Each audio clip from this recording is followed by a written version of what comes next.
there's no change because I think from these two teams, this kind of starting lineup are already very stable. You can see their coherence, you can see their team works are getting better and better each day by day.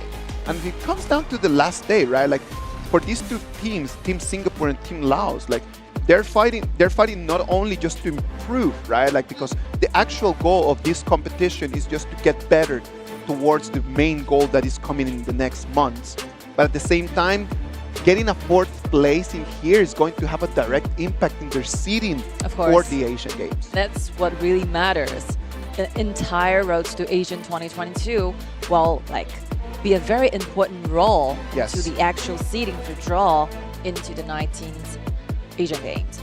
And after having a very deep look at their composition and draft, there's some similarity between these two teams. Team Laos and Team Singapore, they share a very common deep hero pools in their top side. For example, the top laner and the jungler, they all like to use a tank and a assassin duel. So they tank never and use it's quite a rare thing for these two teams. They want to pick Jin and Lam. For example, 919 from Team Laos have been using Jin for 4 times and used Lan for 4 times. Quite a lot. That's it. That's already an important piece of information for their opponents, right? That dependency on either Lam or Jing. Yeah, and for Team Singapore, Cricknock will be the most used hero as a jungler. So they all share this kind of similarities that they really relies on their jungler's performance. And a jungler assassin core composition is always really good whenever that you have a core person, like a main person that can take the spotlight and really just take the rhythm of the game. Yep. When that person's performance just kind of drops, then the whole strat just falls down apart. But on the other side of the map, we can say that Team Singapore, there's a very good combos coming from their draft, which will be Fan and Guiguzi. They've been using this duo for at least 5 times in a row. And every single time that they've come with that duo, it's always an amazing performance. The win rate of using Guiguzi will be 60%. That's really high. It is very high. The winning rate right now for all different heroes, it is something in about the 50% of it. There are some heroes that have incredible win rates. For example, Boiler, Guan Yu 100% incredible, Wukong 100% as well. You can see Zhou Yu has been one of the main picks for mid laner with the highest winning rate at 65% as well. Of course. So let's wait and see if they want to fight for the assassin jungler they want to use the most, or otherwise maybe they will be changing their strategies for today's matchups. This will be the very last match for both two teams, Team Laos and Team Singapore's. And we can already see the Cricknock. It's going to be taken off the Targeted table. Ban. Targeted ban. That's going to leave only Lam and Jing over there in that jungle position. And Team Laos know that they are going to have the first pick. Yeah, this is one of the advantage when you're on the blue side. You're going to be taking this Jin or Lan away. But on the other hand, if you are choosing this Jin, you might as well just put the Lan on the ban place. Or otherwise, you go for Jin, he goes for Lan. They go for There's Lan. no difference. It makes it into 50-50. Now let's see what Slayer is going to decide to be his first pick. Kung Sun Lee was their last ban.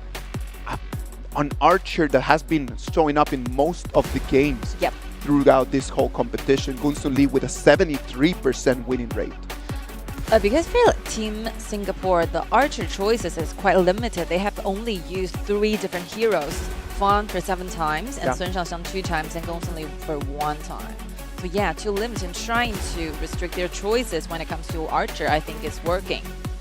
Xiahou Dun, also a very popular choice, The most popular choice. Xiahou Dun has been the most popular pick in the whole tournament. Just the fact that it can be used as a jungler and can be used as a top laner just allows Xiahou Dun to be out there in 26 of these matches already. Yeah, and the winning rate of Xiahou Dun is quite high, 50%. Out of half of the time they use Xiahou Dun, they will be the winner. That's quite high. All right, Lan for the side of Team Singapore. That's predictable. That's the most popular hero for this team. But right now in Team Laos, if they go with Zhang Fei and Sun Shaoxiang, then probably they might want to go for a tank. and a warrior combo. If you compare the like laning in the middle lane, I think like Kali will do better than Zhou because Kali will be like having those very longer range of attack than Zhou is. The percentage of damage that these two heroes are dealing in every single match always comes down to almost 40% of the whole amount of damage dealt by the team, right? So both of these heroes are going to be important in the late game as well. It's happening. They are choosing this Fan as the bottom laner, so who will be the support to pair up? Maybe Guiguzi. Maybe they're Guiguzi. Trying to have this initiation, huge initiation. If it works for them, let Spaghetti get his hands on that Guiguzi. Spaghetti's always doing really well with that hero. Oh, Boiler also okay. But surprisingly, this will be the very first time for Spaghetti to use Boiler. And I think it's going to be the first time that we're going to see that Boiler and Fang combo, right? Yes. Because normally Boiler would be playing with either Sun Shanxiang or Huang Zhong. But right now we're seeing Boiler and Fang. That's new. But I think like for Team Singapore, they're ready for the early game team fights because they are very aggressive, especially in the early game. They have Xiaohao on the top side while you're waiting for the right moment where Lam gets to level 4, having the ultimate, and you can start to do something on the map. And including the whole speeding up thing, the extra gold offered by Boiler with Fang. So Fang will be getting this very great deal of bursting damage in the early game. I see that Team Singapore might have a little bit of an advantage in the early game for sure. But as time passes, of course, things are going to start leveling a little bit to the side of Team Laos. Team Laos. They have those double laners with Lu Bu and Sun Shangxiang, who will be a great example of showing what will be the most powerful heroes in the late game. Let's see if it is going to be the jungle core strat that Team Singapore is going to bring us, or is going to be a little bit more on the side of Team Laos, that they will depend a lot on what that Sun Shanxiang can do. I think both teams are choosing those kind of compositions they find themselves feeling most comfortable with. Like Team Laos love to play this kind of strategy. All they want to do is farming up and waiting for the items already for the heroes to shine in the late game. And for Team Singapore, what they want to do is searching for the opportunity to do something in the early game.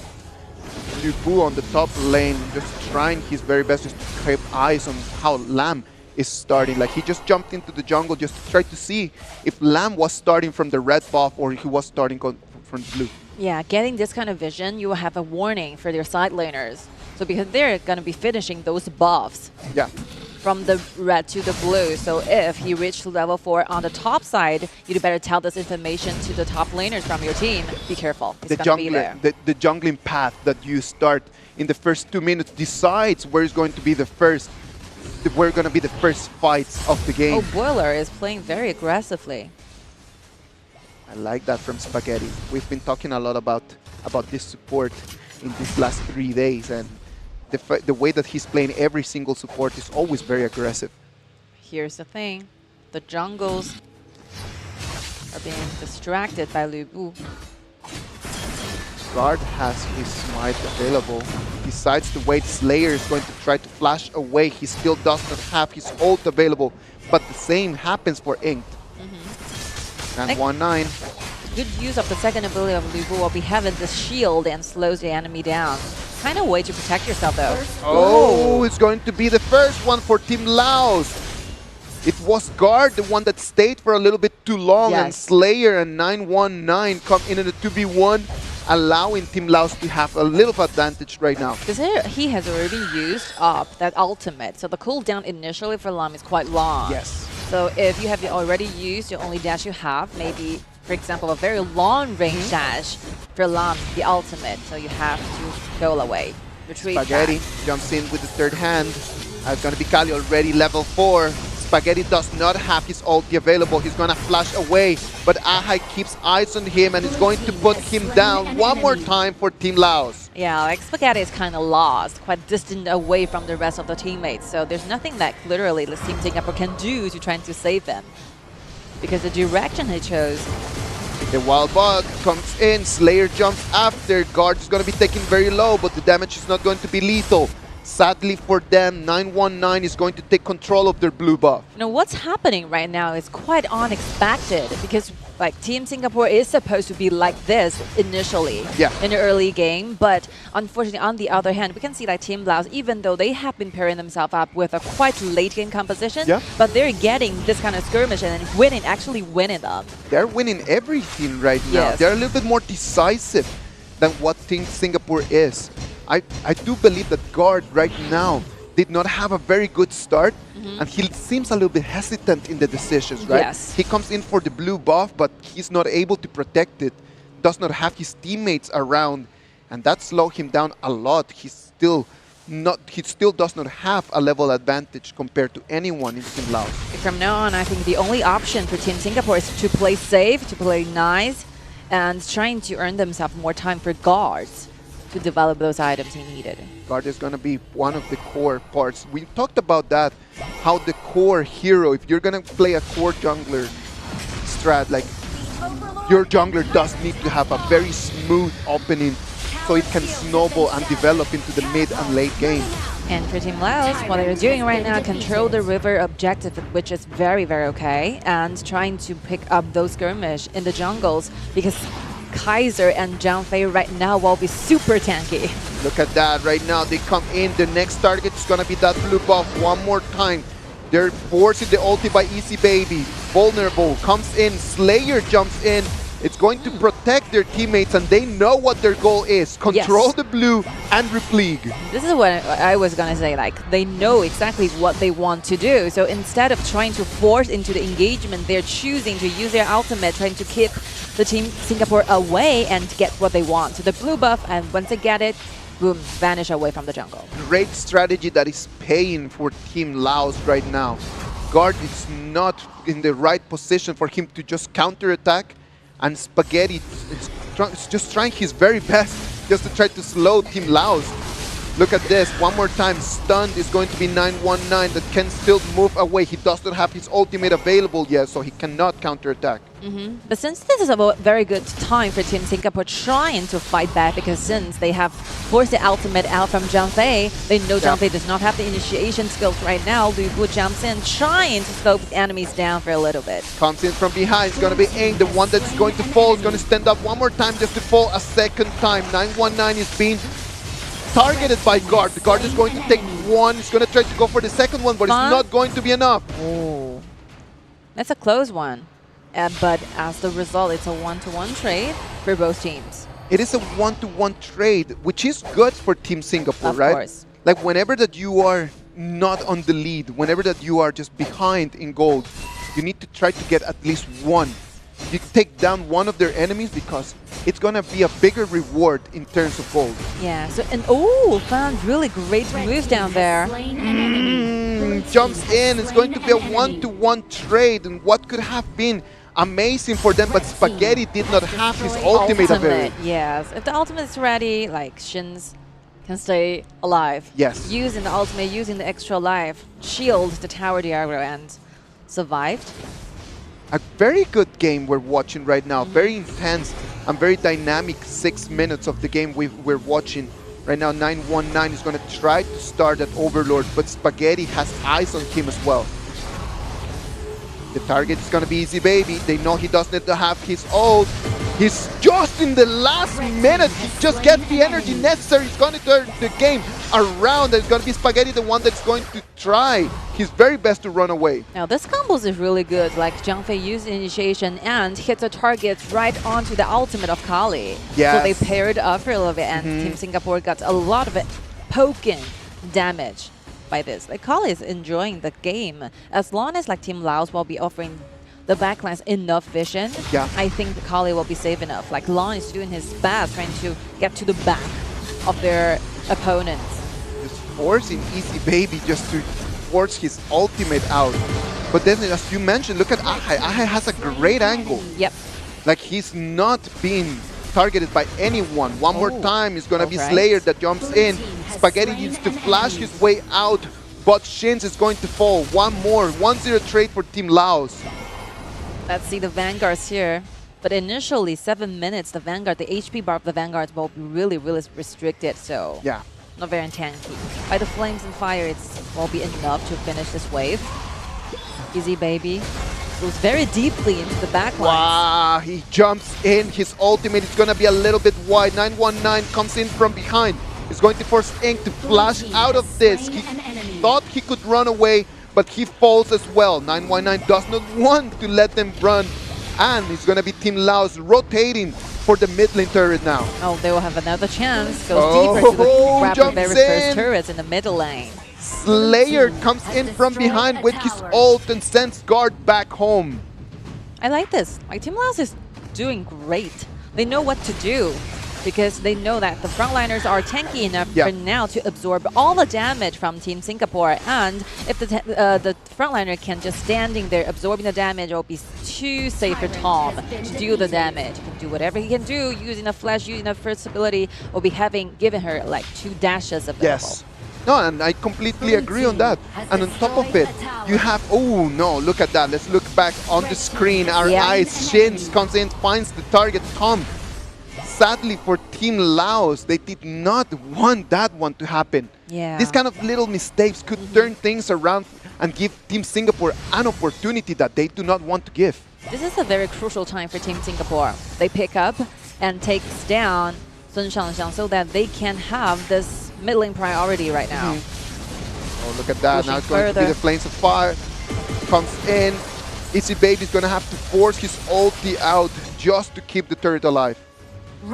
Tom has to be careful. Yeah. Like, if the ballistas are already in there just dealing damage to the turret, you do not need to step in that deep, right? It is going to fall. If it's going to be 5 seconds or right now after, like, it's going to be okay. Never show yourself up in the map from the mini-map, and you better remember that you have to be paired with a support. And the vision should be offered when you're trying to clean in the lanes on the side lanes. Yeah. If you check on Guard right now, he's trying to start to speed up a little bit more, right? Like, he's cleaning weight on both the confronting and the farming lane. And I can see that right now, him on level 13, he's starting to build that advantage that he needs. 74 takedowns. Team Laos want to grab the chance. Wow, that's a very close one. Oh, look at that. Slayer one more time jumps in from behind. Great position! It's going to completely vanish Guard and Ink out of the map. Spaghetti's going to follow them. Now 919 is on the chase. Shins is trying to run away. Easy Baby comes in, but he's going to fall because of the turret damage. Well, that's a fair trade, using the support and yet take down on the mages at the same time. Great trade. Great trade for Team Laos. A 4-to-1 trade for them. They're completely in control of the game. It's going to be Shins, the only one trying his best to clean the wave, but no. Sent back home thanks to Ahai. So initially, like, Guard is trying his best to try to steal this Dark Behemoth to their side, but unfortunately he is still waiting for the cooldown of the Smite. So if you only use your damage provided by your ability, that's not enough to try to secure down the dragons. So if Guard is being targeted, Team Laos can just enjoy the game, following out the damage, and become the winner of that particular team fight. It will be really interesting right now just to analyze what Team Singapore, what their decisions are going to be right now. If Guard cannot be the core of the team right now, I do believe that they need to find a way just to build around Shins a little bit better. I think Team Laos is playing like they're not giving any chances and time for Team Singapore to farm up. Spaghetti is being brought very, very low, using the ultimate, trying to revive the back of it. Now Guard comes in from behind. He's trying his very best. He's gonna take one, but he's going to fall as well. Aha is going to fall, but look at that. From Team Singapore, it's going to be 2 people. Only Shins and 10 more going to be alive. Wow, it's been slowed down. Shins tried very hard trying to accept away, trying to save his life. But the high ground tower is being targeted down since Sun Shangxiang. There's no threat put up to Sun Shangxiang. Tom's going to have to run away. Third hand coming in from Spaghetti. Great momentum right now from Team Laos. The way that Slayer is just jumping in behind to the back laners with his ultimate is defining. It's completely deciding this game. I mean, they're combining two strategies, trying to snowball. They're using the team fights. They're using the macro, trying to control the resources. They're doing this really, really well. They're not giving up any chances at time to trying to become the measure of any neutral objective. And at the same time, they're forcing into the team fights where Team Singapore cannot just handle. A bit over 4,500 gold advantage for Team Laos in only 13 minutes of the game. As we're moving into this moment of the game, like you can see the items. Right now, it's just very difficult for Shins to be of any kind of threat to anyone from Team Laos. I think Team Singapore can choose another way, trying to buy themselves more time. Instead of constantly engaging, you can always choose to push your waves, trying to use your wave and minions and distract Team Laos. They're in the 5-0 formation all the time, waiting for you, trying to fight back. So instead of like constantly accepting and be the partners of the team fights, you can just simply use the waves and trying to buy yourself more time. I feel like the choice from Tom in terms of item is a little bit better to what right now Shane's got with himself. He's got a lot more armor pierce, just completely destroying the chances that Ink might have just to stand in his way.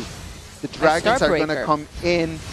Now it's going to be the Vanguards. No way that Team Singapore can defend that. Easy Baby comes in with the ulti. It's going to be combo. It's going to be Slayer jump in from behind. Guard trying in a very, very sad attempt to try to clean this up.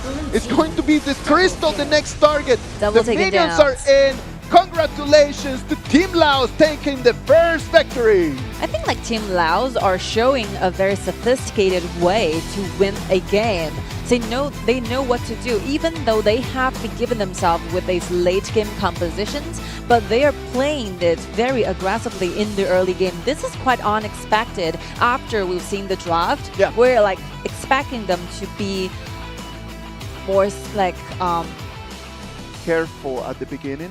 Careful might be the word, careful might be the word. So all they want to focus maybe will be like farming up and wait for the time to reach to middle game. But I think they're playing this smarter than we expected, right?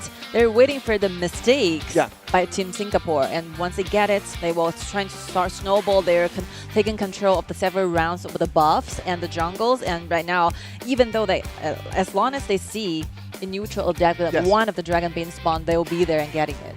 I do believe that in these kind of strategy games, you need to understand that you come into the game with a plan, and that plan needs to be followed. But at the same time, as the game is liquid and everything is just flowing, the different decisions that you need to take are based on the cues that happen during the game. Lamb comes to the confronting lane, still when it was like 2 minutes of the game, and falls in that moment.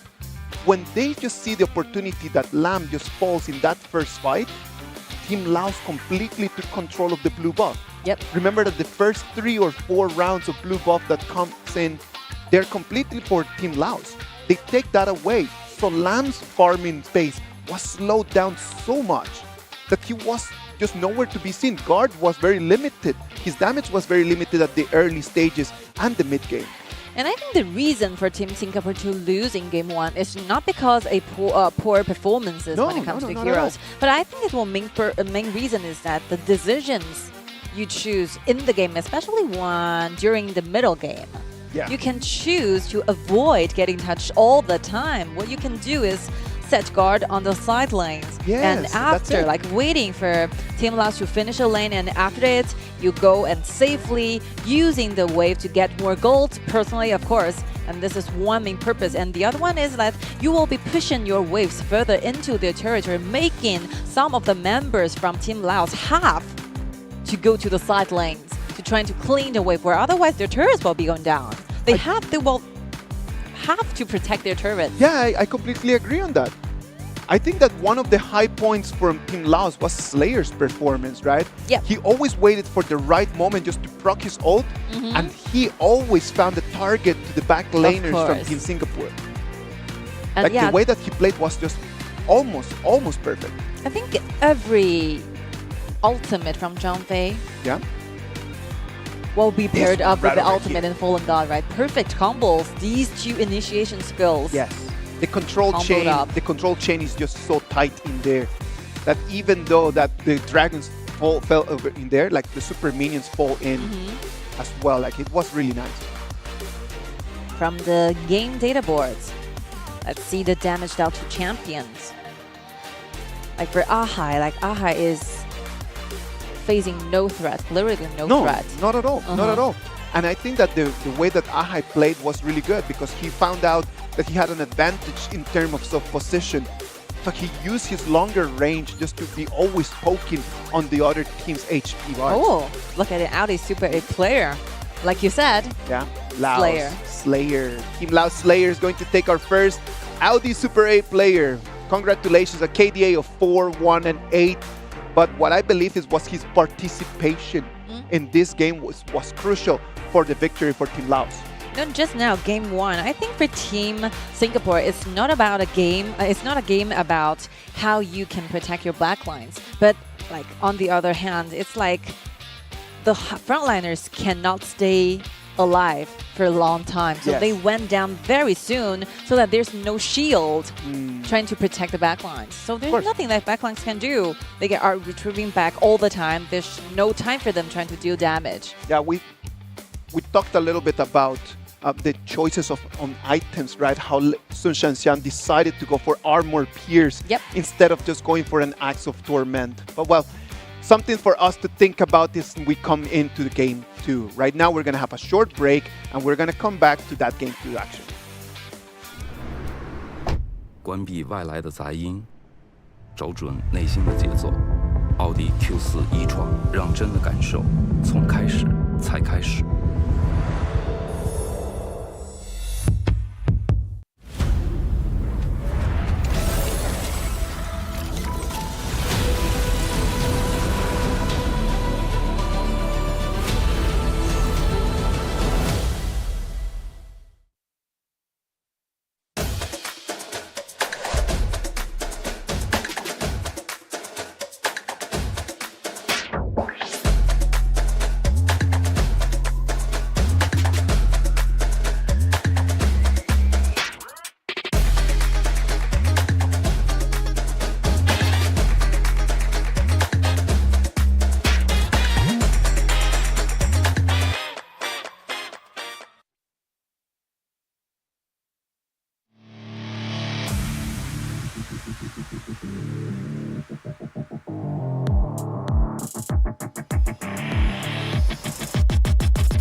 累了困了，喝东鹏特饮。 The Road to Asian Games 2022 will take place from June to July. Throughout this period, teams from 5 major Asian regions will compete against each other to top the inaugural Asian esports country and regional groupings. Let the first ever Asia-wide esports program commence. The Arena of Valor Asian Games version Honor of Kings event will span a total of 6 days, from June 27 to July 2nd. Out of the 5 regions in Asia, South Asia, and West Asia will merge to form a single major competition region, while the remaining regions will compete individually. Each region will host its own regional competitions. Regional competitions will follow a single round-robin format, with each team competing in a best-of-3 series. Teams will earn 1 point for a win and 0 points for a loss. The final rankings will be determined based on the total points accumulated at the end of the competition. In the case of a tie between 2 or more teams, tiebreaker rules will be applied to determine the final rankings. The Southeast Asia region is composed of 7 teams, namely the Laos People's Democratic Republic, Malaysia, Myanmar, the Philippines, Singapore, Thailand, and Vietnam. Feel the heat in this tropical region and witness the passion rise to a fever pitch. The call to battle has been sounded. Which team will rise above the rest and embark on the journey to the Asian Games? There is only one way to find out.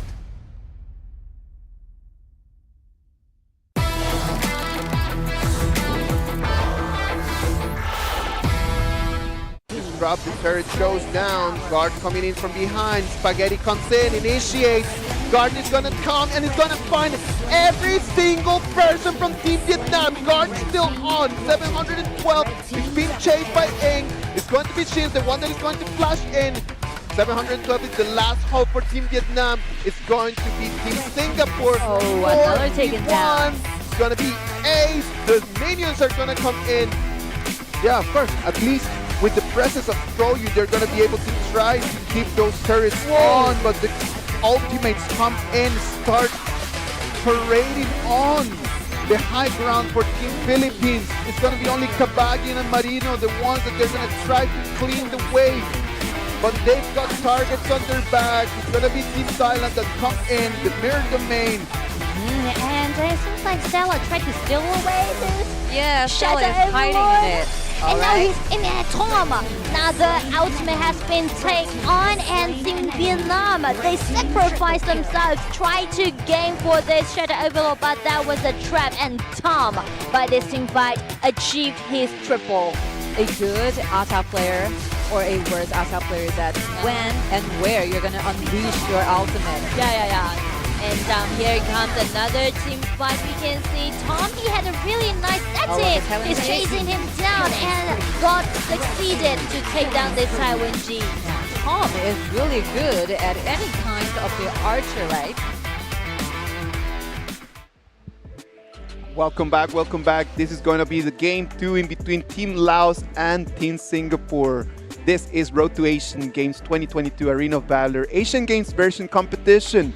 Let's wait and see what's going to happen in this game too. Before this gets started, I was thinking that this game and these two teams might compete like evenly, right? Yeah.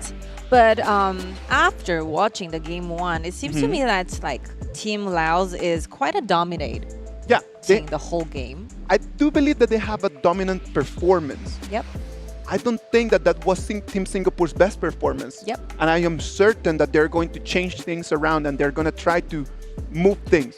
I do not believe that the choice of Boiler and Fang was the best combo. Is good enough. Yeah, I don't think that it was the best combo right in there. Because like the bottom duel, I think these two teammates, like players, they are showing and demonstrating a lot of teamwork together among like previous games, right? So I think they can pair themselves with a better combo. For example, maybe Boiler is with a Sun Shangxiang, or maybe they can choose to actually getting them those winning laners. For example, like Gong Sun Li. They can always go for Gong Sun Li, so you will be having those wave priority on the bottom. And getting those priorities will be given your assassin, for example, Lang or Jing, more time and more opportunity to do the ganks. And I think that Team Laos from the BP, they had a longer range. They had Kali and they had Yu Fu that could always just find a way into the backliners, right? And then you have someone like Fang that even though it's mobile and can take in some damage, but at the same time has a very very short range of damage. You know, in their meta, I think the Kali choice is invincible. It seems to me like no one can be a better choice when you're comparing those qualities when you choose in the mages. So there's always another way.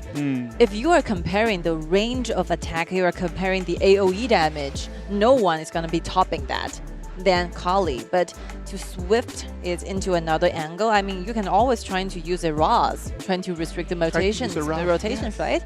If you disappear on the map, there's no way that Kali can go because Kali will be afraid of being ambushed.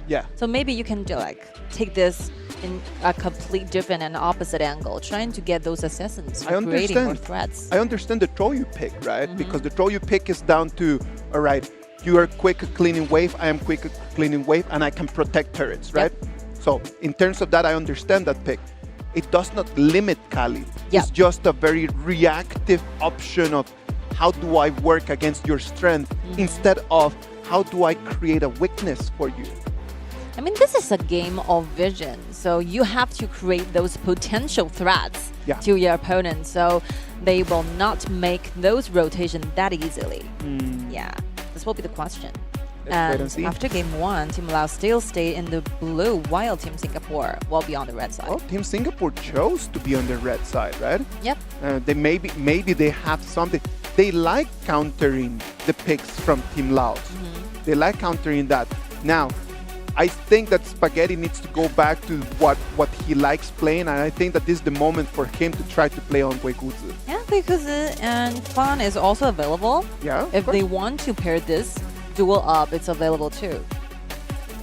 Wait and see. Guan Yu not being allowed the same stat shell. And there's one more champion, for example, Donghuang. Donghuang is available for both teams in game 1. If you want to look for initiation, Donghuang, very good choice. Donghuang would be a very good choice depending on what is the pick of jungler for the other side, right? Yep. If they decide to go with a jungler, for example, if they decide to go with Xiao Dun or they decide to go with Baixi, it makes that pick very difficult. Yeah. But if they decide to go with something like Lam or like Jing, Donghuang, amazing. Yes. Great pick. After game 1, I think Team Laos are feeling extremely confident with this Kali pick. Yeah. Just allowing Ahai in something very comfortable. Yes. The reach is a problem. The reach is really, really a problem. Something that Team Singapore is going to have to think about. Maybe they can go with Ras or Shangguanwar in the mid lane. It depends on whether like Tamo have this kind of hero pool, right? All right. Xiao Dun locked down with Zhang Fei. Not going to allow the farm for Team Singapore. They're going to take it themselves. There's Gong. Oh, Gong Sun Li is being taken away. Yeah. Gong Sun Li is not available, so probably Sun Shanxiang and Zhang Fei. Like Team Laos is leaving only this one choice for Shins, because Shins only played 3 heroes in this tournament. Like Sun Shanxiang will be the one, possibly. Sun Shanxiang gotta be not a necessary pick right now, as they've already chose Fang from the other side, so they could actually focus on choosing a good option for jungler right now. I think Lu Bu and Xiao Qiao are kind of the counter picks, that this works in both ways. It's really depending on whether your teams are leading the game or not. If you're leading, you can always use Xiao Qiao trying to initiate upon Lu Bu, but if you're losing quite low, you do not have enough vision, enough protection, every single time you will be aimed by Lu Bu. This ultimate will be very difficult trying to deal with.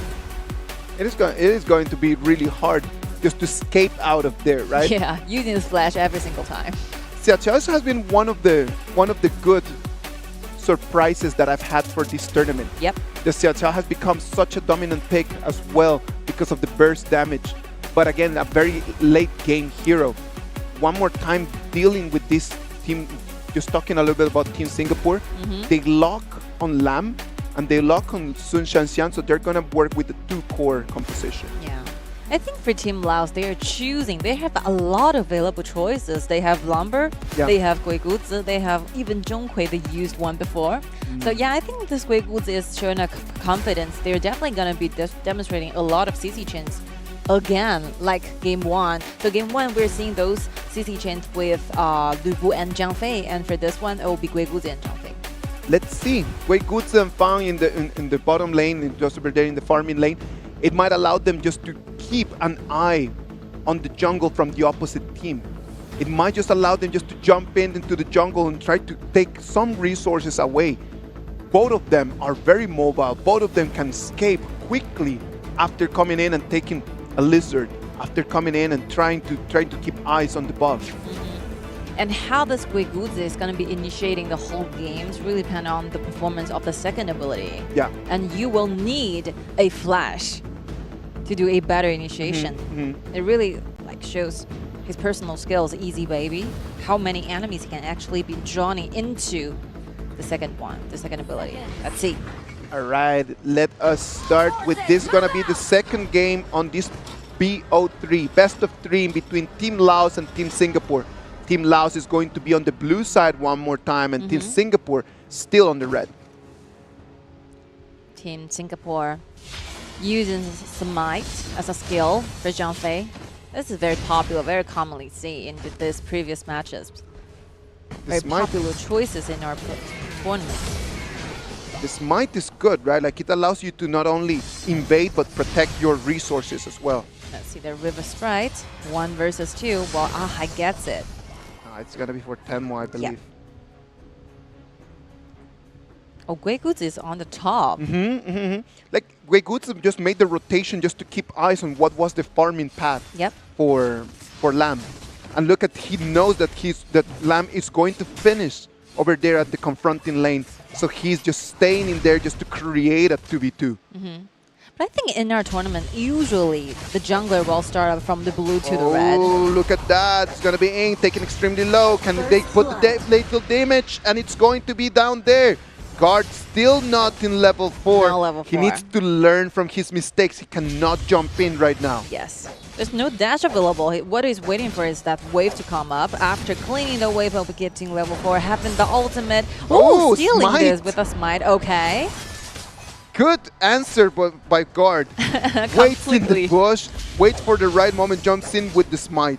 Unexpected. To the side of Team Laos. They're not expecting to see Lam over here. No one was looking for that.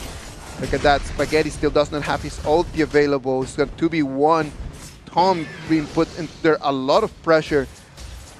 And Easy Baby still does not have even the minimal chance of moving down to the bottom lane to help.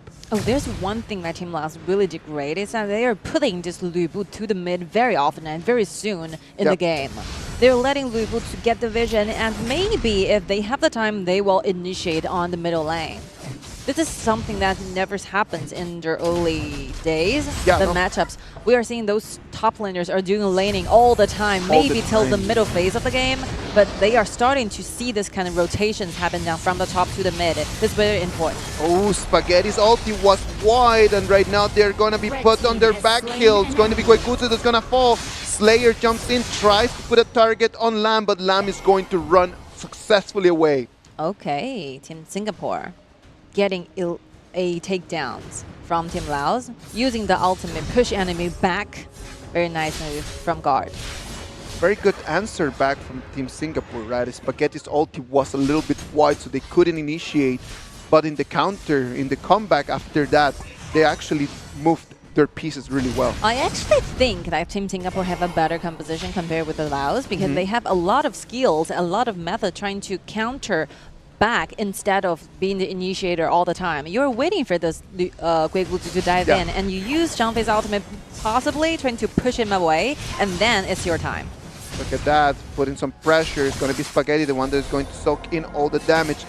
Guard, TP. No, Guard is just waiting in the bush. It's going to be Slayer, the one that is going to TP in, but Guigutsu is going to use his second ability, and Guard is going to fall one more time in the early game. Wow, this is quite unfortunate for Guard, because like, I know you're there and you have to let this information to your teammates. You don't just dive in hard all by yourself. You're going to be surrounded. Not really necessary, because right now that blue buff is going to spawn, and it's going to be the Team Laos time to come in and bring in the fight. 919 is going to try to run away. Spaghetti stops him from doing that. It's going to be a 2-0 trade for Team Singapore. It's the second time I think that the Slayer is becoming an invincible soldier. Yes, of course. Everywhere. He's inspired today. Yeah, undefeated all the time. There's nothing Tamil and Shins can do with this kind of gold and items. Yeah. It comes down just to the heroes, the hero design itself, right? And just the way that Lu Bu is designed allows him just to land in there and become invincible right after that. Look at that, invulnerable, jumps in and they just put so much pressure on the back laners. He's literally like a wall. You know, every single time he chooses a location, he'll unleash the Fallen God, and once he gets there, there's nothing that Tamo and Shins can do. They cannot put and deal their damage across this wall. Yeah. Nothing, nothing to do in there. Blocked away by Lu Bu's ultimate. Shouldering up, soaking up all the damage from the backlines of the Team Singapore. We talked about this Team Singapore's being a double core composition, right? But right now, it might just end up being a single one. Look at that! The combo comes in! It's going to be Spaghetti trying to reply with an ulti, but it's not going to be enough. Ink jumps in with the Unruly Blade, but it's going to be stopped by 919. 919 is trying to poke him down, and it's going to be everyone in here. Tom is going to take that kill down. Team Singapore is getting melted by those combos and team fights from Team Laos. And they're losing the turrets in the middle lane, which means that their jungles will be really dangerous after this. Look at that. Guard is going to come in trying to protect his blue buff, but the decision making by Team Laos is so on point today. Like Team Laos are using the exactly same technique and macro way trying to win the game. They're getting those team fights, they're getting the blue away from you. Yeah. If I do not allow you resources, when are you gonna be on? When are you gonna be online? 6 minutes and Guard just made Axe of Torment right now. Look at the formation right now from the minimap. They're given 919 enough time and gold, rely on the top lane trying to clean the wave while they're letting Slayer be the frontliners of the entire team. This Luibu is everywhere, trying to join the club, trying to participate in. This is one very mature way trying to be the master of this game. Look at that, it's going to be Slayer, the one that's going to jump in from behind. Guard is going to fall, and right now it's going to be every single front laner from Team Singapore following him after. And Team Singapore's backline are really trying their best, trying to take down this Luibu, but I think the shield provided by the second ability is just miserable to see. Yeah, of course. To Tamo, to Shins. Incredible performance right now by Team Laos. Very tight, great decision making. Ahai proxies ult just to check on the vision and try to spot where the enemies are. Because after a team fight, maybe your opponent are hiding in the bush and trying to go back, use the teleport button, trying to go back to the base. It would be a nicer way trying to detect and trying to observe whether there's enemies right on that. Maybe you're gonna get several takedowns by doing this, because they're very, very low in the HP. One more time, look at the decision from Tom. He goes first with the armor pierce instead of going with Axe of Torment. You know what's really interesting is that Guiguzi using the ultimate will be offering the vision of the nearest enemies. Yeah. So you're getting more vision than this. Everything looks good for Team Laos just to finish this best of 3 in game 2. If they do not allow a mistake right now, if they do not make it, they might still be able just to come in with the victory. Easy Baby is going to be taken down. 919 comes in, the same as Slayer. The Unruly Blade by Ink is going to keep him alive. This might have been the little mistake that we were talking about. There's going to be Guard.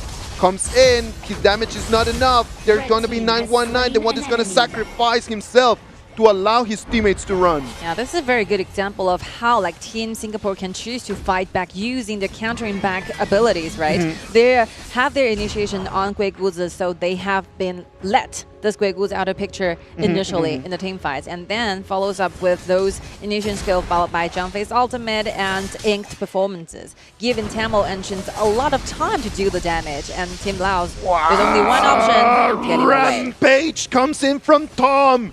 He's Soul Guard trying to steal the turret, jumps in. A nice combo and sends him back to base. I think like Tom is the only hero from Team Laos composition who can have this kind of massive deal with bursting damage. Yes. It's just the combo and the damage is just so dense, right? Yep.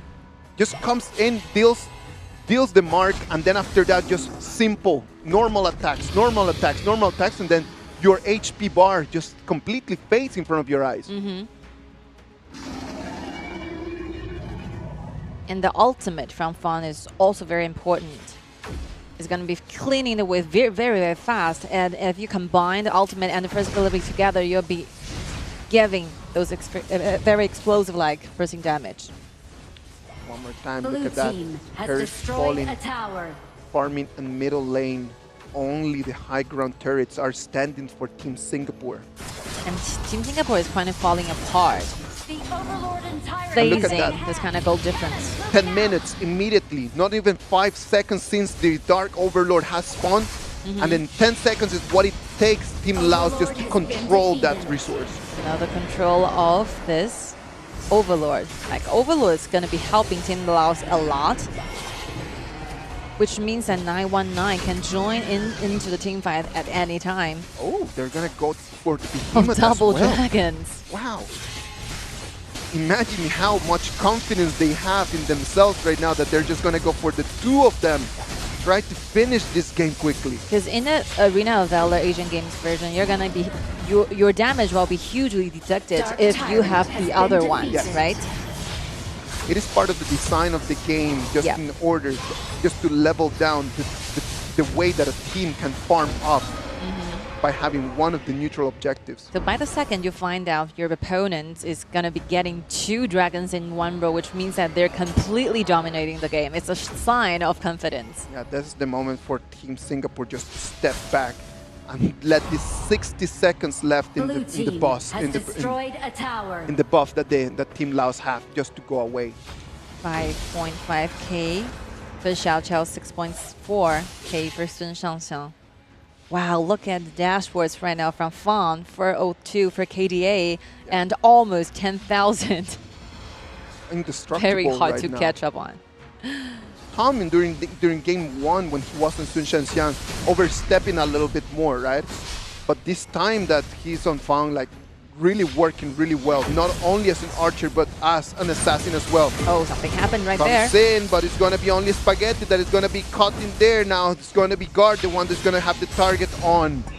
They have already used up all the combo chains, all the ultimate. It will be time for Team Laos to retreat back and wait for and maybe push their way further to the higher ground. And once it gets there, I think the next round of the cooldown will be ready. Yeah, that was a very costly wow. initiation in there. As right now, Easy Baby won't have his flash for a little while. Flash goes into cooldown. Inked tries his best, using Unruly Blade to try to target one, but he's got Guard. very, very low. Ice on Guard coming in from behind. He finds on 3. He's going to take down 1. He's going to try to take down the second one, but he's going to fall. Tom is completely indestructible right now. Yeah, that's Flash is destroying Guard. I think the position that Guard ups here from the back is really, really Yes, good. really good. It was perfect initiation. Comes in with 3 enemies. Yes. But look at that. Tom right now has such a gigantic advantage compared to everyone else. The gaps of their goals are gigantic. So this will be a fact you have to accept. You know, even though you're in the perfect location, even though you knock back 3 in one row, but the damage is just not there. And with the second ability available, including 1 more flash, 2 dashes will be offered by Tom to Tom. So yeah, very hard to chase this target. Almost 12,000 gold for the archer from Team Laos. Fully decked out. And 2 higher grounds. Yeah, that's very crucial. I Already. think it's just a matter of time. Yes. It is just a matter of time. We are still 6 minutes and a half away from the Storm Dragon, so it is going to be really hard for Team Singapore to survive these next 6 minutes. The Overlord will be the next choice for Team Laos. With the help of the Overlord and the Shadow Path, I think they can choose it to put on the top side. Yeah. And then just let the super minions in the farming lane and the mid lane just to take care of the rest.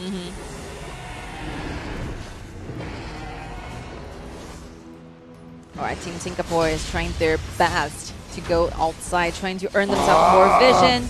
Whoa, 2 Look at members how down. the tank's HP bar is just completely demolished.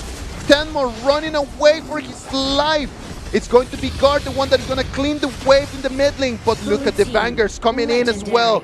Shanes is going to fall, so gonna be only 3 members of Team Singapore. The ones trying to step the goal from Team Laos to take the victory.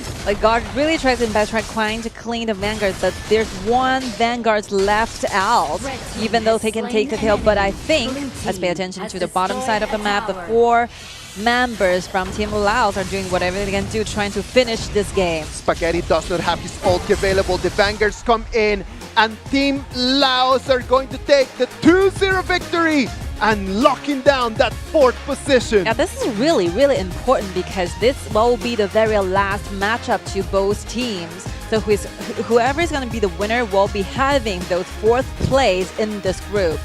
Very happy for Team Laos. You can see from their gestures, right? They're collabing with one another and they have been prepared.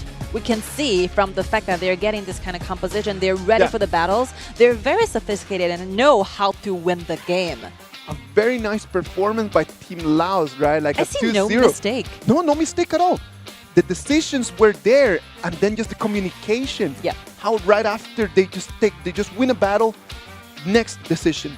They make that decision, and then let's just move together. You never found a member of Team Laos just kind of like roaming around on its own or just like completely detached from the team. Everyone was just so dense, and such a great spirit from Team Laos that allows them just to lock that 4th position. It's very obvious for them. They're staying on the same channel all the time. Yeah. The 5 of them know what they will be doing at the same time, right? So they like, once they're so confident with the damage they have, they'll be surrounding together in one route and trying to force into those team fights going against Team Singapore. And Team Singapore, I think that these 2 games, even though the drafts are a little bit different, but the reason they lose and the reason that actually Team Laos become the winner is that they know exactly what to do after having those very good advantages in the early game. The snowballing process is perfect to the side of Team Laos. Team Laos just forced Team Singapore into a corner very early in the game. And after that, like, there was no option. There was no route for them to escape. No resources, no blue buff, and then just dependent on what guard could do. Try with the very few gold that he had in hand, it was very tough for them. Let's look at this, like very early in the game, 1 minute and 20 seconds, 2v1, take the first one. It was a very good game from Team Laos. I'm really satisfied with Slayer's performance. I'm really satisfied to see finally like the teams are choosing to let the frontliner and the tank from the team to participate earlier, like in earlier phases of the game. This will be very crucial point. Why? The reason why like Team Laos is getting those victories, like team fights to their side all the time, is because they have the participation from Lu Bu. They're using the ultimate to engage all the time. While like 919 is farming up so peacefully during the middle phase, and the second he wants to join the club, you will see this warrior will become invisible using the ultimate, absorbing all the damage from Team Singapore. It was just crazy just to see how the tanks, like the shields, there was no actual protection coming in from Team Singapore. Not because of their mistakes, but just because Team Laos's Tom was just so stacked out early in the game. He had such a big advantage that the poor Xiao Dun like was poked 3-4 times and then lost 3/4 of his whole HP bar. Yeah, speaking of Tom, he also have the solo takedowns going against guard, right? As an archer, if you won a battle with the assassin from your opponents, you're gonna be very confident about this. The Audi Super A player for this game is going to be from Team Laos, Tom. Legendary, like 703. That's it. This is the kind of moments that you just literally just take a photo on your phone and just post it to your social media. Share with your friends. It's like, look at how good I am, right? Like, it's a dream. It's a dream. This KD is a dream for every single archer player. Oh, great highlights for him. Very well done, Team Laos. That's going to log that 4th position, taking a 2-0 win in this, their last performance in the Road to Asian Games 2022 competition. I always love to see those victories as a result of a very good teamwork instead of like personal talents, right? Not at all, yeah. You're seeing they are coherent with one another so tightly, and their communication, we can actually literally listen and hear from, right? From over here, location, right? They're not that far away from us, and you can like literally hear the heat and how they communicate with one another. That's super cool. That was really amazing. Now, after match interviews are ready, let's see who we're going to have this time.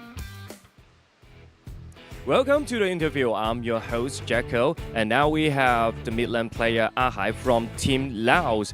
大家好，我是嘉豪啊，现在站在我旁边是来自老挝代表队的中单选手阿海，来跟大家打个招呼吧。大家好，我是老挝队的阿海。Okay, welcome back. Congratulations for 2-0 winning this game, and now is 3-3 win-lose in this region. So how do you feel about your team's performance? 就是目前你们在东南亚赛区的整体分数是3胜3负。对于整体队伍上面，你觉得满意吗？这次旅程？我已经很满意了。其实拿到3个分是我们在这次比赛中的目标，然后很开心。现在 Is that quite satisfied of this score because first target is score 3 points and now they get it, so that's okay. So what about your performance in this tournament? During this tournament, 就你自己觉得你自己的表现在这整个比赛当中怎么样？我觉得我在这次比赛中表现比训练赛要好很多。就是在老挝的时候，训练赛打得不尽人意，就是队友也都在强调，但是来到这边就状态比较好。He says not that good while he's practicing and training. When he just get on stage and he feel good and feel perfect on the stage, so he just feel very great of this tournament. So the second question is, today's matchup seems your team already dominated the game. So I think that you already did your homework last night, okay?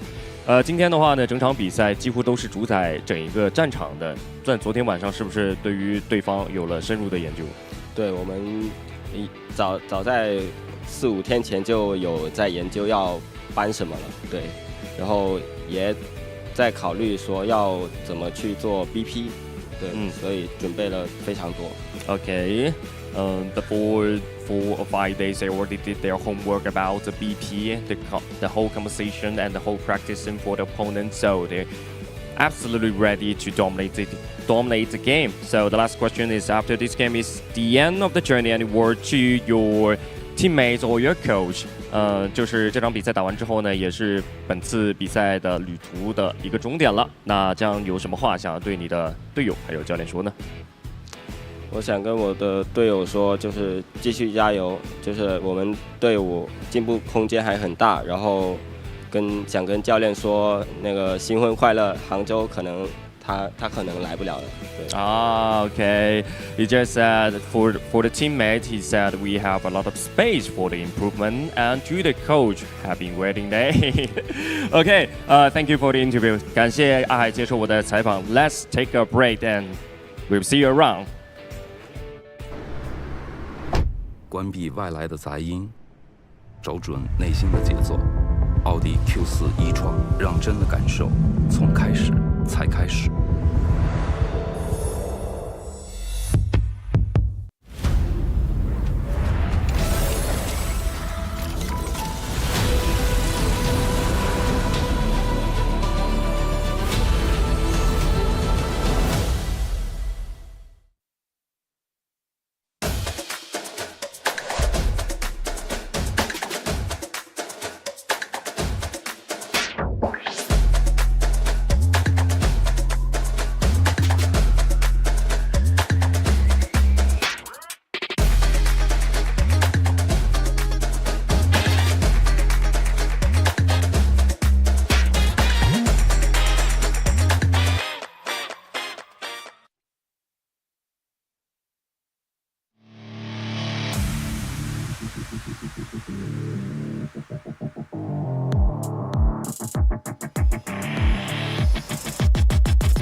累了困了，喝东鹏特饮。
All right, ladies and gentlemen, welcome back to Road to Asian Games 2022 Arena of Valor Asian Games version competition. This is me, Isaac Peña.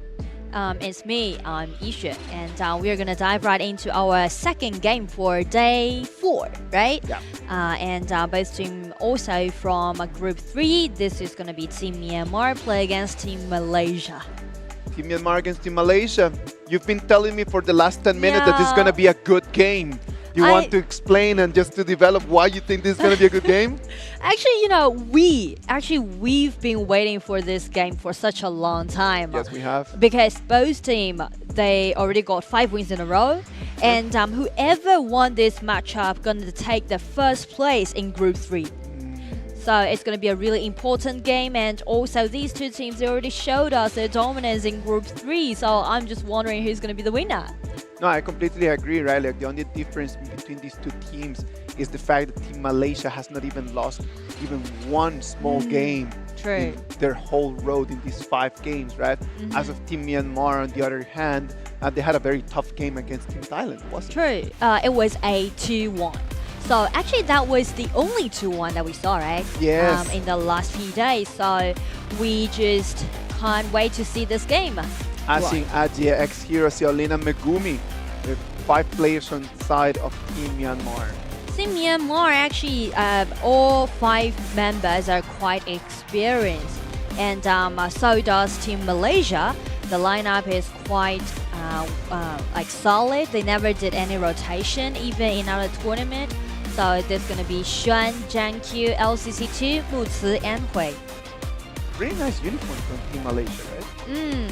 I would like to have that one. I think I'm gonna go myself and try to get myself a Team Malaysia uniform. Oh yeah, it looks really good. It is a pretty solid one. Yeah, and also due to these two teams, actually they've played against each other in other tournaments. Yeah. And it was really tight because back in that time they were doing best of 7. And it ended up with a 4-3, and members from Team Malaysia win against players from Team Myanmar. Yeah. Do you mind explaining to everyone at home right now what is the difference between a best of 3 and a best of 7? Ah, yeah, true. Actually, we're now doing the best of 3 format. That also means whoever won 2 games will be the winner of the matchup. But if you go to the best of 7, that's gonna mean like whoever reached 4 games points will be the winner. Oh, okay. So it just comes down to the difference in between the amount of games that they're going to be playing. At the same time, it's going to affect the amount of heroes that they need to master, right? In terms of the BP of the ban and pick, it's a completely different beast to be analyzed in a best of 7 than a best of 3. Yeah. Like, first thing first, we would never be worried about their hero pool. Yeah. And another question would be, Dachao composition might be the one that both teams gonna vie for. Yeah, and in this specific game, due to the experience and to the background of all these players, we are coming to understand the fact that it is going to be a different game in terms of strat. You might see compositions that they're not being that popular or that familiar to you in the last 3 or 4 days. Yeah. And there's going to be a lot more of the meta picks that we all know. They might not go that much for banning meta heroes, but what they're gonna go is just to go for direct bans towards specific players. Exactly, because like both teams, they're sharing actually the same hero pool. Yeah. And also we know that the high ceiling of Dachao strategy that it has. So I would say they were gonna do a lot of things around this Dachao. And also, like, from the previous matchups, Team Myanmar was the first team who used this Dachao strategy. And for Team Malaysia, they've used Dachao twice and was the first team to use it paired up with 2 warriors, like double warriors in Dachao. So it's like totally different ways of playing with the Dachao. So playing with 2 warriors might just sacrifice a choice of archer, right? Yeah, so the drop's going to be really interesting and, pressures on the coaches. Let's dive right into game 1. Let's see what's going to happen in these BP stages. As we just mentioned, it's going to be a very different game. Like normally that Kaiser and Liu Bu composition is always allowed in there, but it's the first thing that Team Malaysia just takes off the table. Yeah, it seems like they do have a consensus towards the patch. Like, we don't want any like tanky junglers. We don't want any true damage, just like what Lubu has. So they chose to just ban it away. All right, Thatcher is not going to be an option either. And we can see Boiler and Guan Yu from the side of Myanmar. Guan Yu, that is going to be a good option for ASEAN, right? Yeah. One of the best Guan Yu players in this whole tournament. True, true. And do you remember that we just mentioned about like they're actually sharing the similar hero pool? Yes. So actually for Xuan from Team Malaysia, he's also a great Guan Yu player. Oh, so that is the reason why Team Myanmar is not allowing that Guan Yu on the table, since Team Malaysia is going to have priority in the first pick as they are the blue side. I would say maybe it's just going to become Xiaohodun, right? You can flex a lot with that Xiaohodun. Xiaohodun as the first pick has been a very common thing to see in these last 4 days. But they decide just directly just to create a strong core for their team with that pick of Huang Zhong. Huang Zhong, actually Huang Zhong has such a great winning rate. And also Huang Zhong can both play defensively and deal a great amount of damage in the late game. Good pick from Team Malaysia. On the other side, they're going to decide to go with the tank, Atha. And Zhou Yu, we've seen Zhou Yu a lot in these previous games, right? We've seen a lot of Zhou Yu, a lot of Kali, a lot of Xiao Xiao. Yeah. Let's see if Team Malaysia might respond to that, not with the long range of Kali, but with something a little bit more on the assassin mage style. Yeah. Once you mentioned about assassin mage, you know, in our RDAG, the first player will come into my mind would be LCC2. Yes, exactly. He's like Shang Guanwar, he's Raz, right? It just have so many highlights that we can see created by this player. And on the other side, actually X-Hero from Team Myanmar, he's more a utility mage player, so it's quite different. So it's going to be different, right? Like when we mention about a utility player, what we're talking about is just the characteristics of the player in terms of I am going to shine for myself, or I'm going to just do a little bit more of the dirty work trying to help the team, right? Yeah. So it's a completely different personality, and we know that X-Hero likes taking heroes that would allow him just to be able to support other players as well, even though he is a mage. Yeah, and actually, you know, there's a really interesting fact that X-Hero, he flexed to be the confront laner before when they were play against the players from Team Malaysia in another tournament. And now this time, he just get back into his original position, which will be the mage. So that's also going to be a huge challenge for him. It's going to be nice to see, right? Like we know that X-Hero can play in a lot of different positions. I know that he prefers his mid lane a lot more, right? But well, it allows Team Myanmar just to be able to come up with different solutions to different problems depending on the situation. Yeah. Megumi is going to choose Guigutsu. Love it, love it. Guigutsu and Marco Polo in that farming lane. It is going to be a really nice duo, a very nice combo. Yeah. And one of the things that we've seen from Guigutsu actually in this whole tournament has been how it's not completely locked down on the farming lane, but just the ability to move in between lanes and just really create an advantage in different positions. And Marco Polo can just defend on its own and really just stay, and no need for that support to stay with him early on. True. Whenever we saw heroes like Guigutsu, is quite eye-catching, and it's because he's gonna be the one to break the balance of all three lanes. So, you know, to me, it makes me feel like for Game 1, those comps, Team Malaysia, they have a well-rounded, late game playing style comp. On the other side, for Team Myanmar, actually they chose to play aggressively, especially when they take out this Guigutsu. So I'm really curious about what kind of, you know, preparation they made for their old rivals. All right, ladies and gentlemen, this is going to be Team Malaysia against Team Myanmar. Team Malaysia is going to be on the blue side, Team Myanmar on the red.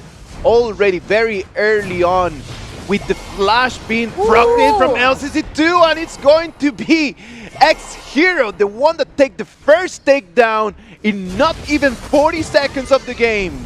That's what we expect to see, like for Team Myanmar. Definitely, you can see like the positioning. It's not only like X0 and Megumi try to do a really nice gang and take the first takedown, but also like watch Ashin, he's carrying the smite and he stole away the blue buff from Team Malaysia. It's a great opening for Team Myanmar right now. Everything that they wanted to happen, it is just happening. Very difficult it's going to be for Trankyu to start the game with no blue buff. Yeah, especially like when he's playing core players just like Jin. Yeah. Jin is one of those core jungler really need the blue buff because in this patch without the blue buff he won't be able to complete all of his combos because he would be out of mana. Right now Aji already in level 4 but Trankyu still level 3 so his ultimate is not available. Let's see how Aji is going to work with that. True. Waiting already, waiting in the bush.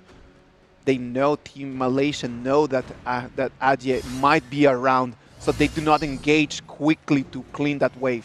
And actually, Team Myanmar, they try to seduce Team Malaysia to step out. But as we mentioned, both teams know each other really well. Yeah. So they know that that's going to be a trick. So for Team Malaysia, they just try to play defensively.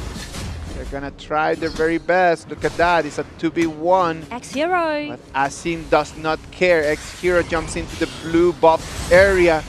With the help of Megumi, they'll be able to take the lizards away. Trankyu being taken extremely low, and right now it's going to be Xuan, the one that comes in with the unruly blade. But check the red buff side. While Mutsi has been put in such a dangerous position, and Team Myanmar, they tried to steal with the red buff, and even worse for Team Malaysia that the red buff was on Xiaolin's. Xiaolin is going to take control of that red buff, and everything, all the timers on the different buffs around the jungle are going to be in the hand of Team Myanmar. A lot more information in order for them to take better decisions.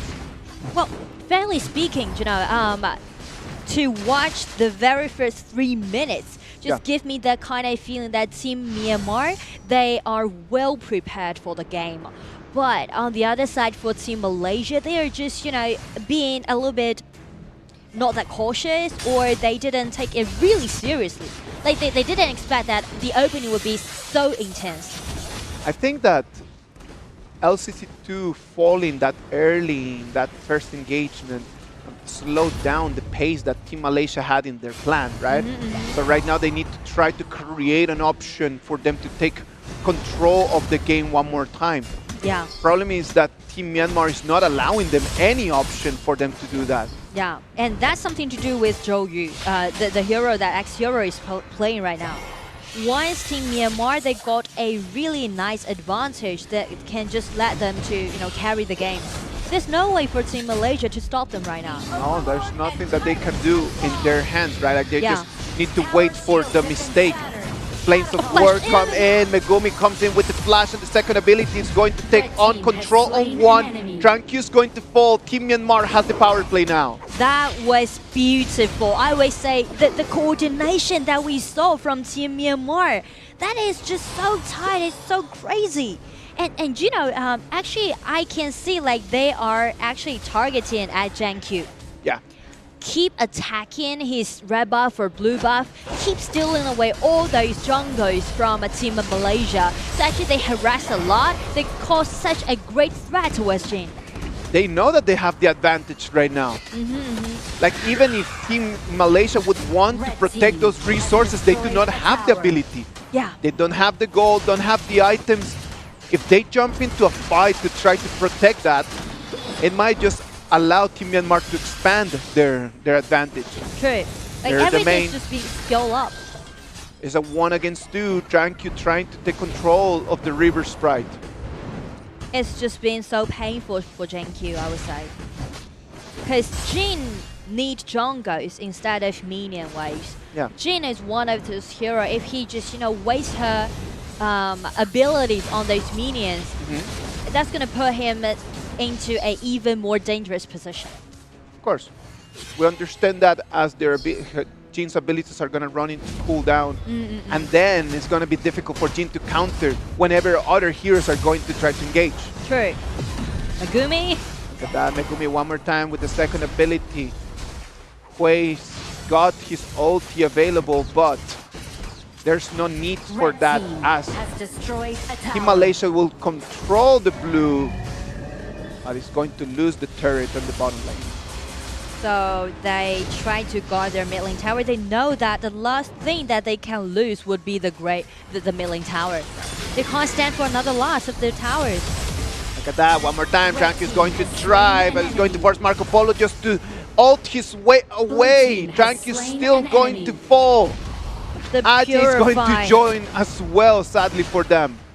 It is because of the summoner abilities that Shaolin carries help him to get away of this CC. Team Malaysia, they try to fight back. They know that they need time for Jing to farm up. They need time for Mutsi to farm up. So they need to do some counter-attack towards Team Myanmar. Good news for Team Malaysia is that Mutsi's Huang Zhong right now with the red buff on. He's going to be able to deal a little bit more damage and create a little bit more pressure to Team Myanmar's tanks. But for Team Malaysia, still they need at least 10 minutes for this composition to be like fully complete. Oh, look at that, forcing X-Heroes flash out. That's a good advantage of LCC2's Kali, the long range of damage that it can deal. Kreknak already on air, trying to find the right angle, decides to pull back and turns into the behemoth. And now they're trying to send all those vanguards on the confronting lane. Let Marco Polo to rotate. You know, Marco Polo is one of those heroes can deal great damage when he's free. Yeah. Like, he shouldn't be locked under all of those towers. He's just not like Huang Zhong. Yeah, of course. Like, the laning stage is very difficult for Marco Polo. Look at that. It's going to be one more time. Hui's ultimate is going to push everyone back. But it's going to be Team Myanmar, the one that they're going to pay for that. Both Asing and Xuan are going to fall right after that engage. And X-Hero cannot escape out of that Huang Zhong's damage. Mutsi got his double quail. I don't know, it's a 2-0, but Team Malaysia pay it with their mid lane tower. So I would say it would be a fair trade, but we need to admit that this team fight actually was pretty beautiful from Team Malaysia. The positioning, all of those surroundings, they just, you know, enclose all of those enemies. I think that Hui has such a good timing for his ultimate to be proc, right? Because he pushes Team Myanmar out in a good position where Xiaolin could have actually used his ultimate and deal damage to most of Team Malaysia's backline. True. And it was only because of the goal difference. Or that kind of timing when Jing jumps in is gonna be devastating. So Tyrant has been goal difference right now is for Team Myanmar an advantage of almost 4,000 gold. It is not good news for Team Malaysia, as right now the rotation takes us down to the farming lane at 3v3 engage. I would say maybe this is going to be the time for Team Malaysia to slow down. Actually, it's the situation just being much better than like 4 minutes or 5 minutes, right? Because we see like when the game just began, we saw that Team Myanmar, they are just constantly try to attack, constantly try to invade into their opponent's jungles. But now we are almost at the 10 minutes mark. It seems like everything has been slowed down. So that's going to be a good news for Team Malaysia. A good start for Team Myanmar, right? Like right now, as we're going to get into the 10-minute mark, it is important for everyone just to really calm down, just to cool down and just to make good decisions. We just saw in the last 2 fights, both of them were for Team Malaysia. And that might be the cue for Team Myanmar that they need to be a little bit working with the waves instead of trying to engage into the fights. Yeah, because we know that the strategy that they set was targeting at Zhang Q. Targeting at Zhang Q and lock him up, and that's what they did before 10 minutes. But after, the thing would be how they're going to take down all of those towers. Because, you know, the biggest question of the comp from Team Myanmar would be they are really hard. They're really hard to take away all those high ground towers. Yes, it is going to be difficult for them to go into the high ground. So if it's going to be hard for you to go into high ground, that's where Troyu's position where the mechanics and the design of the hero is going to come in hand. Throw, you can deal the fire coming from throw, you can deal damage to the turrets. So that might be the only option that they have at the beginning, just to kind of like slowly just peeling off the HP bar from the turret. True. So actually, there's going to be 2 plans set for Team Myanmar.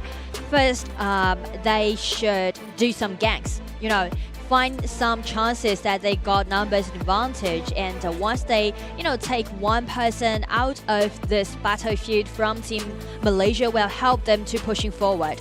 And as for Plan B, that would be do some preset.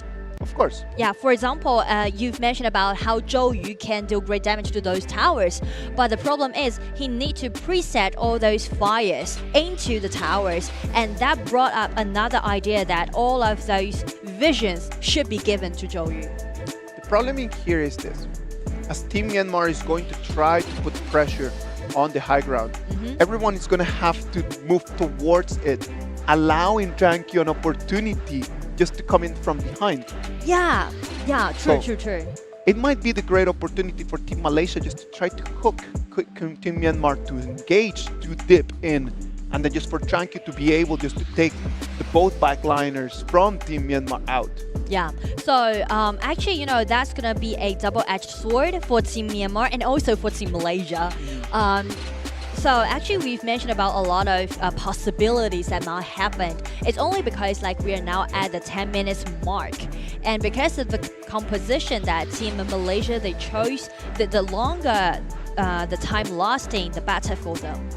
All right. Remember, ladies and gentlemen, right now we are in game 1 in between Team Myanmar and Team Malaysia. Right now we are in a timeout, and we'll be back into the game in any moment. So stay with us, and we will explain you a little bit more about what is happening. Yeah, and I'm sure that all of those players from both teams are going to be really nervous because we mentioned about how important or how vital this game would be. Yeah. It's not like day 1, day 2, day 3. Every rank gonna be settled down for today. And since both teams already got 5 wins in a row, whoever won this matchup will be the first place in Group 3. Of course. Yeah. That's going to have a direct impact in the upcoming 19 Asian Games, right? It is going to be very important just to try to seal that first position, right? Yeah. Sealing that first rank position might just give you a better seeding for the grouping stages after. Exactly. So there's a lot of consequences can be foreseen from this one simple point. And also, I'm really curious about will Team Myanmar just take revenge on Team Malaysia. Though again, though they haven't compete with each other in our RDAG, but before they've been, play against each other for several times. And I always say Team Malaysia always gonna win the upper hand. But we can see today, Team Myanmar, they're really well prepared. And actually, they analyze a lot about the opening set from Team Malaysia. Yes. Yeah, the openings have been just like a chess game, right? Yeah. I don't think that Team Malaysia nor Team Myanmar were thinking of LCC2 falling that early in that first engagement, right? True. Because normally what happens is that both teams are going to try to gain priority over that first minion wave and then just rotate to protect their jungle or to try to invade. Yeah. But just through that whole engage of just trying to clean the wave and then just losing a team member, that's not something that we see a lot. True. That's the original factor about why everything's now happening on the battlefield. And also, actually, I would say that's something to do with what you just mentioned about personality. Because we know that LCC2, he is quite a assassin mage player. So he definitely would be more aggressive and always want to, make a lot of things happen, always want to be put under the spotlight, right? So, though he's playing this Kali, normally we wouldn't see Kali be taken down by Zhou Yu in first round. Yeah. So that's something to do with LCC's personality, I guess. Let's wait and see what's going to happen. The idea of how the supports are going to allow the vision in the next stage of the game is going to be vital, right? Weigoods being really able just to be mobile and allowing Team Myanmar a lot more information compared to what Zhang Fei can do from the other side, just trying to protect Huang Zhong a little bit more.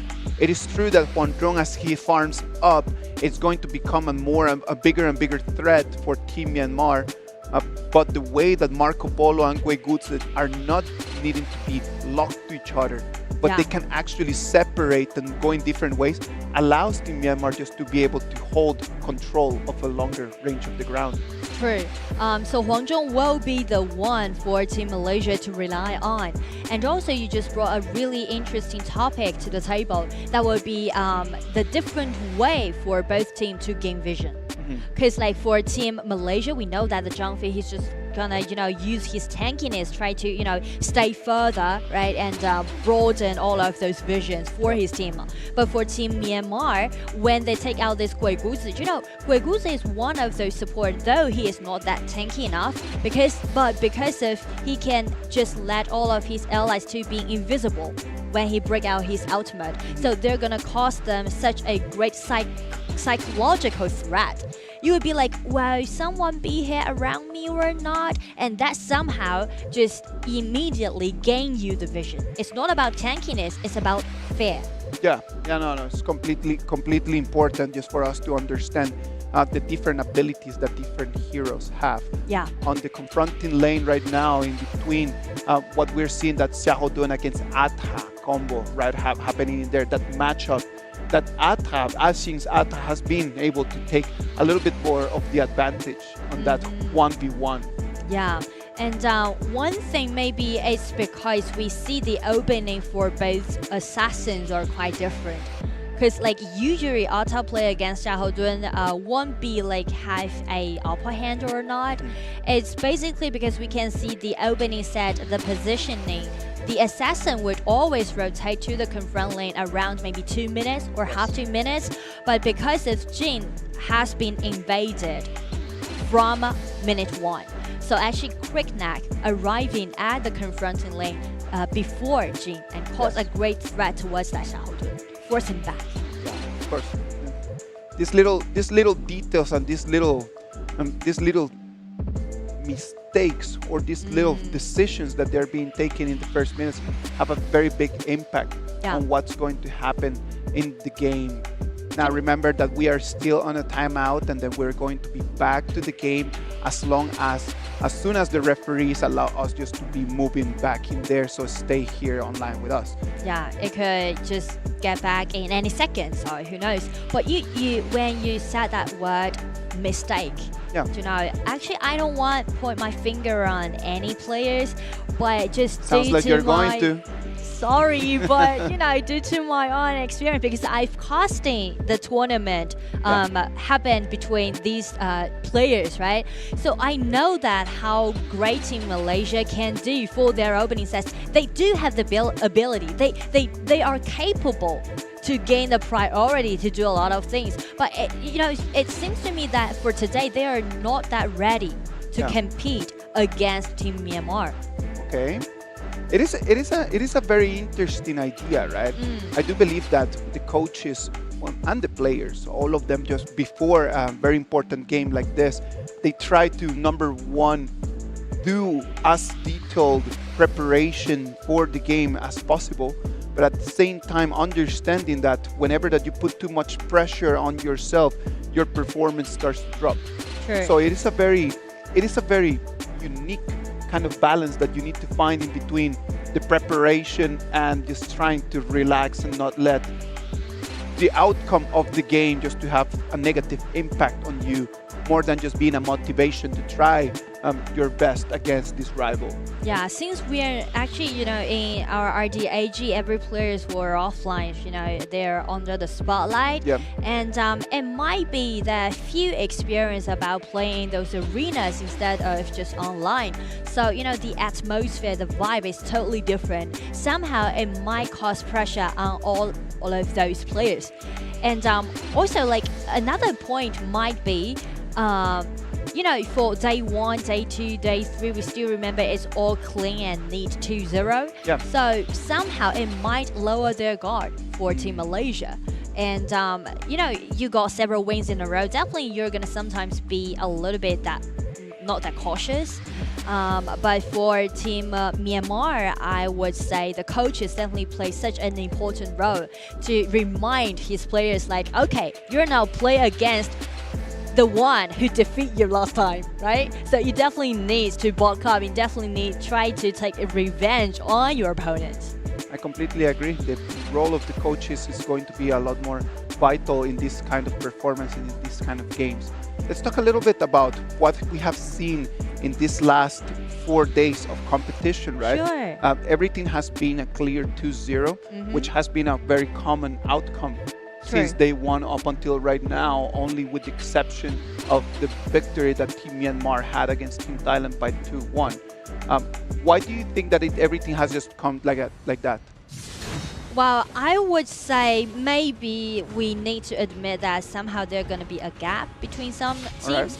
But for these two teams, I would say that might be the very first 2-1 that we're going to cost in the main stage.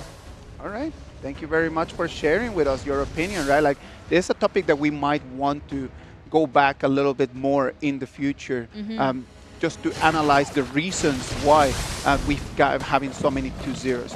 Now, getting back into the game, remember this is Team Malaysia against Team Myanmar. Team Malaysia is going to be on the blue side and Team Myanmar is going to be on the red.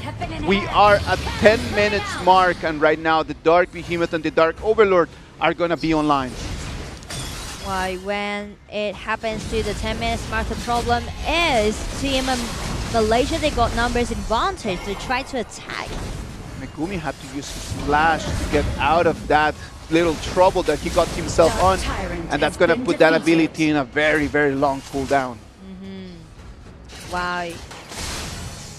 After all, this Dark Behemoth belongs to Team Myanmar. But I would say that was really a dangerous choice. Because before the skirmish, we can see from the minimap that Ashin just easily showed up.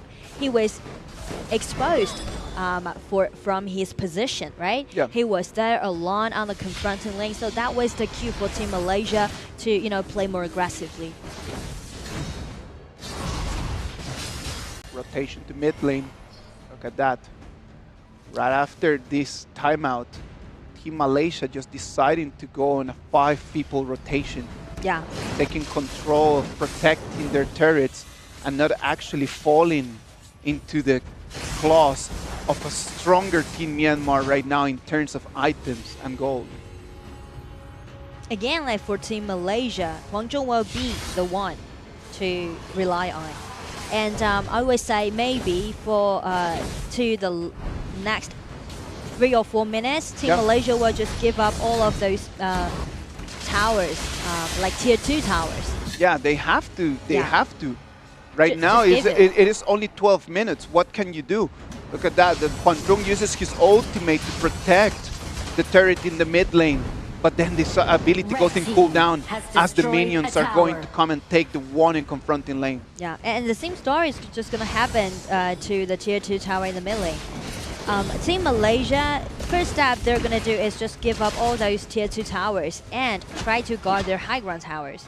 And for Team Myanmar, they know that the biggest problem for them is to, take down all those high ground towers since they got Wang Zhong on the upside of the map. That is the reason why they decide to go for this Shadow Overlord. That's going to allow the power of the Shadow Vangers just to jump in and allow a little bit more pressure coming in from Team Myanmar. So the next question for Team Myanmar would be how they're going to utilize the dark path, and also how they're going to utilize all those vanguards. Yeah.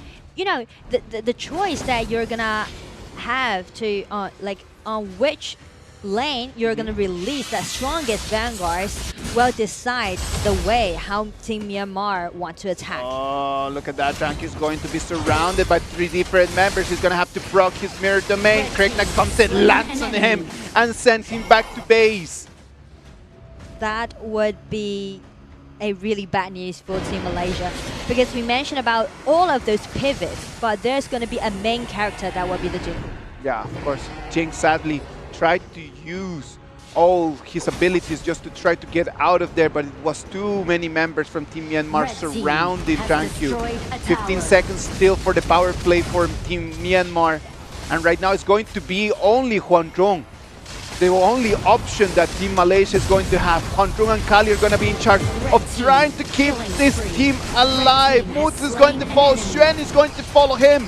And right now it's starting to look very grim as the Shadow Overlord Vanguards are coming in.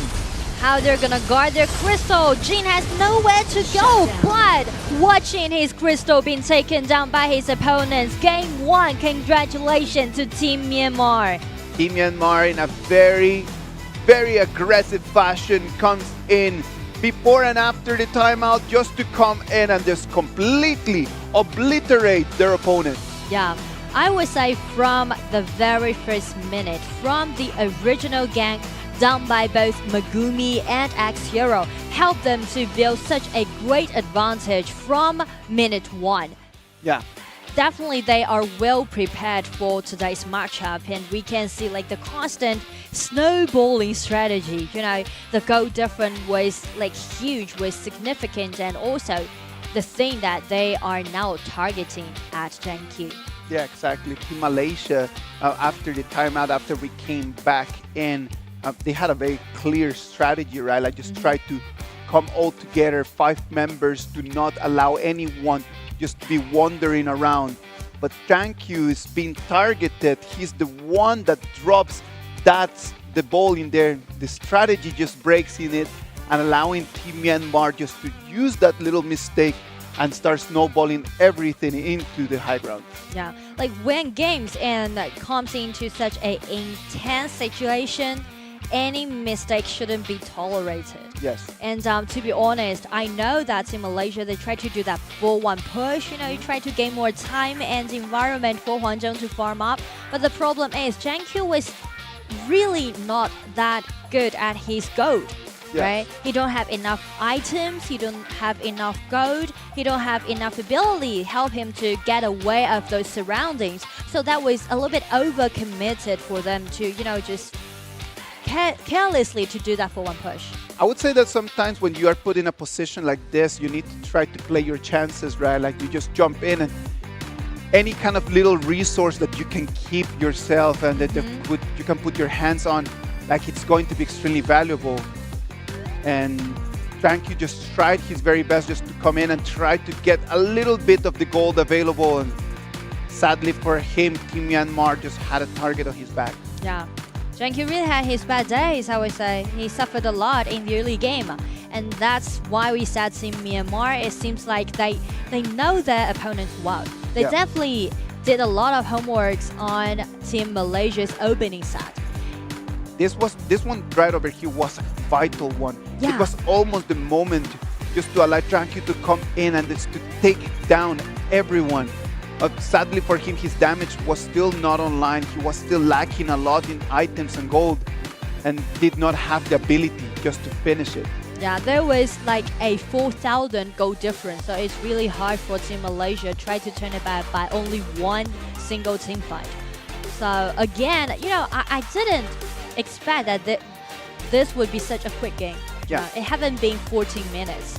And before in like other tournaments that's being given from these two teams, they usually would go to up to 18 minutes. Well, that's how you see that they have been doing a lot of different analysis and learning from each other throughout all these different days. The Audi Super A player goes to Ajie from Team Myanmar. Nice KDA, and he's playing with this quick neck. We would say the mindset of this players was quite clear, right? Yeah. He know that the vision is still enough for him, so you can see like he's really busy about jungling. I know that the jungle would be, you know, the basic part-time job for them to do, but like for this quick neck, actually he's trying to accelerate the pace. Every neutral objective was controlled by Team Myanmar, by this jungler. All right. Thank you very much for everyone being online right now. Team Myanmar right now with a short lead of 1-0 on top of Team Malaysia. We're going to go to a short break, and right after that, we're going to bring you game 2. 关闭外来的杂音，找准内心的节奏，奥迪 Q4 e-tron 让真的感受从开始才开始。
累了困了，喝东鹏特饮。The road to Asian Games 2022 will take place from June to July. Throughout this period, teams from 5 major Asian regions will compete against each other to top the inaugural Asian esports country and regional groupings. Let the first ever Asia-wide esports program commence. The Arena of Valor Asian Games version Honor of Kings event will span a total of 6 days, from June 27 to July 2nd. Out of the 5 regions in Asia, South Asia, and West Asia will merge to form a single major competition region, while the remaining regions will compete individually. Each region will host its own regional competitions. Regional competitions will follow a single round-robin format, with each team competing in a best-of-3 series. Teams will earn 1 point for a win and 0 points for a loss. The final rankings will be determined based on the total points accumulated at the end of the competition. In the case of a tie between 2 or more teams, tiebreaker rules will be applied to determine the final rankings. The Southeast Asia region is composed of 7 teams, namely the Laos People's Democratic Republic, Malaysia, Myanmar, the Philippines, Singapore, Thailand, and Vietnam. Feel the heat in this tropical region and witness the passion rise to a fever pitch. The call to battle has been sounded. Which team will rise above the rest and embark on the journey to the Asian Games? There is only one way to find out.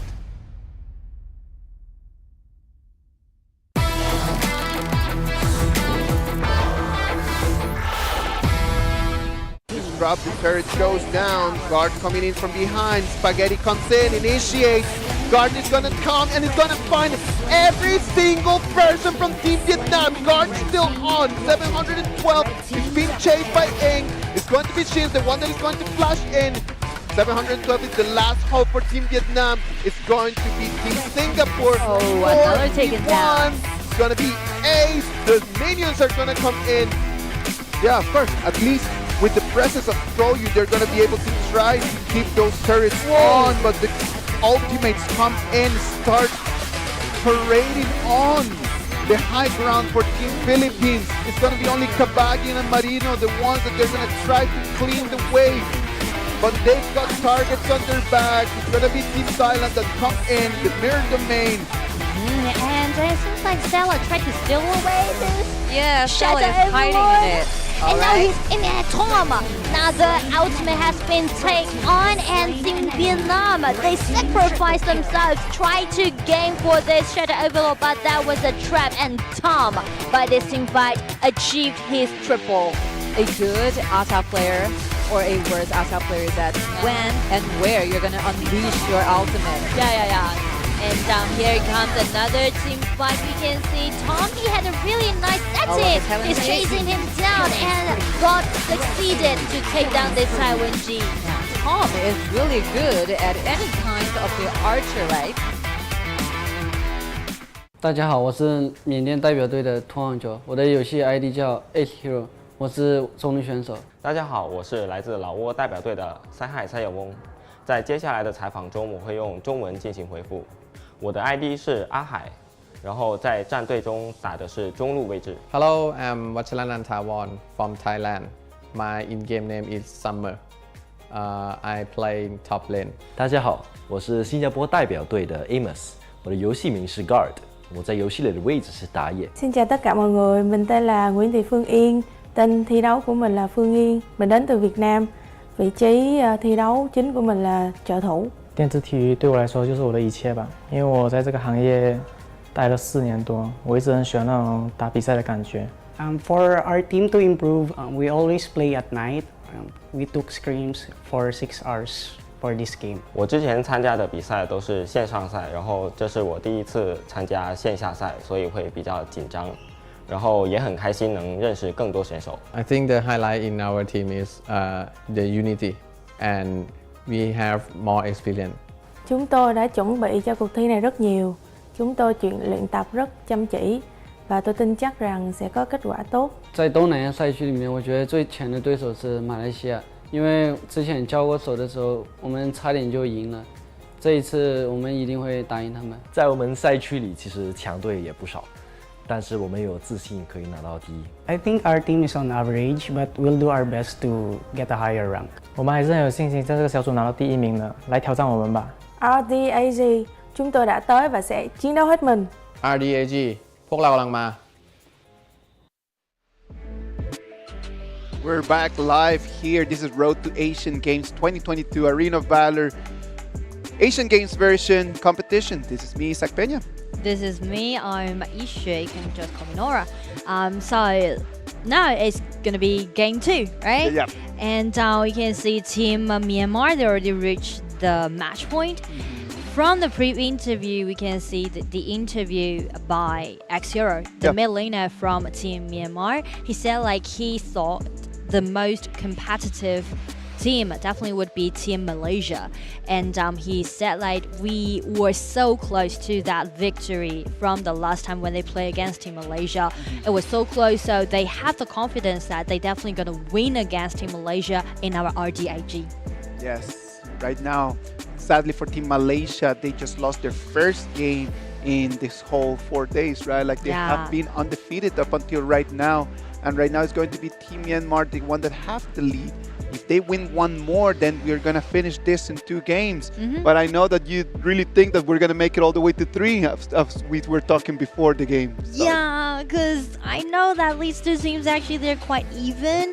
And also like they know each other like so well. So definitely they know that how they're going to set up those strategies. It's only because I would say Team Malaysia, it seems like they didn't be that kind of cautious when they play against Team Myanmar, because you've defeated your opponent several times, so you might be a little bit overconfident.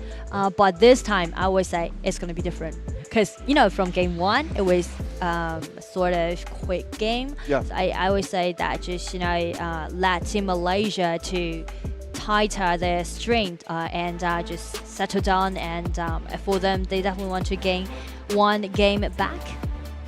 They want to, and they have to. If they still want to have any chance just to finish top of the rank, they must win this one. Team Malaysia decides to go on the blue, leaving Team Myanmar on the red side. I would say for Team Malaysia this time, first thing that they did was chose to stay at the blue side. That also means actually they can release that Dachao. You know, from the last draft, I don't think Team Malaysia should ban away that Dachao. You know, they're really good at playing this Dachao, and also they're at the blue side, so actually they get the priority to gain that Dachao position.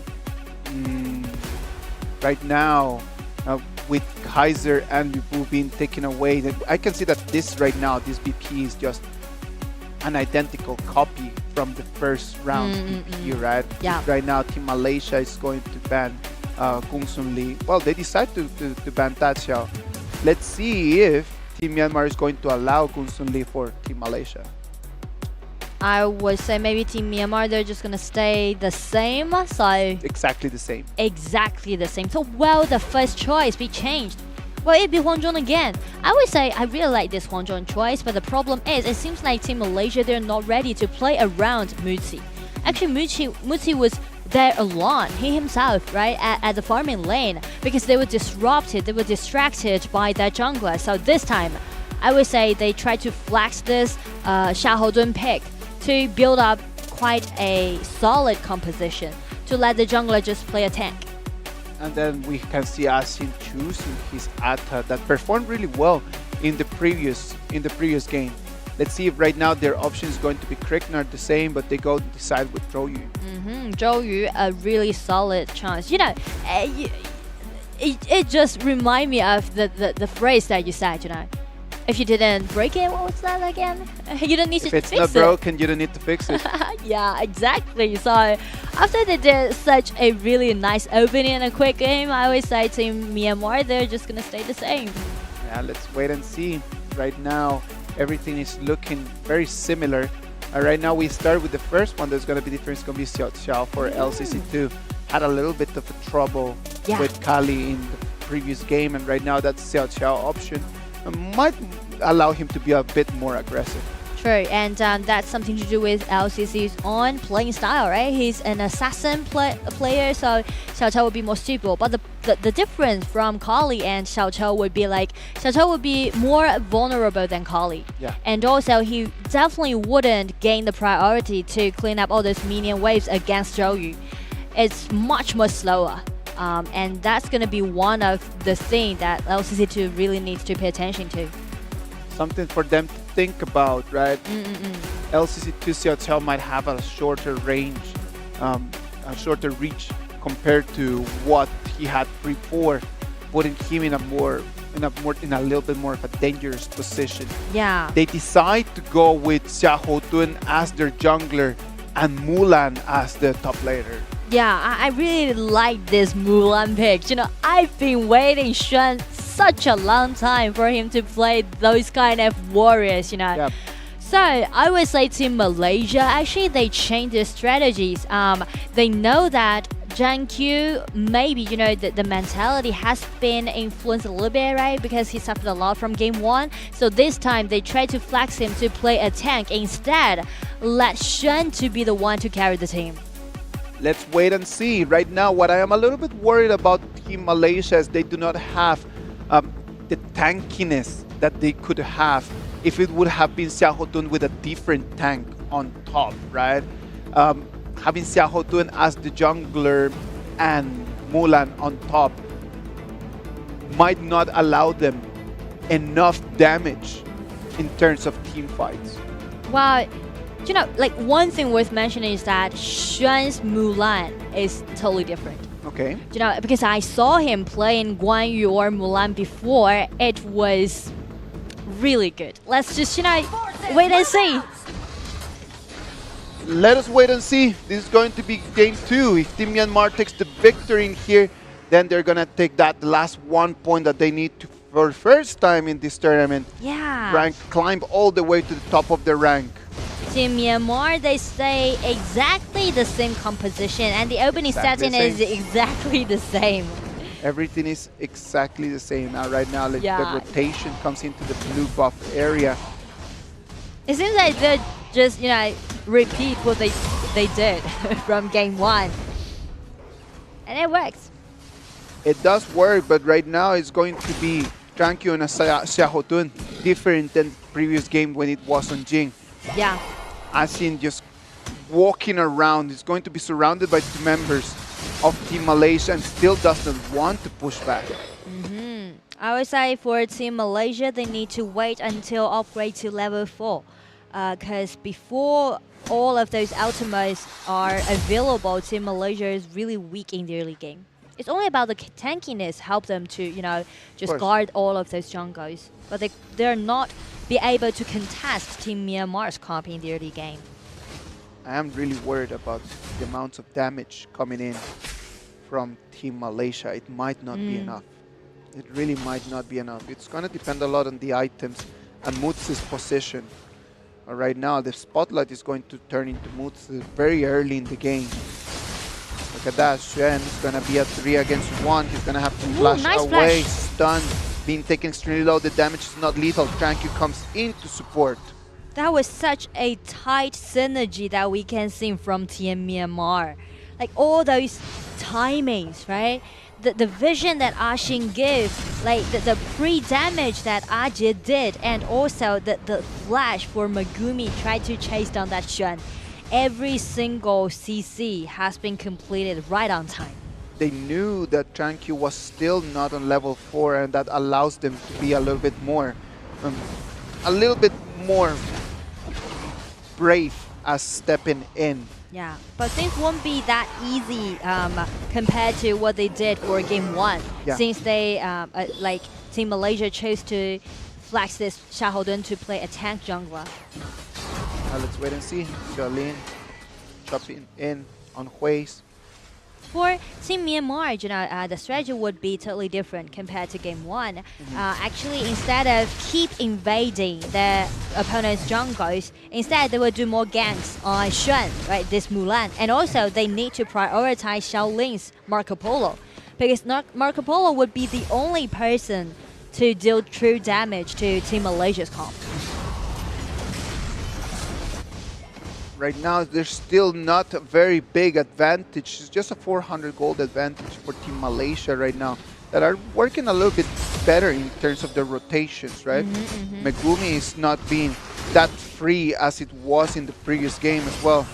Ajie trying to find a position, trying to jump in. It's going to be Ashin, the one that is going to force Mulan back. And now the damage is going to be taken on the turret. You can see Team Myanmar, they are keep pressing on the confronting lane. And that's what we said, like they need to keep their eyes on this Xuan. Megumi with second ability, he had the flash, but he did not have a good opening. Just cleaning the wave and then just pushing back. Ajie coming in from behind. Again. One more time, the target is going to be Xuan. He's immune, but look at the turret HP right now. I would say Team Malaysia, they really need to rotate their support to the top side of the map. Just let Mutsi to play himself alone. And what just happened on the battlefield? Double qual has been achieved for Zhang Q. As the image just moved down to the farming lane, everything was happening. The action was happening on the top. Counter attack, a 2-0 trade for Team Malaysia. Nice one. And actually, this is going to be the turning point in this game. Because after Team Malaysia, they got this counter attack. It allows them to use their tankiness, try to do the invasion. Great movement. That could be just the moment just to switch things around for Team Malaysia. Let's see how Team Myanmar is going to reply back to that, because they did not count on just that falling in there. True. But again, like for Team Myanmar, we said like this time the strategy should be changed a little bit. You know, instead of keep doing those invasions, it won't be easy for them to get control of all of those buffs. Instead, they should prioritize their Marco Polo, or the damage that wouldn't be enough. Damage is not going to be enough. Yeah. Already Mutsu with Axe of Torment. It's going to be the moment of the game where the Archer's damage starts getting online. We start getting a little bit more items in there. As we see the item board in a minute, we might be able just to describe a little bit about it. True. For Mutsi's hero choice, this Sun Shangxiang, he would be a late game playing Archer. But on the opposite side, Xiaoling, this Marco Polo, would deal great damage in the mid game. Megumi comes in, stuns both of them. LC2 being taken extremely low. Right now the target is going to be Tranquil. Ajie is being taken extremely low as well by Hui. Hui is going to take Ajie down. Megumi still comes in with a second initiation from behind. But look at that. If we were doubting about the damage coming in from Tranquil, he's standing up and he's taking everyone down as well. I really want to highlight both support. Like, it was because of Megumi's initiation helped Myanmar almost win against their opponents. But check this Zhang Fei. Both times, right? Check this Xiaohoudun. They're just being really tanky. We mentioned about this Marco Polo again and again. Without Marco Polo, the damage belt wouldn't be enough for Team Myanmar to deal with both tanks from Team Malaysia. there's no true damage and there's no burst damage. So, you know, like these two tanks, they're just gonna standing there and try to, you know, chasing down all of those rivals. Great performance in here but from Team Malaysia, turning things around. And right now it's going to put things in a very interesting way, right? Team Malaysia right now with an almost 2,500 gold advantage. Yeah. And that's what we, that is the Team Malaysia that we are familiar with, right? In the previous matchup, they're always going to dominate the game. And for Team Myanmar, now the game begins because they know that they realize that they definitely need to play around with this Marco Polo. So let's just wait and see what kind of thing that Xiaolin can do. Xiaolin had to use his Purify and his ultimate just to get out of that, putting him on his back heel right now, trying to protect the turret. LCC2 completely different right now, being able to protect the angles for the rotation of Team Malaysia. That was an insta takedown. We can't ignore Muzi's damage out. That was a burst damage. Muzi's damage is online already. Looking very grim right now for Team Myanmar. Team Malaysia might not want to let this game to finish in a 2-0. Team Malaysia, at least they need to tie it up. And for Team Myanmar, now this is gonna be the situation needs to be fixed. Without X0, they will not be able to guard all those high ground towers. But luckily it was only 8 minutes and suddenly there was an instant initiation. What a nice moment that Team Myanmar sees. Great jump in from Megumi, controls 2 people, and Xiaolin jumps in with his ulti just to vanish Muzi and Hui from the map.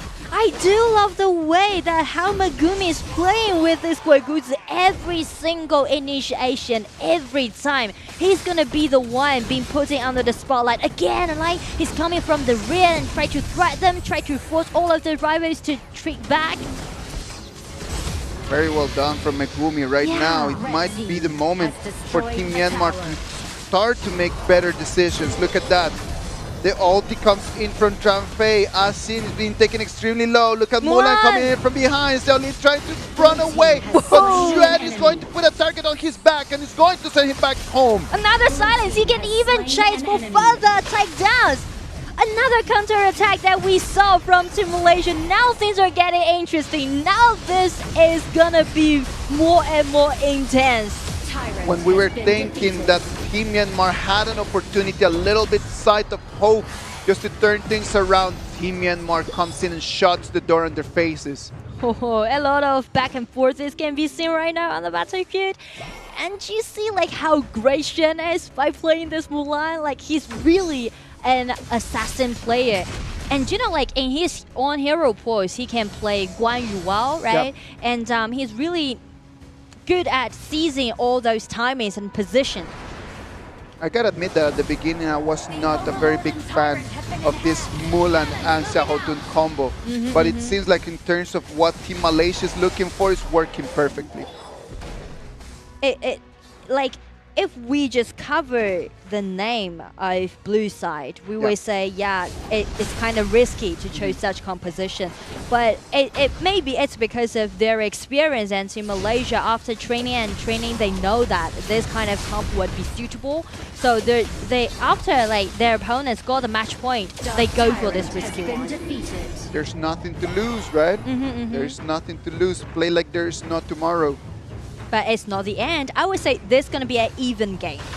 At the 10 minutes mark, Team Malaysia take advantage from the last team fight. The Dark Behemoth belong to them. Help them to increase more damage out. A 4,000 gold advantage for Team Malaysia right now.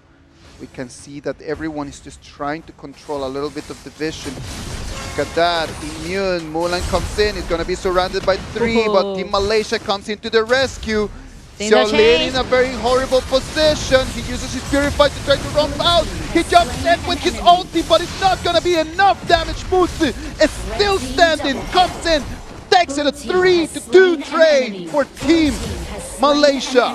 It was a gank tried by Team Myanmar. Tried to do that 3 versus 1. Tried to gank on Xuan, but it was because of Xuan's own mechanics and also all of this rotation that Team Malaysia did. That jump face ulti helped Team Malaysia to fight back and gain them the priority now. And we can see everything are becoming an open choice for Team Malaysia. Oh, Ajay in there trying to control his blue buff, but then Tranku stepping in, and the smite timing was way more accurate than what his opponent had. Yeah. He's trying to do some trades. Like, you can't just let your opponents to take all of those things away. But now, actually, for RJ, he should take the responsibility to, participating in all those team fights.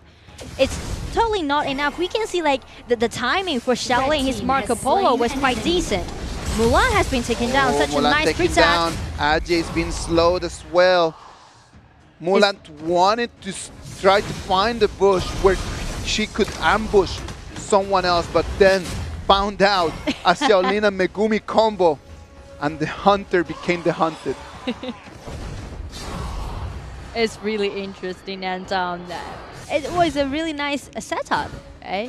Team Malaysia gotta be careful. Yeah. I'm telling you, I'm seeing a little bit of mistakes allowing Team Myanmar an opportunity to just turn things around. Yeah. Right now, it's going to be a tight chance. It is going to be tight. But look at that. As the items keep building, we can see that Team Myanmar's damage might be a little bit more lethal at the end of the game.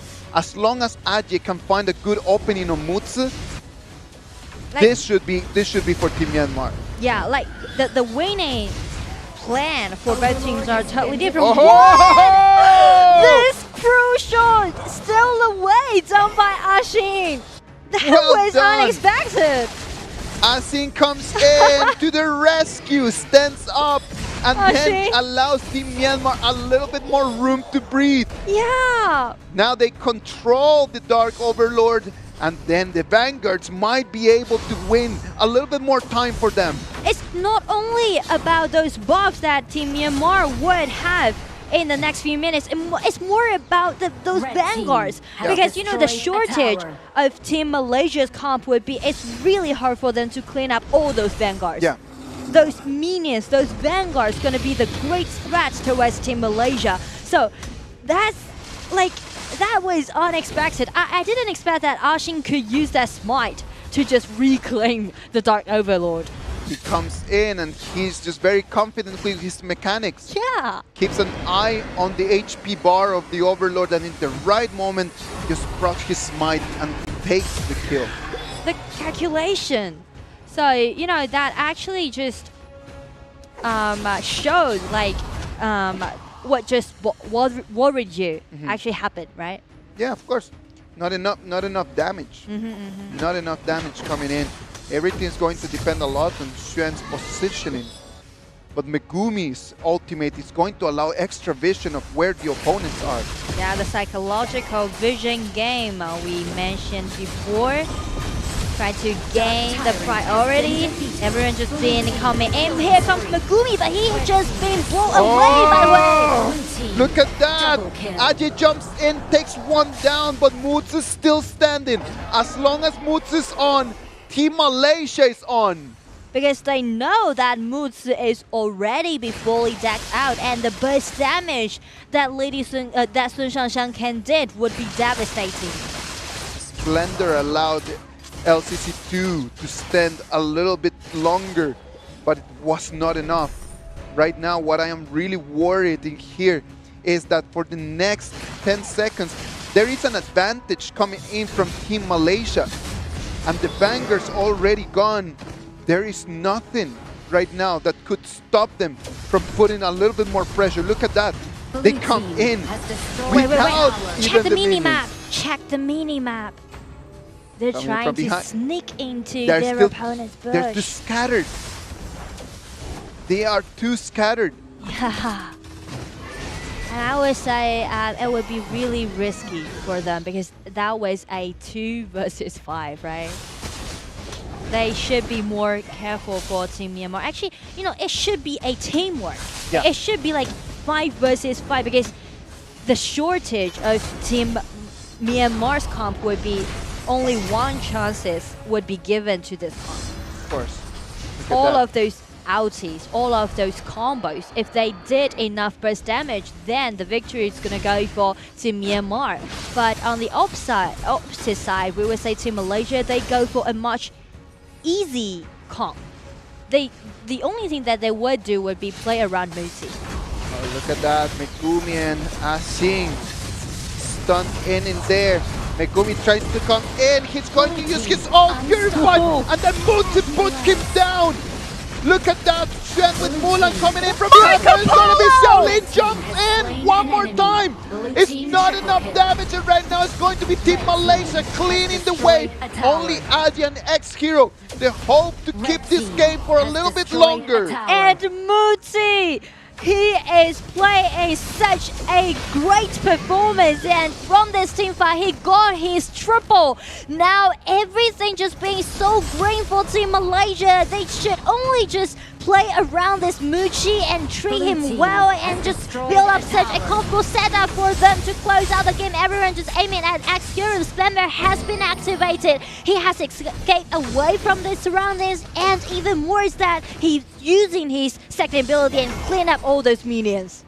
Minions cleaned, and right now it's going to be Team Myanmar, the ones that can breathe a little bit. The high ground turret is gone away, but they are still alive just to try to fight a little bit more. I would say it's going to be a long game. Maybe we're going to witness the spawn of that Storm Dragon. It might be. Right now, Team Myanmar trying to rush this Dark Overlord. They need to do it right now. 10,000 HP points in there, and they are able to take control of the last Shadow Overlord before the Storm Dragon. True. So how they're going to utilize it, that they should wait for more chances. You know, they don't need to hurry into pushing forward. And when we were talking about that kind of camp, actually Muzi just made his Siege Breaker. So that also means the Siege Breaker, this item will provide Muzi extra damage when his opponent's HP is below a certain percentage. So it will help them to do burst damage in the late game. That would be really, really painful for Team Myanmar. They can't stand for the damage dealt from Muzi. So right now. Let's wait and see. We still have one more Shadow Vanguard that has not been spawned yet. Team Myanmar trying to make a good decision. They're gonna hold to it until the last minute. Shadow Vanguard is going to join, and it's going to be set over there on the farming lane. It's the strategy that Team Myanmar wants to play, since we can see that the Storm Dragon will spawn on the top side of the map. So after they release the strongest Vanguards at the bottom, it will help them to win a winning lane. 10 seconds for the Storm Dragon. Mulan making the rotation to bottom lane, same as Mutsu on that Sun Shanxiang. They need to keep eyes in there, they need to try. Only Megumi is just giving the vision. The Tempest Dragon is on, ladies and gentlemen. They're trying to rush it. Megumi is not there to protect them. Trankyu comes in and he's got eyes on the HP. 35,000 HP points yet. Team Malaysia might want to jump in. And Team Myanmar is trying their very best. They do not have the numbers. Megumi is trying to sneak into the rear. He's waiting for the chances. He's playing just like an assassin. He's too far away from where the mix is. And he comes in, he finds Mutsu. Mutsu is going to stumble away. He's trying his best to survive. The TP is going to bring him back. Mutsu is still alive. Ajin comes in from behind, he's going to put him down. Now Megumi is still moving back. He's trying his best. Xiaolin is going to fall. It's going to be a 1-2 trade. Ajie wants in. One comes in with the sword revive. He goes out. Trankyu has a target on him, but he's going to have to run away. And right now, ladies and gentlemen, Team Myanmar, the ones that have the advantage. Another second ability, and now Joey will be back to life, but Xiao Chou has just been taken down. The team fight is still lost in, and everyone tries to fight until the end.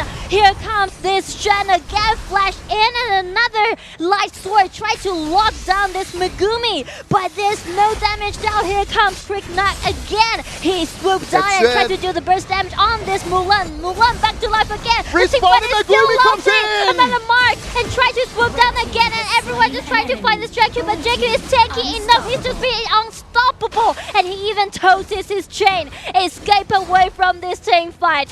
What a nice, beautiful team fight. It was so long. They are trying their very best to finish this game. That Tempest Dragon is going to be the next target.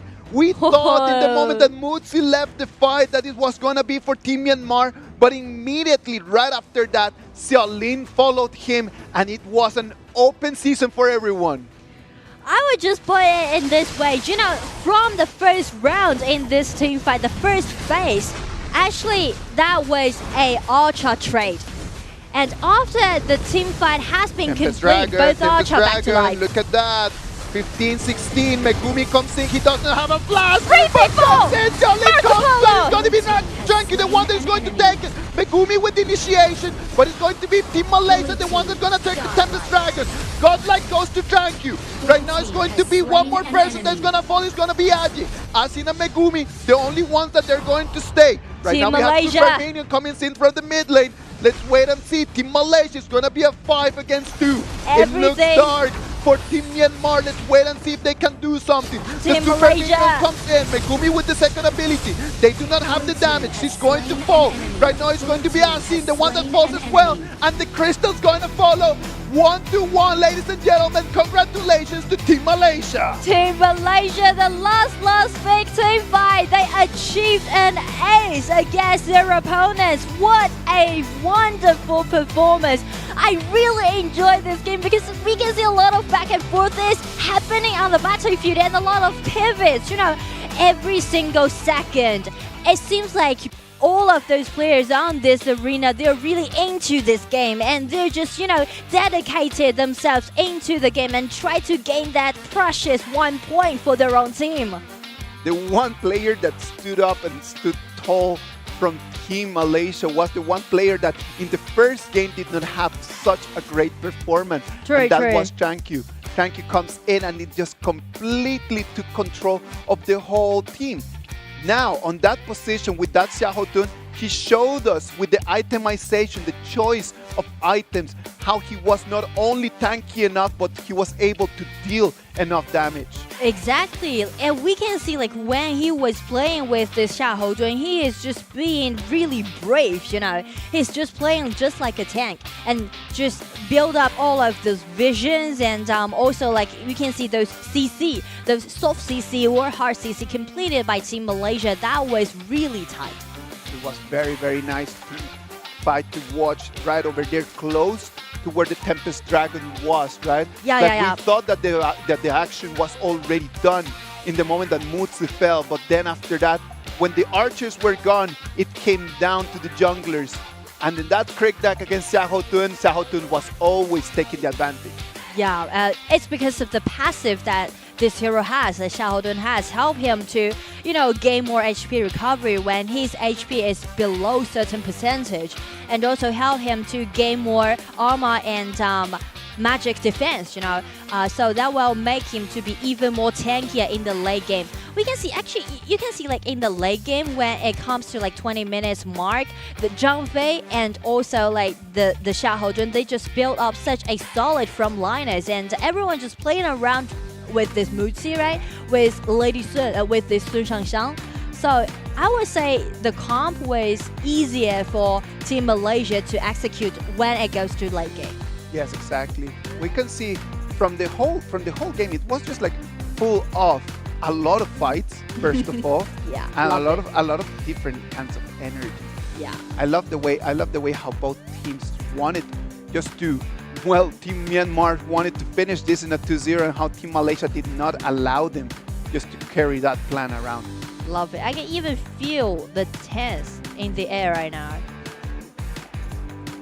a lot of team fights can be seen from this round, and we need to highlight Megumi and also Shaolin. Definitely, this duel, they really help Team Myanmar, to gain a lot of things back. And also like this Ashin, he reclaimed that dragon, also going to be really crucial. I think that Ashin reclaiming that dragon is the one thing that just pushed the game all the way until right now. Yeah.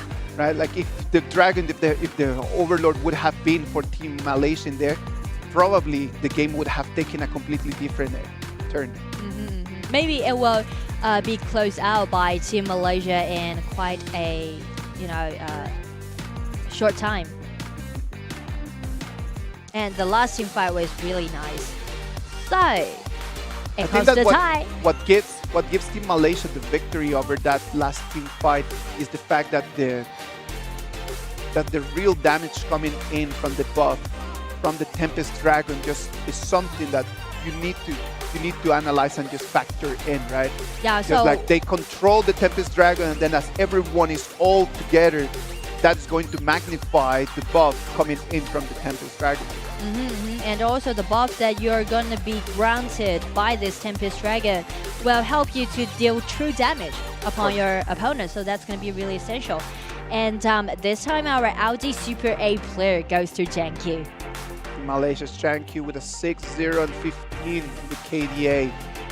Great performance by Jiankyu in this game, where actually he was everywhere. Every single time that there was a fight, there was never like a solo fight or a 1v1. He was always there, just rotating, roaming around, allowing just for Team Malaysia just to have the numbers in every single confrontation.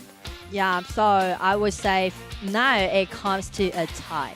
And that also means we're going to go for only one game, and this game is going to decide who's going to take the first place in Group 3. Game 3 is going to come to us right after this short break. Do not go anywhere, and we'll be back online. 关闭外来的杂音，找准内心的节奏。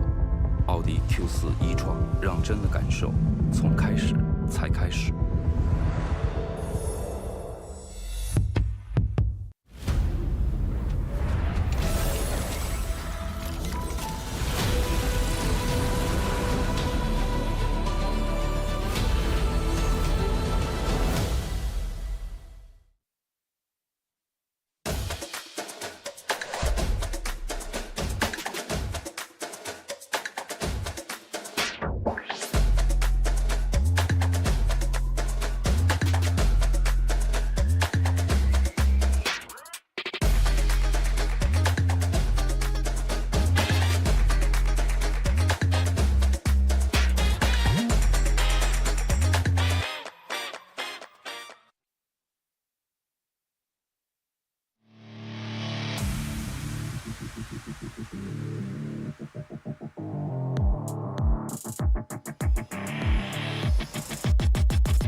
累了困了，喝东鹏特饮。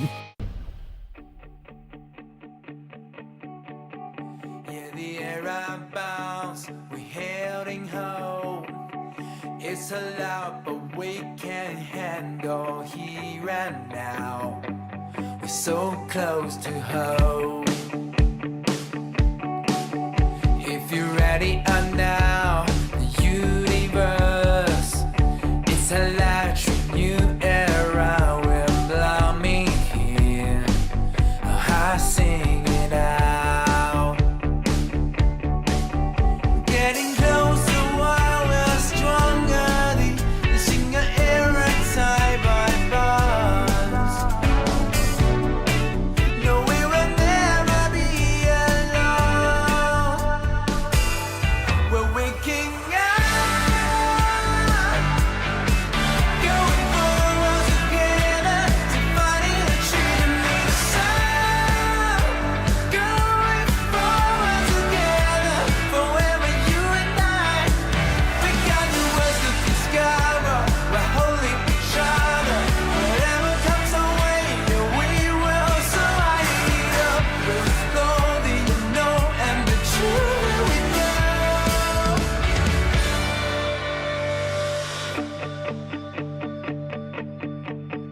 You can edit it now, you choose it all.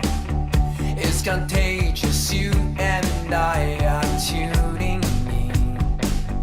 The earth sings aloud.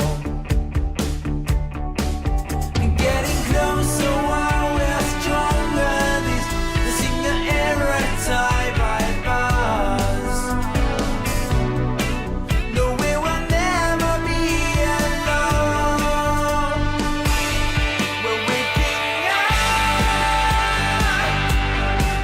going forward together to finding the treasure in the sun.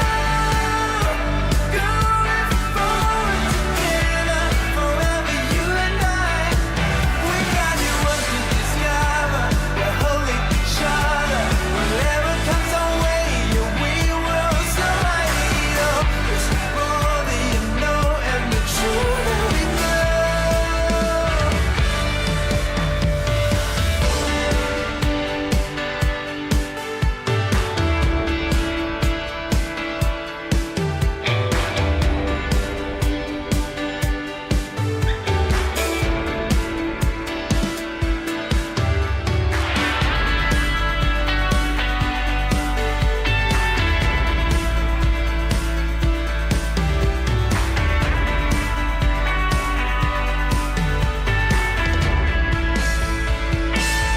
We're waking up,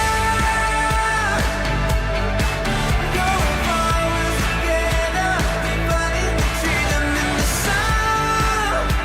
Going forward together, forever you and I.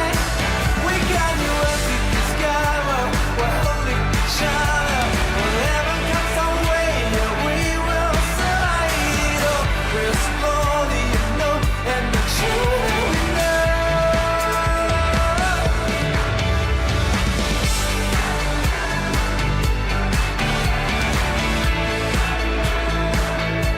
We're waking up.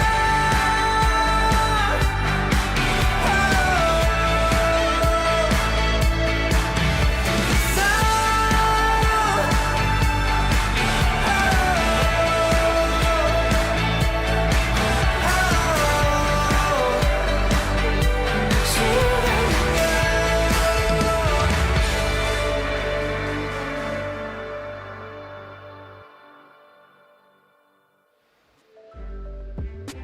All right, welcome back, and we are going to move into our game 3 in between Team Myanmar and Team Malaysia.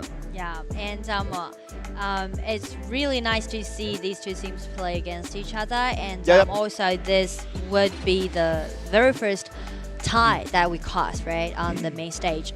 So, only one game last, and this little one game gonna decide who's gonna be the first place in Group 3.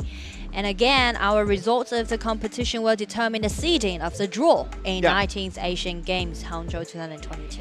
So both teams need to go all in, right? Like they need to really just go with everything they have, their most solid composition. Right now, it's going to be necessary if they want to take that first position. What do you think they're going to come up with? We know that the loser of the last game will have the priority to choose which side they want to stay. So I would say for Team Myanmar, maybe they will go for the blue side. Yeah. And they will still maybe keep the same bannings, but instead they will gain the priority to lock that Xiaohodun on the blue side.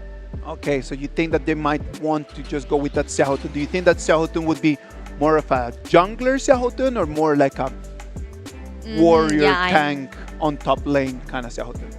I would say it's going to be played as a jungler because, you know, due to the previous matchups that Team Myanmar played, most of the time Ajay would play as a tanky jungler instead of like Cricknack or Jing or Lime. So I would say maybe they'll just go for that blue side and help Ajay to secure that Xiaohodun.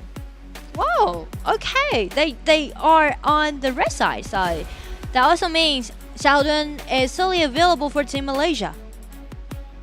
The winning rate on the red side has been a lot more higher than the winning rate on the blue side, right? It's come almost down to a 70% against a 30% in terms of winning rate from the red side. But let's wait and see. They might be able just to counter pick anything that is coming. And right now, as Guiguz is going to join the ban, then that means that either Lu Bu or Gongsun Li is going to be available for this comp. Yeah, so let's see, like if Myanmar try to lock down this Gongsun Li or this Xiaodun. Imagine the amount of respect that Team Malaysia has for Megumi's Guiguz. Yeah, definitely. That it takes the hero out of the equation. Yeah. Because we can see a lot of highlights. And also, I would say Megumi was the shot caller from Team Myanmar, right? Yeah. It was always him to rotate and try to make a lot of things happen. Okay, so it's going to be away. Gongsun Li and Lu Bu, both of them available. Let's see what Team Malaysia is going to choose as their first pick. They might want to go for Gongsun Li. Gongsun Li would be a really decent choice. But it seems like Team Malaysia tried to do some counter attack, so instead they just play with this well-rounded Zhang Fei and to let Team Myanmar to select their comp first. Bai Qi. Another tanky jungler, I would say. In this patch, only few teams would let Bai Qi to play as the confront laner. Okay. So most of the time he's gonna just play as a jungler. So look at that. Atta is going to be chosen here, so it can just work together in the control chain with Zhang Fei, right? Atta's ultimate can just block the path so the opponents cannot go through.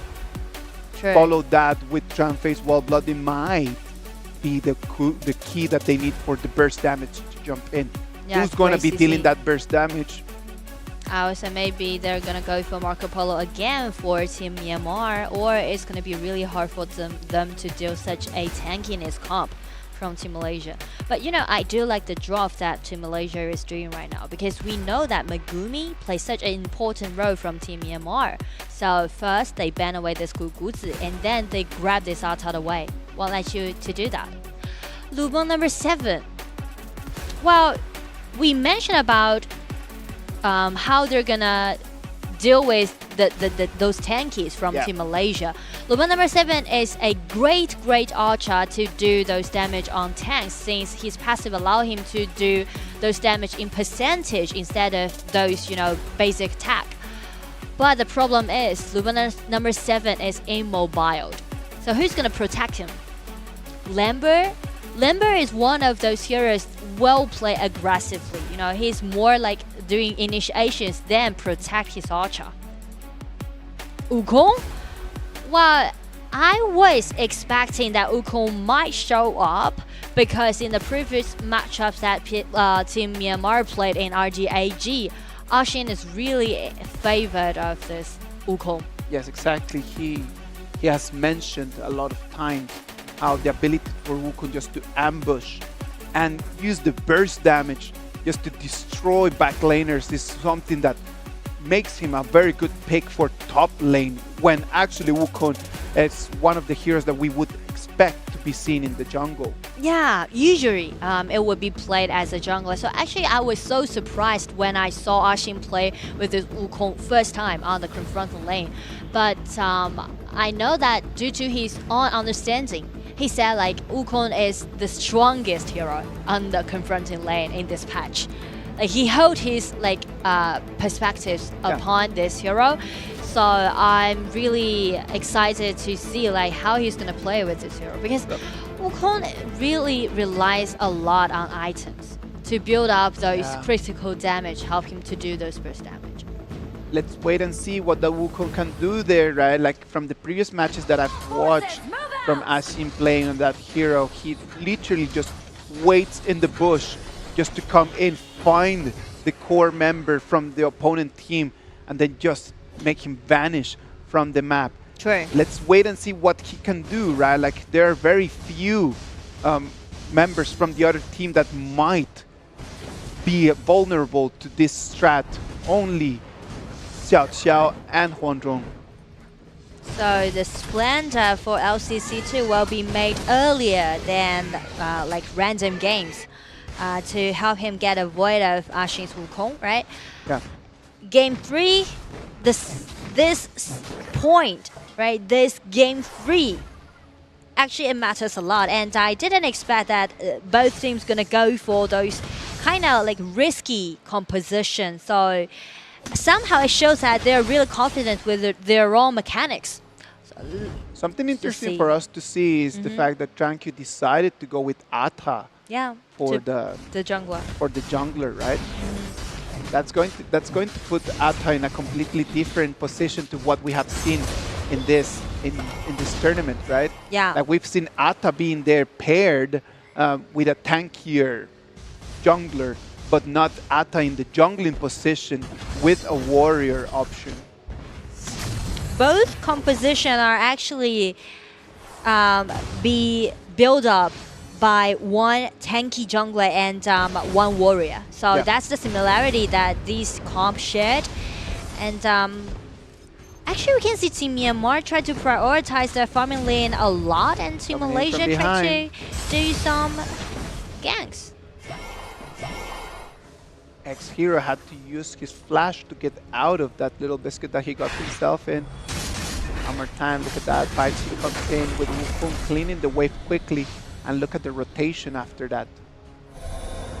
I would say this game would be a long game, and everything just gonna become more and more intense in the mid game. I mean, at least like 7 or 8 minutes, because both comp need time to farm up, need gold, need items. Baichi's damage is very dependent on its amount of HP, right? So and also like his duration of the taunt. Of course, so imagine how right now for Ajie to actually be able to deal damage and for his stun to actually be long lasting, it's gonna depend on just building big, expensive items. Like the choices of those items gonna be crucial. But you know, fairly speaking, I would be more favored into Team Malaysia's comp, because I do have my belief in Huang Zhong. Wow, look at nice that! initiation. Good combo coming in and sending X-Hero back. Now the Armageddon comes in, but it's going to be both of the flashes that are going to be exchanged at 2v2 over here in the confronting lane. The light blade is going to come in now. Wukong trying to use his gold rod to try to deal damage, but it's not enough yet. Does not have the damage online yet, and Team Malaysia turns things around, and they are gonna go with a 2-0 trade from that engage. That was a really decent opening for Team Malaysia, and it's because of the easy initiation that they can have, and also those combos. And again, Ata compared to Baichi, he would be much more tankier in the early game. Catapults moving out. Not good news for Team Myanmar. Has destroyed a tower. Not very good news right now. Team Malaysia is showing to us that experience that they have and how they are going to be using it for all of this. Baichi tried to come in with the flash and the stun, but right now it's going to be Huang Zhong, the one that's going to proc his ult to send everyone back. True. That was a nice try, but for Team Myanmar, first thing first, they really should slow down and try to pile up all those items. Because like the shortage of Team Myanmar's comp would be, it's really expensive, costs a lot. And also the cooldown reduction matters a lot. In other words, just protect your resources, right? The problem is that right now, as they start to lose the turrets, look at how Huang Zhong just cleans the wave and starts making the rotation. That takes time from Team Myanmar, as they need to go to either the farming or the confronting lane just to protect their, to clean the wave. Yeah. And that allows just a lot more movement, the priority to be on Team Malaysia's side. True. Team Malaysia, like actually they try to pressure a lot on lane A's because they know that it's really easy to protect Muzi in this particular time. Yeah. So they're just gonna play around with this Archer and try to pushing forward. Megumi is going to have to use his ultimate to try to lock on Muzi, right? So as long as Muzi has a flash, and Megumi has a flash. The only thing that Mutsu needs to do is just to wait for the right moment and then just proc the flash, right? Yeah, because there's going to be a delay that will be showed by Lambert's ultimate. So actually, that's going to be an easy dodge. Of course. So right now, what they need to do is take control of the cooldown on Mutsu's flash. As long as they have an idea if Mutsu has or not the flash available, they have a little bit of an advantage in order to initiate on him. Another Hammer time. Flash comes in. The Armageddon goes the waterway. It's going to be a 2-0 trade for Team Malaysia. Team Malaysia really at their best mood right now. It seems like it just irritates them. And check, Shin find a really nice position, but his flash has been forced out. And there's no way for Team Myanmar to guard their mid lane tower again. That it hasn't been 7 minutes. That is the problem that I'm telling you about having that Wukong there. It's too early in the game, and right now the damage is not online. He's very item dependent, does not have the damage to come in, and just comes in. And also the cooldown reduction. It's like, if you want to play with this Wukong, yeah, definitely he's going to be devastating after he got at least 3 items. Yeah, of course. To help him to build up those critical chances. Look at that, 1v2 against Mulan, and it's going to be Paitsy, the one that comes in and takes Mulan down. The price for that is going to be almost that level 2 turret. But actually, Shen, this Mulan won't be the key point for Team Myanmar. The biggest question is how they're going to do something on Muzi's Huangzhong. We can see like the goal different. It's quite significant. Muzi already got 6,000 gold, but on the other side, Shaolin, his Super M7 only got 4,000. Exactly, and Muzi already with 2 items, right? Yeah. 2 damage items that are going to allow him to be a threat to anyone coming in from Team Myanmar. He's just playing too comfortable, I would say. No one actually caused a big threat towards him. Muzi just gonna, rotate up and down, and claim all of those jungles from their own side, Everyone just trying to build up such a solid frontliners and help Muzi to accelerate his farming pace. That's gonna be the biggest challenge right now. Yeah. Thank you. Has eyes on the red buff. Blue team has destroyed They're gonna a give it to tower. Huangzhong. They know that he is the core in this place. The spotlight needs to be on the archer from Team Malaysia. Team Malaysia is trying to snowball the game. They try to scale up the goal difference. Yeah. Already they're having 4,000 goal difference. And for Team Myanmar, good things would be they still stick to their Zhou plan. That's going to be a really nice choice because at least you can guard your towers. And also, if Team Malaysia really wants to do some tower dive, they really need to think it through. Because under the protection of the towers, actually Shaolin would have a comfortable position for him to do more constant output. Look at that, one more time. Damage comes under the turret. And protecting the turret just means that Team Malaysia has control of the buff. Yeah. Everything is open for Team Malaysia, and they try to do some 4-1 push. Oh, nice wow, flash! comes in with the flash. Now he's going to force Asim to flash away as well. Look at that, he does not have the damage in the 1v1 battle. It's going to be Xuan, the one that stands victorious. It's all because of the go different. Watch the item that Xuan got. This item will help him, this pure sky, help him to get avoid of that lethal damage. That is the advantage when you've got gold in your pocket, right? Definitely. You've got gold in your pocket, there's nothing anyone can do. Yeah, those gold means everything. 10 minutes mark, right on time. So this Shadow Overlord just going to be easily given over to Team Malaysia. And now, here comes the question. If Team Malaysia, they try to, accelerate the pace, they try to close out the game, they can just release those vanguards on the side lanes. One more time, 1v1. It's gonna be Paitsy, the one that is gonna show up. Yeah. Knows that Asim might need the support right now. It's not the same game as Asim has been playing in this whole tournament, right? True. Every single time that he's had this Wukong, has always had an advantage. And right now that he's not leading in gold and right now he's not leading in items, the whole Myanmar team is going to have to allow him a little bit more support. And even worse is that without the gold, actually there's no, only like little chance for Team Myanmar to get access to this Huangzhong. Because actually the warrior that Ashin is playing will take the responsibility to do some burst damage on this Huangzhong. Look at that, Team Myanmar can do nothing to try to protect that turret. They can only see how Huangzhong uses his ultimate just to decimate the turret to almost 1/2 of its HP, a little bit less than that even. Sure.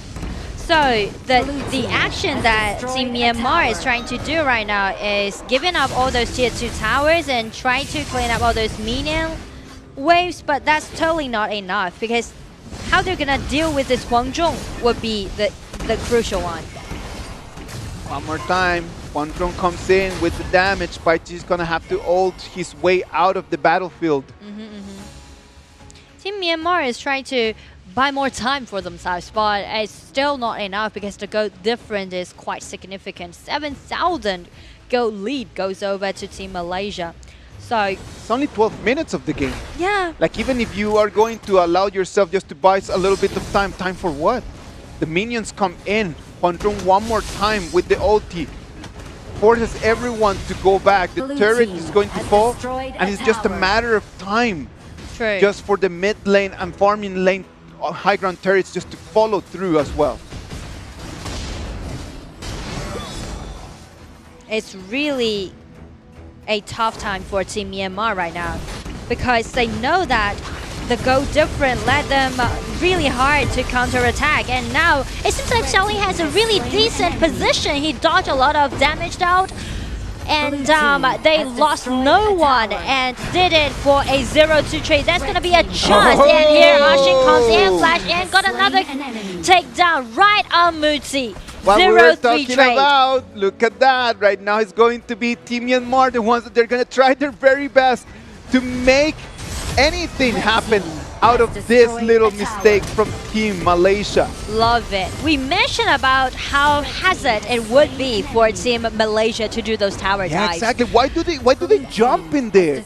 There's no reason why they need to finish the game right now. Yeah. Just wait for one more wave. It's totally fine. You have control of the game. Why do you want to just jump into that? Why do you dive in? Why? And this is going to be the turning point. That's going to be such a great relief to Team Myanmar. Yeah, it just narrows down the gap from 7,000 from almost 7,000 gold that they had before.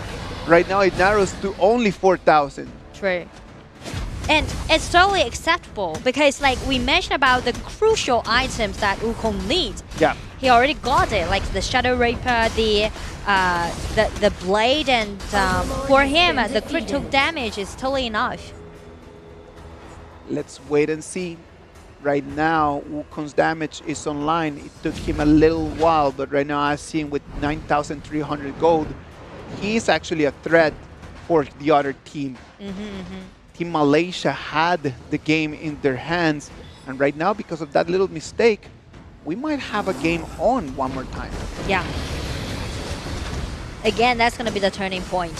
So, actually, we can re-analyze about the current situation.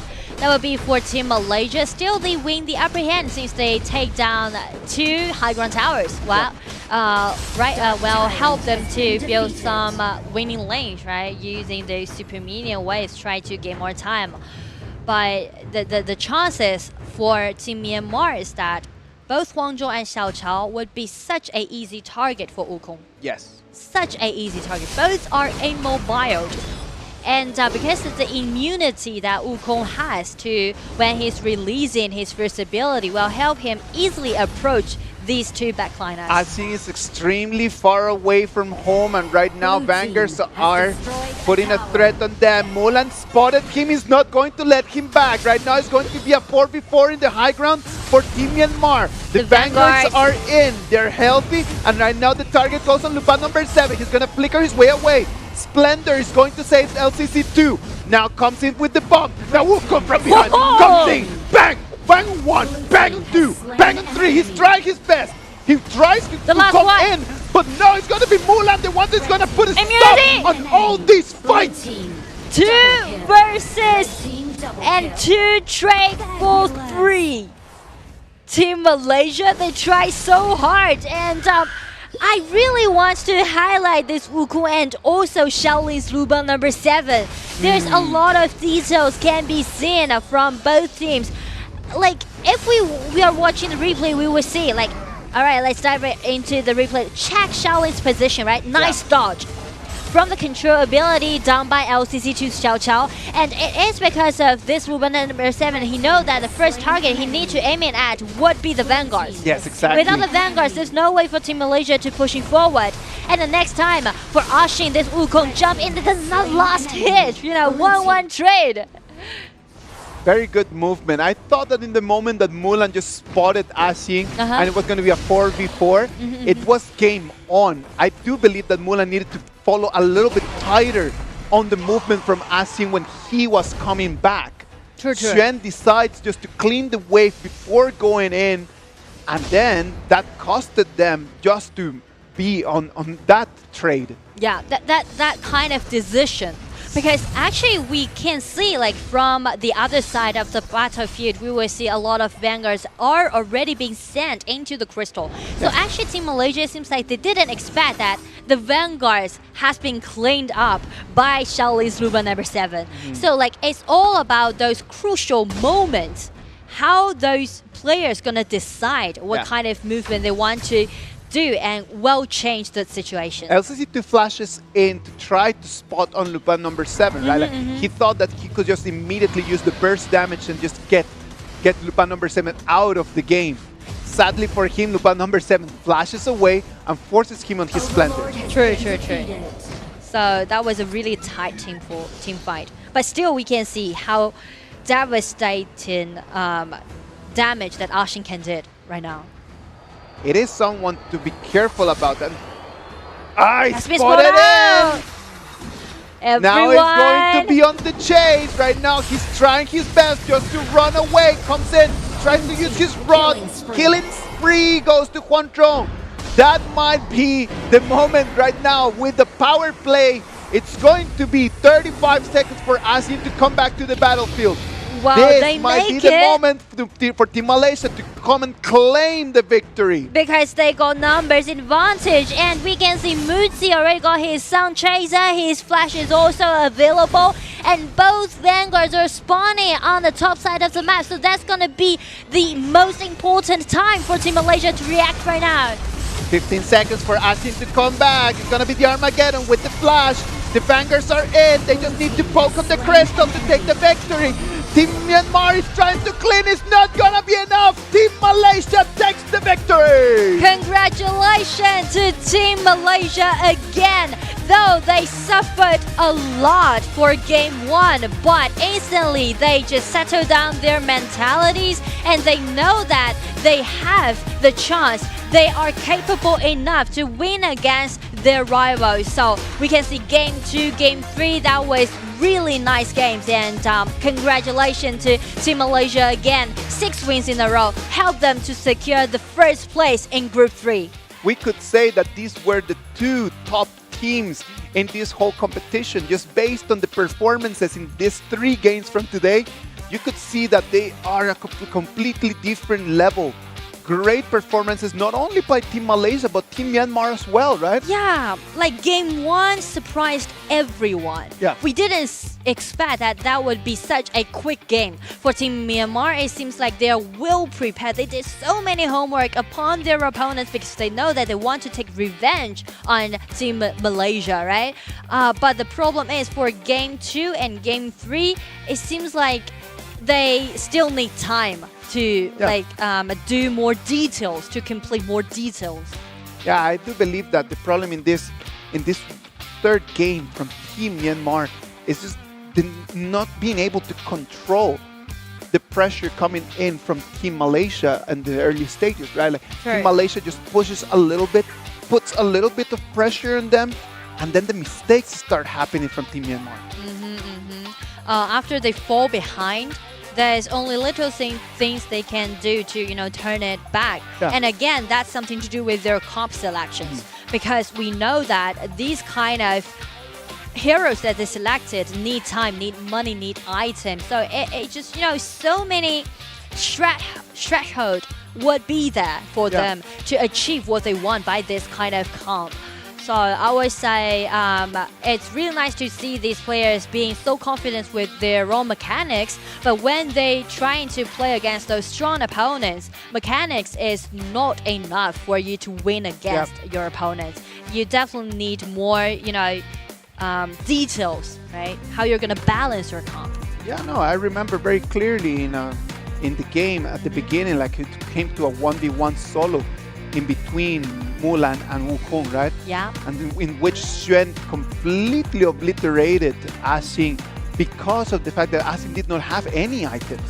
True. And without any items, Mulan just had all the opportunities to take him down. Mulan is not that kind of item dependent, right? Yeah. After he upgrades to level 4, he's gonna be great. This one right over here. Yeah. Look at that. 1v1, he flashes out, comes in for the comeback, but nothing that he could have done. This was a very, very risky movement by Team Malaysia. True. They tried to force the game in this one, and Team Myanmar just responded very well. We reckon that would be a turning point. Yeah. But later we can see, because of those winning lane that they got, and after all those mutual objectives still be in control of Team Malaysia, they just rearrange their lanes and try to send all those vanguards into that crystal. It was a difficult game. It was a difficult game for Xiaolin, because Xiaolin is just the one that needs to deal so much damage. The damage needs to come in from Team Myanmar Xiaolin, from that Lupin number 7. But at the same time, he needs to be thinking about how to survive, how to not jump into any trap. So thinking about surviving and thinking about dealing damage at the same time is a very big ask for any kind of player. True. We already questioned that in the draft, right? We said this hero is really good to deal with those tanks, but the problem is he's immobile. So usually he would be paired up with heroes like Zhang Fei or Boiler, right, to be the supporter. But for Lambert, he's the one need to initiate. And we can see this time for game 3, Audi Super A player goes over to Mutsi, his Huanzhong. Huanzhong, that was key, right? Not only for the fights. I actually just believe that in all the fights that we had, there was only the one fight where he was really vital. True. But actually, just in terms of the composition and what the goal of the team was, just to come in and to destroy the turrets and just to push forward, push a little bit deeper into what the composition, into the other camp. That's the key part of what Mutsu did on that Huanzhong. Yeah, and one thing that I really like this player would be Mutsu is always going to have such a stable performance. You won't see a lot of up and downs. He's always going to be there to hold up the whole team and make sure that they always going to have enough damage out during the game. All right, now right after this intense game, let's move to the after-match interviews with Jaco. Let's see who is there with him. Hello guys, welcome to the interview. I'm your host, Jacko, and now we have Shant Confontinan from the Team Malaysia. Please say hello to the audience. 大家好，我是嘉豪，欢迎来到采访期。现在站在我旁边是来自于马来西亚代表队的对抗路选手轩，来跟大家打个招呼吧。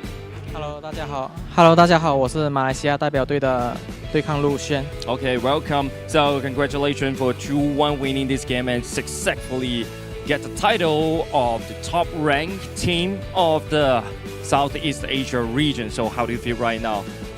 就是首先非常恭喜啊，这场比赛2比1拿下来，但这场比赛呢非常不容易。然后你们现在呢也是拿到了一个 title， 就是我们东南亚地区目前排名在第1的队伍，现在感受怎么样？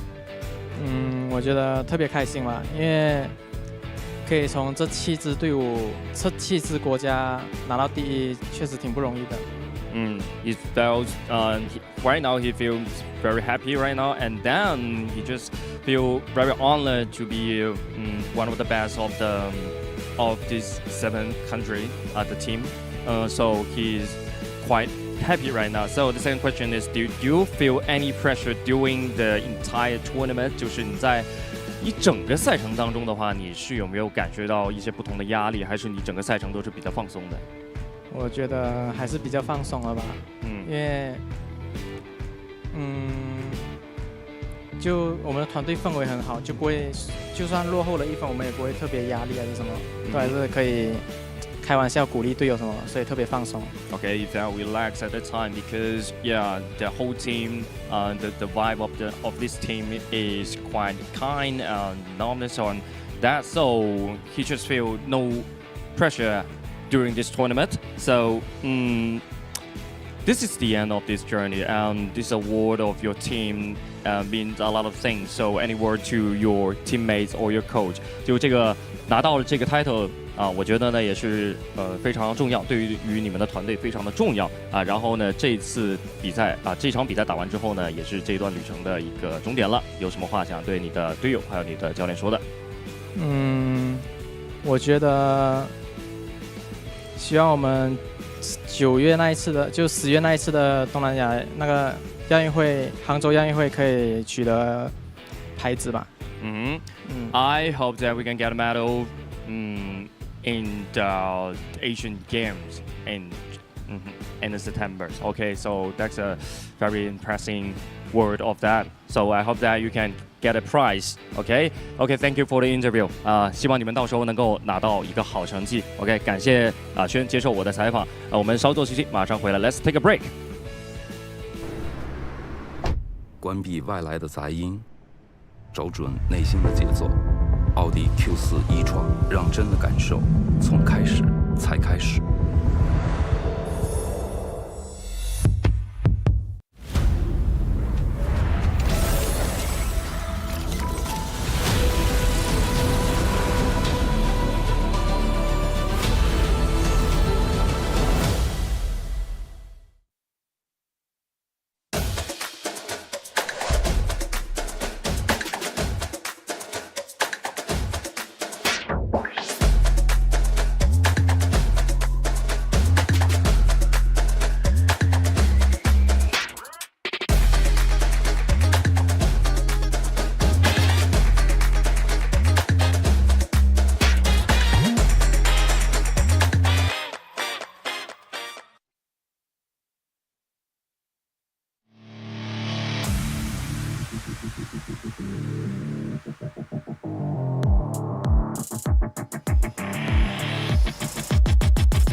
累了困了，喝东鹏特饮。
Hello, ladies and gentlemen. Welcome back. And here we go. We're at the Road to Asian Games 2022, where we're hosting the Arena of Valor Asian Games version competitions. And I'm your host for today and the very last matchup, Tian Gao. Hello, guys. I'm Isha, and exactly this is going to be our last game for Group 3. Yes. How time flies. So, like, Group 3 will be the largest regional group for this tournament. So, we have 7 teams. So, we have been covering those scheduled up for the past 4 days, including today. So this will be the very last match for this group. And yeah, I think these two teams, they are changing quite a lot. They're progressing quite a lot, especially for Team Vietnam. True.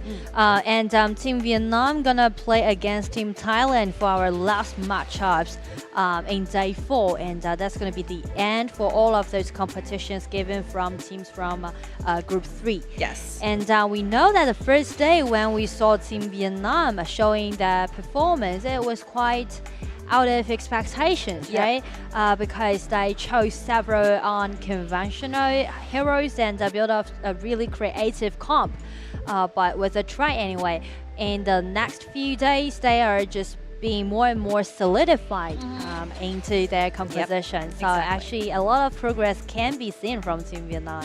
But just for your information, because the ranking board right now is quite fixed. The ranking and the titles are there, like with the one we just saw, the matchups between Team Malaysia and Team Myanmar. So the number 1 and the number 2 places has been already been settled. And Team Thailand have been sitting in the 3rd place all the time. And even though they lose this one, there's no difference to their rankings. They have already secured the spot at the 3rd prize. And yeah, for Team Vietnam, like even though they may have win this, if like can be the winner of these matchups, but because of the like victory and loss relationship with Team Philippines, so there's no difference when whatever this team, this matchup actually goes to, but there's no difference in the ranking boards. So I always say another way, actually just, you know, take out all of those burdens on all 10 players right now in this arena, because they know that it's nothing to do with their positions in the ranking. There's nothing to do with their points. So just let the last matchups to be fun and just enjoy the time when they're staying in this arena. Yeah, this is also how I view this kind of matchups, because there's no difference. You can just release all the tensions, all the pressures, and try to perform the best, maybe with a better communication, maybe with a more calmer mentality when you are doing these matchups. So yeah, hopefully they can like bring more surprises since you are completely released. You know, try some heroes that you won't feel so confident about maybe, and try something that you've been working on so hard for a while. Maybe test whether that composition is good enough for the actual competitions. It can go to 2 different ways, because I still remember maybe the game that was performed by Team Philippines, because we know that in Group 3 actually Team Philippines, they are the first team to finish up all of those matchups, right? Yes. They end up their journeys in our RDAG yesterday, and I still remember the last game they picked up Chi and like those kind of heroes. So I may think that definitely they always have their favorite heroes, right? And maybe there's no chances for them before to show off their own mechanics, but this time it can happen. Like we've mentioned this before for several times. Like Team Thailand is very experienced. They went through a lot of very important tournaments, and actually the accomplishment they made are really, really good. Like they have a lot of experience and they have a lot of understanding.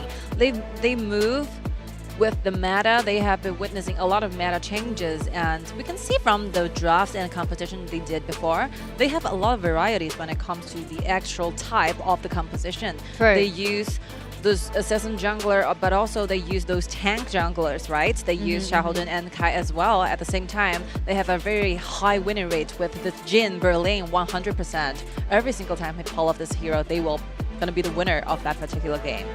So yeah, I expect to see something new from Team Thailand more. We always want to, Yeah. have fun with the game and hope everyone can enjoy the game. So let's see, will Team Thailand go for some, unconventional comp, or they're just not gonna stick into their like pushing strategy and try to close out the game. So let's dive right into game one, watching the drive. I think Team Vietnam very straightforward. Like their purpose is trying to make the top side of the map quite peaceful. Yeah. And they do not want to deal with Guan Yu and this very aggressive early game jungler and the top laner Xia Houbin. So yeah, that makes sense. Perfect sense. And the difference between these two teams, I mean, not about those ranks, more about those rotations from their individual teams would be Team Thailand, they always stick into their original lineups. There's no rotation can be seen in the previous matchups. However, for Team Vietnam, actually, their their confront laners and their support actually rotate several times. Yeah. By using that Lu Bu, right? Lu Bu just gonna be such a flex pick in Team Vietnam. I feel so bad because this Lu Bu has been banned away from Thailand. Yeah. They really work hard on observing what kind of the heroes that their opponents really want to have. So if this Lu Bu and Kai, which will be the two heroes and champions they use the most, is taken away, what will be the leftovers choices for you? You have to figure this out. Yeah, or you're just gonna, come back to your original picks. For example, let that Zhuge Liang to be the jungler again. Maybe. Just like what they did in day one. So There's a possibility, yeah. Yeah. Apart from the choice of Lu Bu, like Feng An used to play La Fuzi. I've been using Arthur for once, Chen Yaoxing for one, Thing for once. Yeah, I think the hero pool is deep enough for them trying to figure out what will be their choices. Yeah. And in the current picks, I would say both teams, they want to win a really clean victory because they are bringing out their most confident with heroes. For example, Team Thailand, I guess they're just, be sticking to their pushing strategies, maybe take Lubon number 7 at the farm lane, just like what they chose when they played against Team Philippines yesterday. Like Team Vietnam, they're pulling off this kind of composition that they really performed well yesterday. I tried to protect this Guangzhou until the late game and surround this very core and trying to push the game till the late ones. So how about the bodyguards? I would say Zhang Fei and Thing. All right, I think these two tanks will be offering enough. Oh, vision. Let's look at the very last two picks. Let's wait and see Lingdi's whether this kind of archer will be chosen by the Team Thailand. I think it's done, it's determined, it's chosen up. Lingdi's as archer. Yeah, I would really like to see this kind of hero goes up to the stage. Wow, it's the first time. Yes, it's the first time for Lindis to show up, right? It's the very first time in RDAG for Lindis to show up. But I do love this hero because this hero actually just can, gain the vision by using her own abilities by himself. So she's gonna be a great hero to protect himself, and also he's gonna gain extra movement speed, extra damage dealt when he was in those kind of bushes. Yes, and like the Xenial choices is also very good because by the ultimate, like Xenia will be offering a lot of protection to one particular teammate. So they will be having those damage reduction when casting this ability, and after the teleportation, like Xenia will land on its teammate's position. It's a whole map ability instead of just moving with their own bare foot, right? So yeah, it's very interesting. And the ultimate will be gaining those moving speed for Xenia and also increase armor and magic defense for the teammates in that range for 6 seconds. That's very crucial. Like 6 seconds is really, really long in Arena of Valor. Yeah. So to these two teams for their very last showcases, let's see within these two comp what kind of performance they're gonna give to us. Oh, 3 smites ready for the battle. Like Team Thailand is on fire. They're gonna be planning on taking those jungles away from Team Vietnam. Earlier visions already can be seen on the battlefield. Team Thailand just playing so aggressively because of the triple smites they got, so they can easily steal away the red buff. Quick knock for Berlin. I think it's okay. Like Quick knock together with Ata will be a very traditional, very popular duo. For these two days. Like a lot of very good teams are choosing this duo, trying to secure down the early game farming up, and when it's a time they will let Quicknock to be appearing in the team fights and getting those first damage onto the backlines. So Quicknock, this hero actually needs time to farm up. So in the early game, there's only some like harass that would be done by Team Thailand. Sure. And for Team Vietnam, I still remember how Stella was so great by playing with this Ryoma. Yes, yes. Remember that one yeah, versus two several two, times. Yes. Like the initial damage from Ryoma is really high. Yeah. It gives you the confidence to pick up those solo fights. Yeah. And also like the ultimate that Ryoma has helped him to gain massive HP recoveries that also would make this jungler to be more sustainable, right, than a Quicknock. So I do hope that Stella can win a victory by using his favorite hero. I think like 7-12 ambush there really well, but the Swin is putting on the wrong positions. I think Team Vietnam will try their best to stay away, while Berlin still is in a safety positions, and the invasion are happening right now. I think there's nothing that Team Vietnam can do. True. It seems like Team Thailand, because of their experience, we mentioned again and again, they know that when they are carrying those triple smites, they definitely need to play aggressively into the game. I was trying to see some performance from Lindy's as well, because Me like too, the me second too. ability will be very special. It's a very special vision granted skill for this hero. He will be placing an invisible trap and granting the vision of the enemy who touches on it. So he can protect himself only by standing on the bottom side solo. So And the vision also- will be given.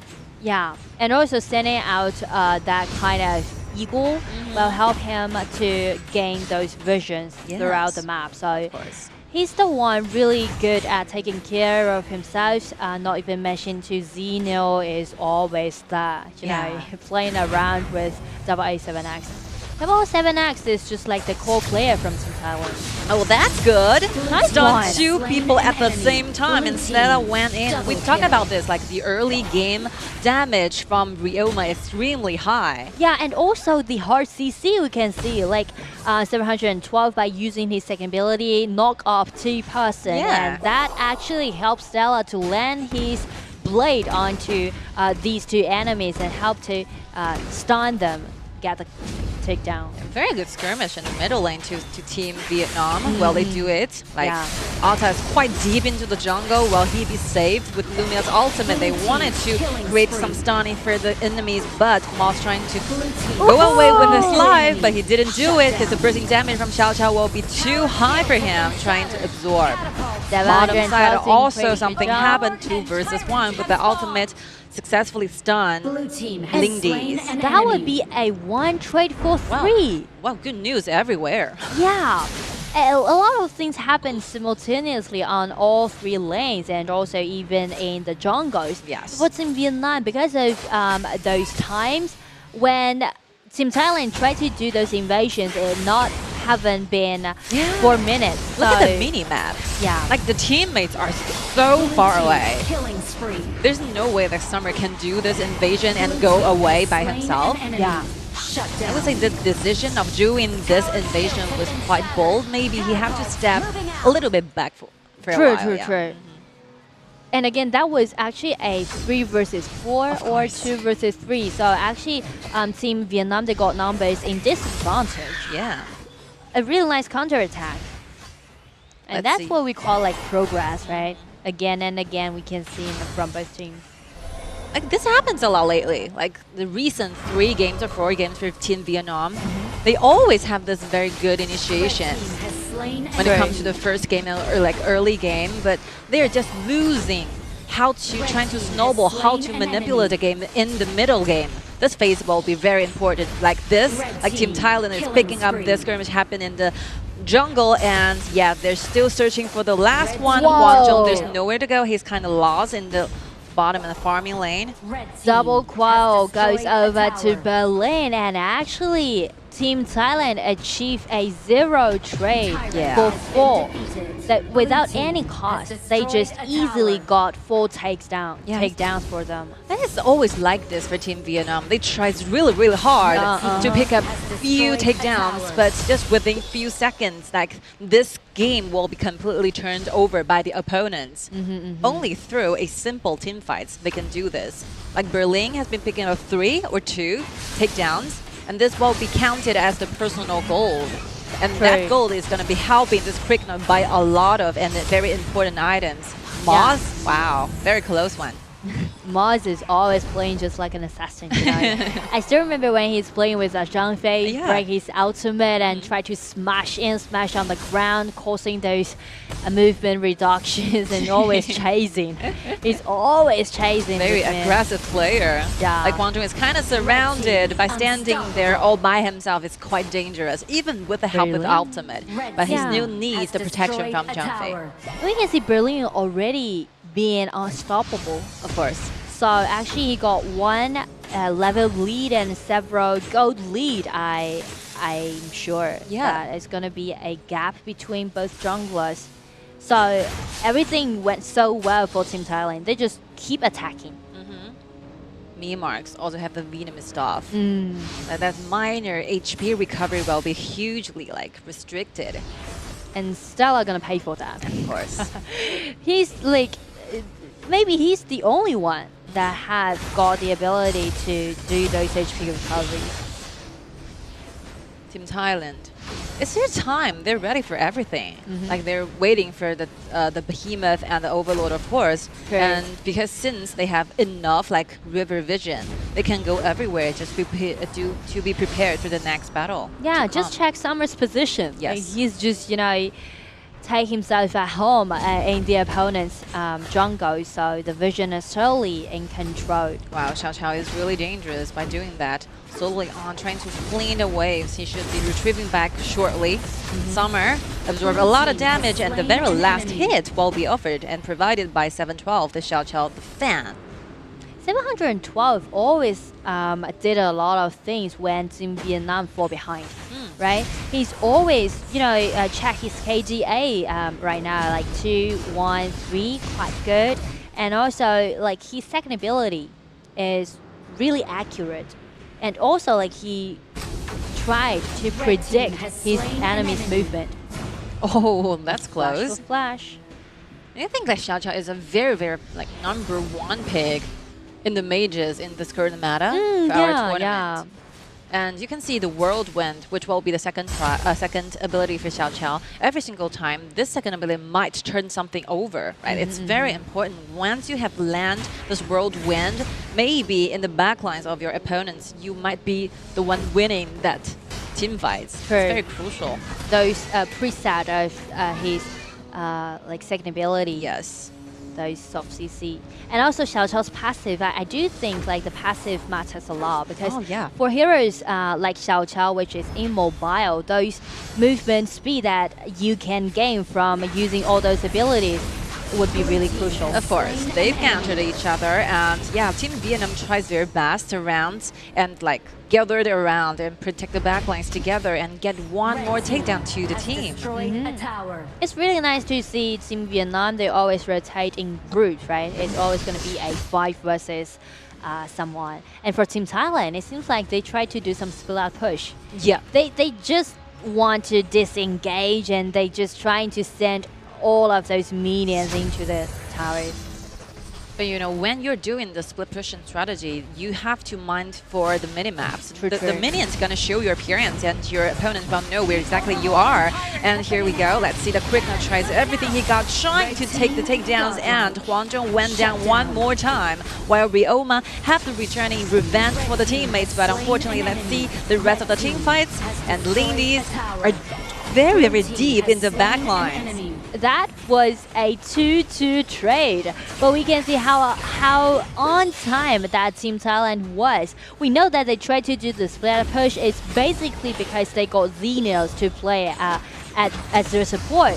So check the TP, right? The very first time when they find a chance, like for Berlin's Kriknak try to do the burst damage. Moss immediately TP down and just grant his precious jungler another shield. Yeah, this is a really good point. Like you have Z-Nail, you can do the slippage all by Z-Nail one, so you can form a 1-4 formation instead of a 1-3-1. All right, something happened right there. Team Thailand have been take another neutral objective at once. I mean, like so far, Team Vietnam is really good at doing those counter-attack, right? Yes. Always trying to fight back, and decent trades has been seen. But for Team Thailand, it's more because they know that they are able to control all of those neutral jungles. So actually, the goal difference make Team Thailand to be more easy at those team fights. Let's see. I think they will be waiting for the vanguards to arrive, so that they will be like.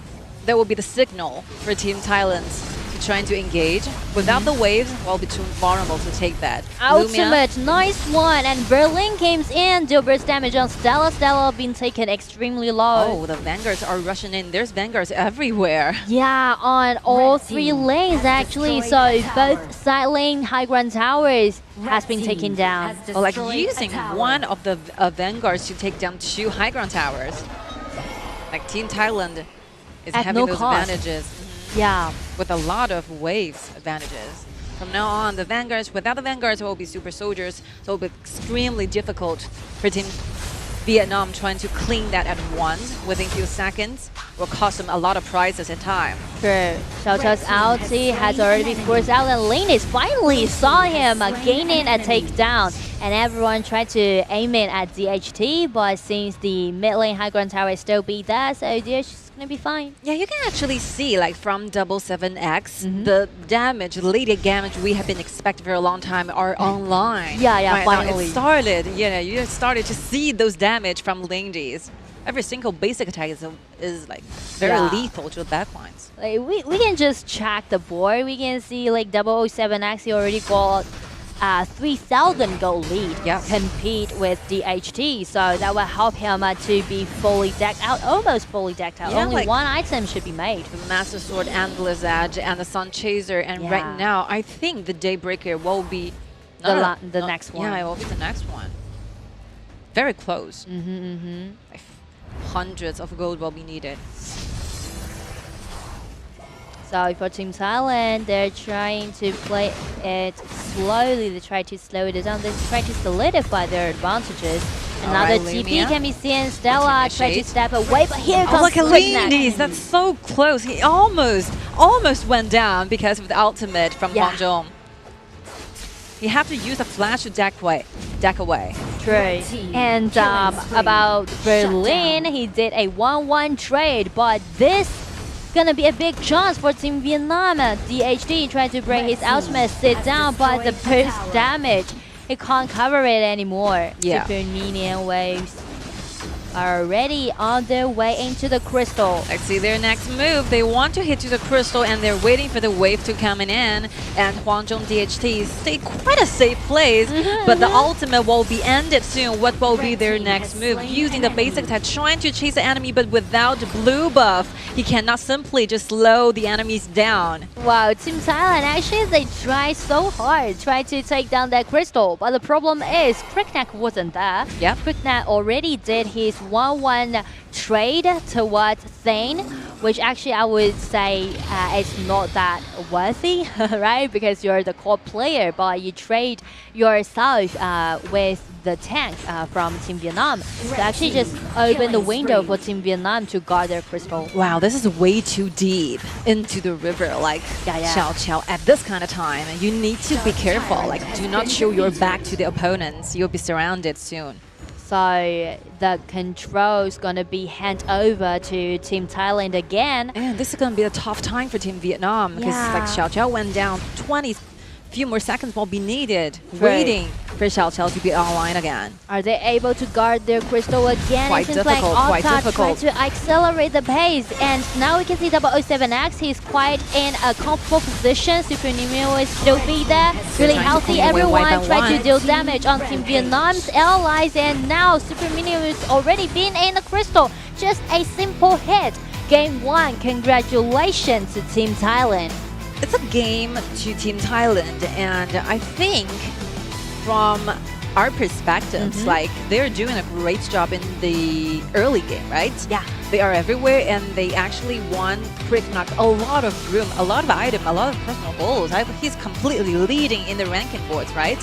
But there's something happened. There's something minor mistakes during the middle phase of the game. Especially, you can see that they tried really, really hard trying to finish the game. True. They only used 2 lanes of the vanguards to take down 2 high ground tower. That's very good.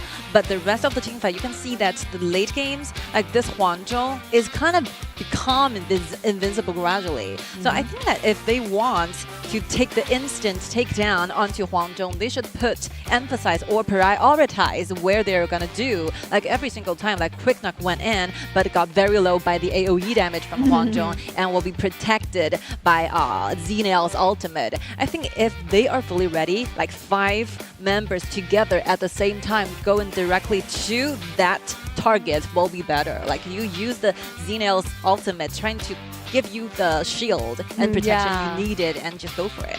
Don't hesitate. Yeah, I totally agree with you. It is because like Team Thailand, they already secured their place at the 3rd position, right? So actually they do have the power in Group 3. And again, we are only the road to Asian Games. Yep. So that's the reason why if we are holding such a high expectation on Team Thailand, we do hope that they can, polish their comp and polish the movement in the game more to help them to make more progress with their own strategy. Of course. So in our game, like especially Arena Valor Asian Games version, like if you made a very like minor mistake, it might result very badly for your entire team. For example, like if you are trying to snowball and you send your assassin, you send your jungle trying to push the lanes, and he got killed or got caught up at that lane, it might just completely turn this game over. Yeah. So just be careful every single minute. It matters. It really matters. And let's see some highlights from the game 1. I think like Team Vietnam really tries a lot during the middle phase because they want to fight back. They want to counter back. They really want to initiate using Zhang Fei's ultimate all the time. And I do want to highlight 712, right? Yeah, of course. When he's playing with the Xiao Qiao, like his accuracy about using his control abilities really make a lot of things happen for Team Vietnam. But the problem is like the last team fight, you mentioned about how deep, like maybe overstepped for him to get into the river. So if you want to play aggressively, he still need to, really think things through and to see like, it'd be too risky for him to step into that river. And always like pay strict attention to the minimap. Your minimap and your minions is gonna tell you where possibly there's a possibility that the minions are spotted the enemies on the side lane where you are kind of ignore that information. So just pay attention to the minimap, and if you are like the backline like extremely vulnerable like Xiao Qiao and Huangzhou, just step back. Stand closer to your turrets, and will always help you. All right, let's see. The Audi Super A player will be awarded to Berlin. Definitely, like this Quick Knock, when he's playing with this Quick Knock, check his KDA. This man got 10, 3, 5, and also like he's everywhere. Every single time he was there during the team fight. His burst damage granted by his ultimate helped them to build such a great advantage for the team fight.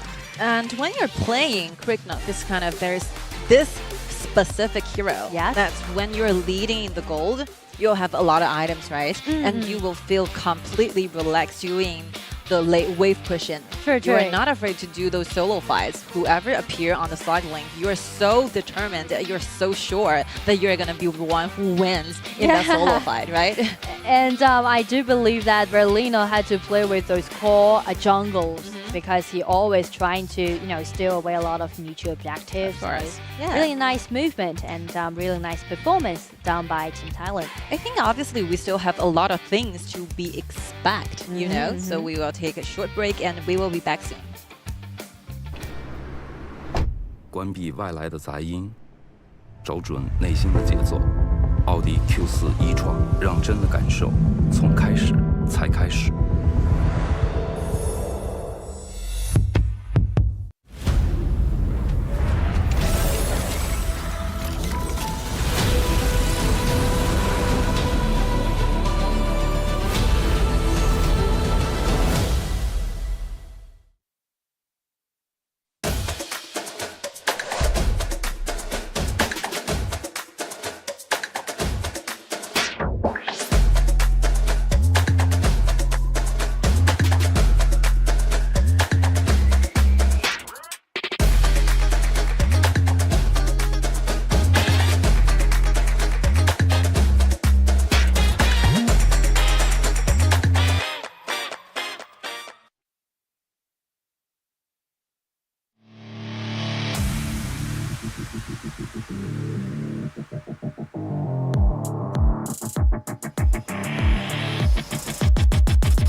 累了困了，喝东鹏特饮。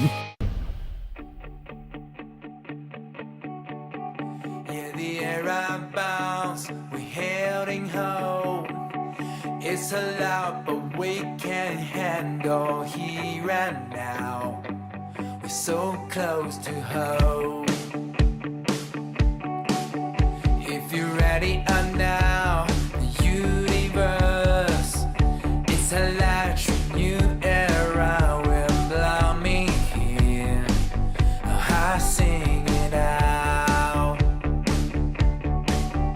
Getting closer while we're stronger. The singer era side by bars. No, we will never be alone. We're waking up,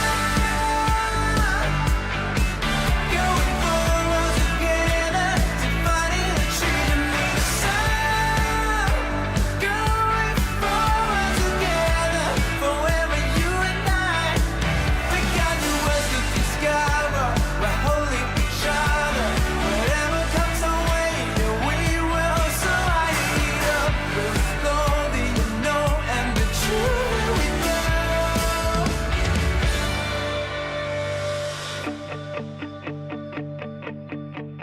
You can edit it now. You choose it all.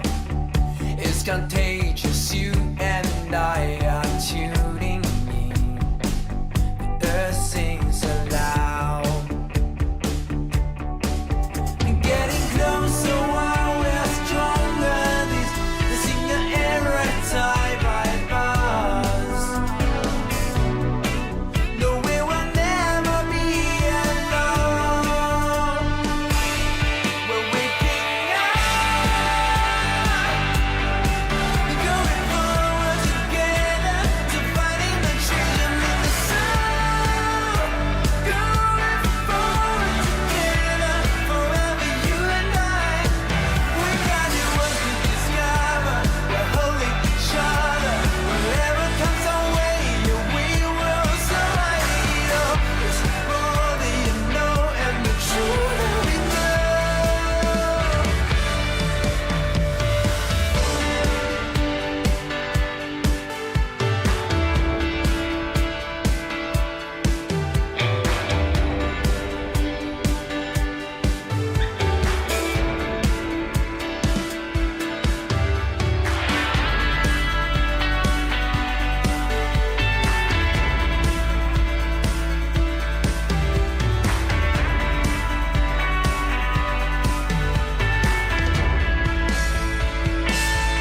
We're waking up, going forward together, finding the truth and in the sound. Going forward together, forever you and I.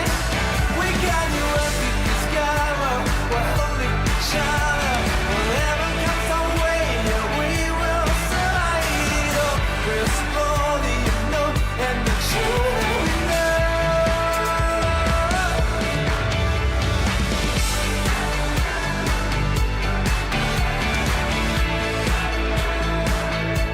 We're waking up.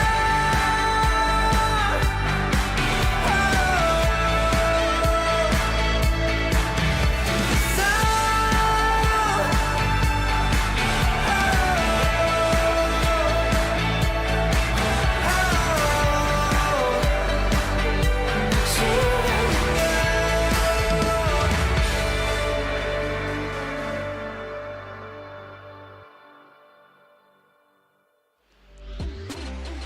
All right, welcome back. We're ready for game 2, right? Between Team Thailand and Team Vietnam. And again, this is going to be our last matchup for Group 3.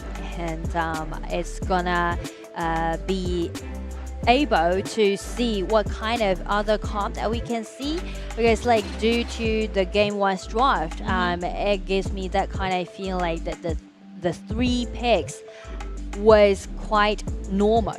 Oh yeah, for Team Thailand, and I was going to see like, okay, it's gonna be another normal pick, Yes. or they're gonna just have a well-rounded comp. But the last 2 picks that they had, Lindis and Zeno, which didn't show up in the previous matchup. So I do hope that Team Highland can bring us something new. I completely agreed. Like, even though different archers or different heroes have different their shortage, I would say their weakness and advantages, of course. But sometimes you can always find a substitute. You know, true. If you want to go for the late game damage, I mean, Huang Zhong will be a choice. But Lindis also, we are seeing those very great deal of the damage. Like just performed just now. Will it be Hou-Yi?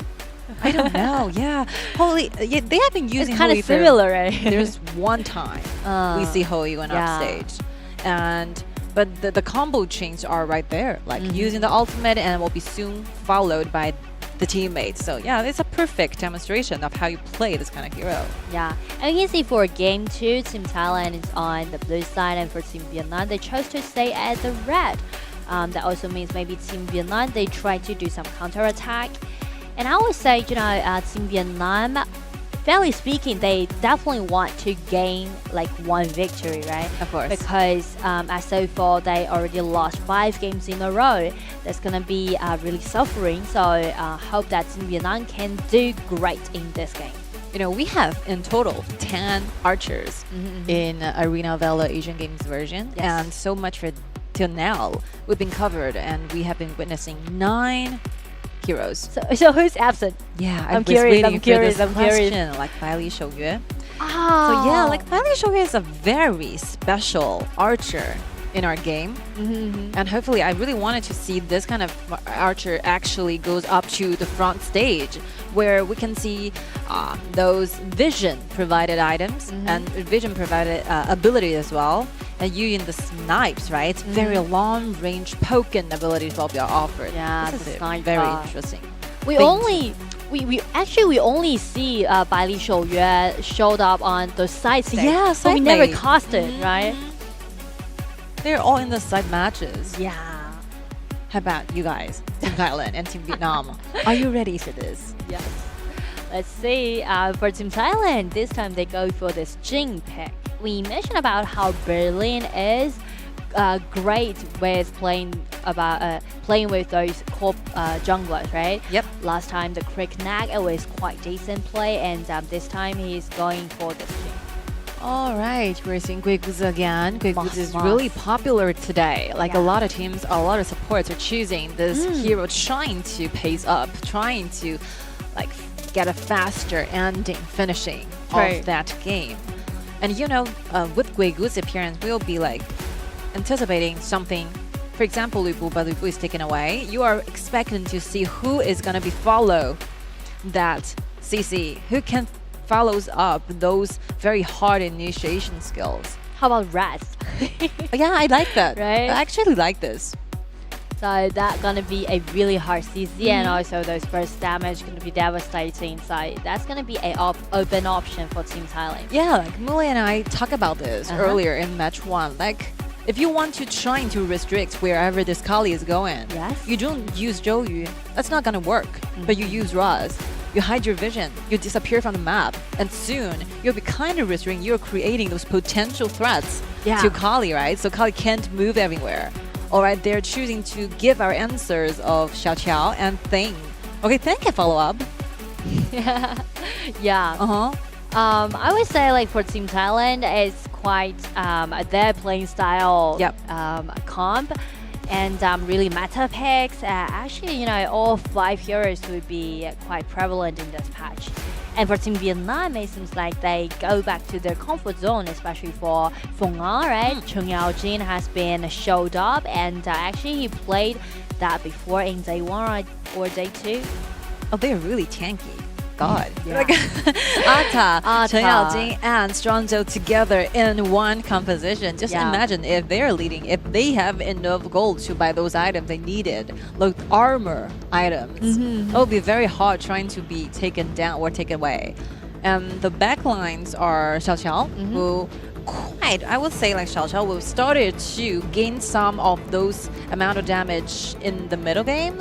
I think at least 2.5 items will be needed for Xiao Xiao trying to steal those HP away from Team Vietnam's frontliners. So it's quite expensive for Team Thailand to buy all of those crucial items.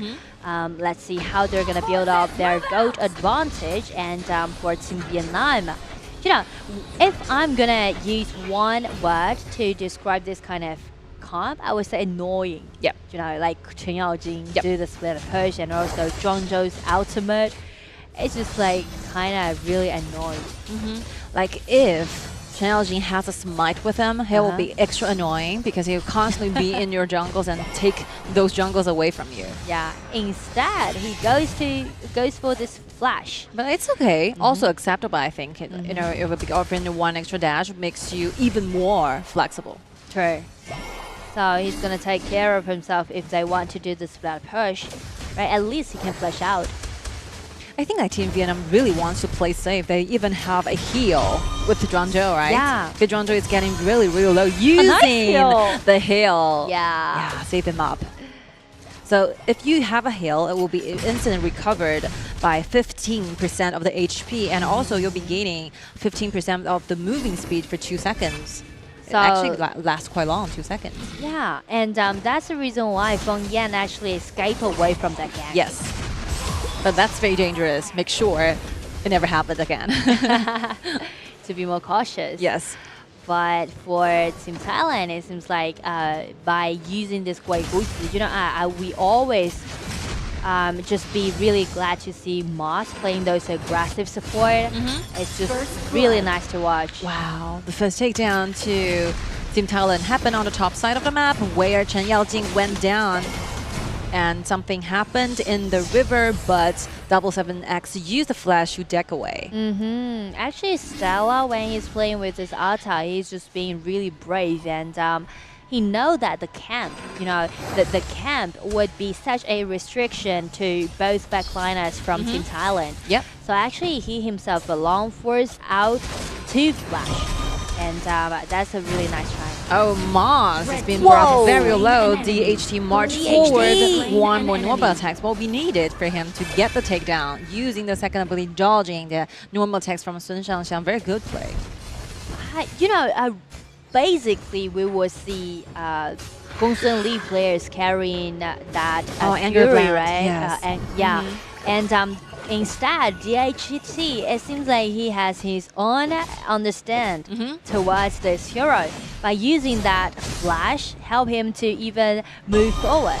Yeah, you're never wrong to be having one more dash, as a backline especially. True.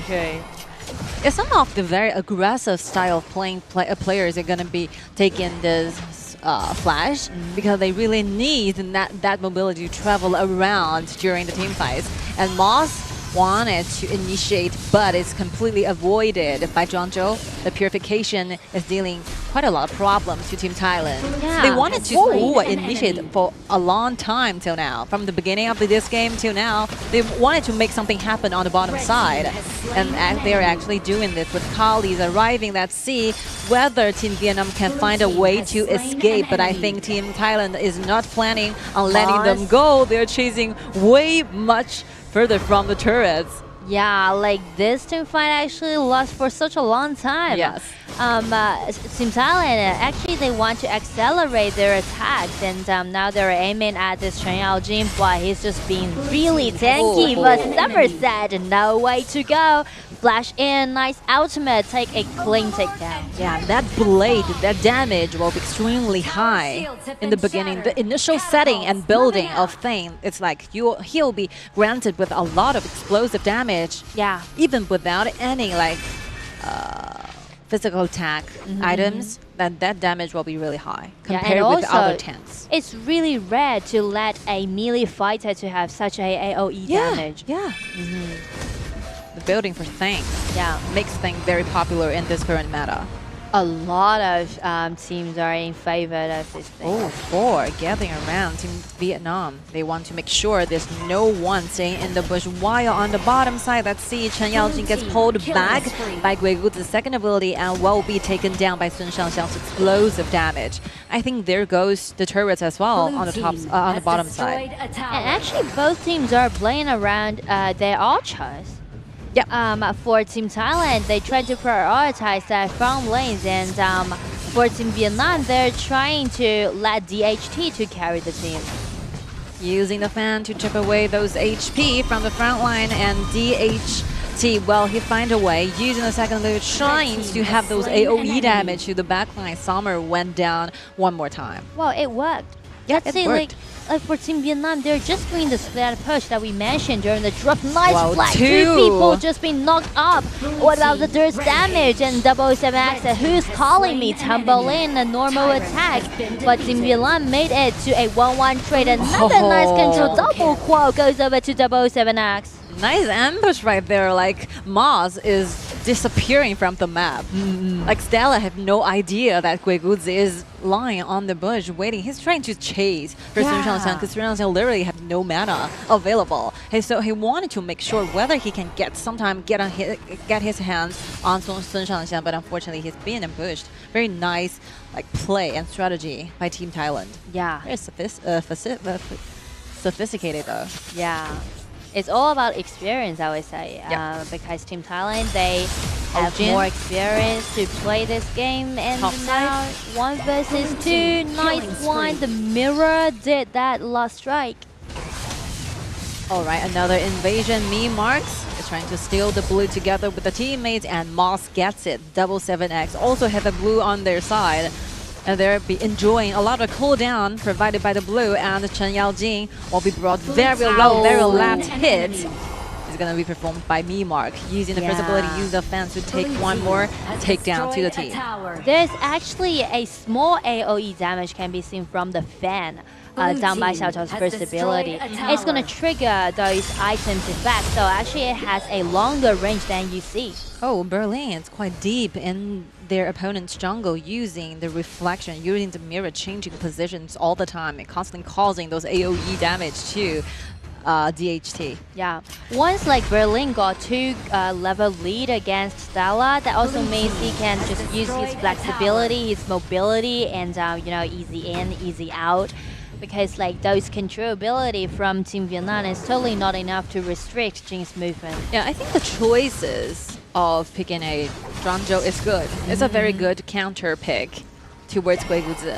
But the reason why they're far behind for this game is because they're collapsing quite early for this game. Yeah. They're losing those lanings in the beginning of the game. So they began to having like less gold provided and have less neutral objective to fight for. Oh, flash and combo with Mark's flash got a really nice chance. Oh, Jin, and another takedown, dive right in. DHT has been taken down. Now he's aiming at this Zhangzhou. He himself got him a double qual. Wow, Team Thailand are trying to close up this matchups very soon. They're not saving any energy. They're not saving any abilities. Once they're confident about that particular team fights, they're just directly going for this.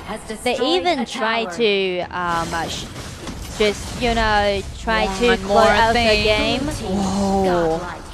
Godlike already. 7 kills.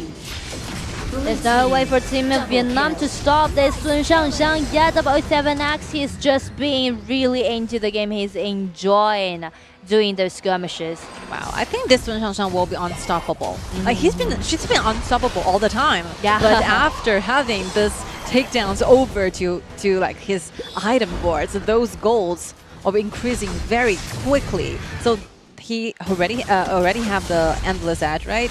And sooner or later, I think if they really want to pace up, like he might directly go for the Starbreaker. You'll be having those piercing, trying to make the frontliners weaker than ever. And also like the bottom duo, the Sun Shangxiang and also Moscow Guiguzi always rotate together. They just stay tight, stay close, and make sure that the combo can be complete.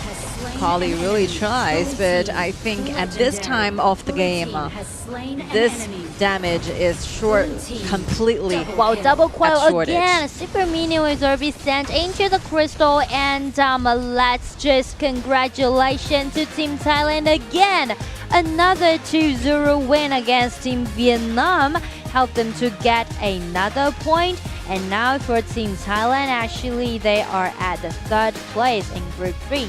Yeah, so the ranking are fixed. Yes. Already. So this will be the finishing of all the competitions and matchups in Group 3, where we are going to be stand for Southeast Asia regional groups. And thank you guys for your wonderful performances. We have been walking along quite a long time, like 4 days till now. Yeah. And luckily, I think we are just like the observer. You know, we'll be casting all the time, and like one by one, day by day, I'm gradually like seeing them to become a better person or become a better team, like collaborating together. And for Team Vietnam, yes, I would say that there will be some regrets left on the matchups, obviously, because there are some like several matchups I think they can possibly be the winner. Very close one, 80% of that match is going to be belong to them. So they definitely have something that needs to be figuring out and do better in the future. But there's always a good thing is that you have the future waiting ahead of you. True. That's I totally agree with you. Like at that point, we would say if you actually fall behind a little bit, that also means a large room is left for you to making progress. So they still got their time. Just take those experience back home and try to do more trainings and try to build up a really tight synergy. Will help them a lot in the future. Actually, I think they're quite optimistic players as well, because we have a lot of interviews, right? Yeah. But their main purpose, they know exactly where they want to go, and it's really a very treasured time for them trying to learn, because you actually need to practice according to those actual competitions, right? Yeah. You need to use those competition experience to get to become a better and more powerful team. Yeah.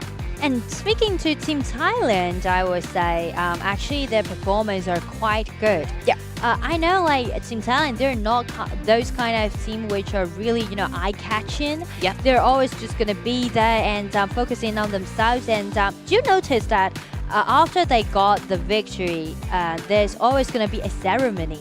Yeah. To congrats and I try to cheer up. Yeah, finally announce. I do like those posters, it really feels like, okay, we're fight just like a family. Like this, like that. Right, from some of the highlights, and this game really lasts very shortly, I would say. It ended before 10 minutes. Yeah. So Team Thailand is like just showing us their talent, what they got, and they have this very high-paced composition, and they're fulfilling it with their performances. Nothing wrong is being done. They're showing their skills perfectly. Yeah, and I can feel like I do believe that they are actually trying to practice more and trying to take revenge on Team Malaysia and Team Myanmar. Yes. I still believe that because in the previous matchups, a lot of 2-0 can be seen, right? I remember that the very first 2-1 was done by Team Thailand, and actually they won the game 1, but they are not capable to secure their wins. So actually they lost that game play against Team Myanmar. Yeah, like Team Thailand, they're not that far behind than Team Malaysia or Team Myanmar. They got 4 wins and 2 losses. Like the top 3, the ranking will be like Team Malaysia, like 6-0, and Team Myanmar 5-1, and for Team Thailand 4-2. Yeah. So they only lost that 2 matchups with Team Malaysia and Team Myanmar. So you still have quite a long way to go, and if you want to become a better team who will be having those competitiveness, if you are going to the actual Asian Games, right? So you still have some time to revive and trying to figure out what will be the details what we can need I to learn improve from my opponent? Yes. Yeah. Let's take a look at the Audi Super 8 player for this game. 007X, without any doubt, check his stunning KDA 904. That was incredible. Amazing. That's really amazing, because a 904 means that you are constantly joining the team fights, Yeah. and your opponent can't like possibly get in touch with you.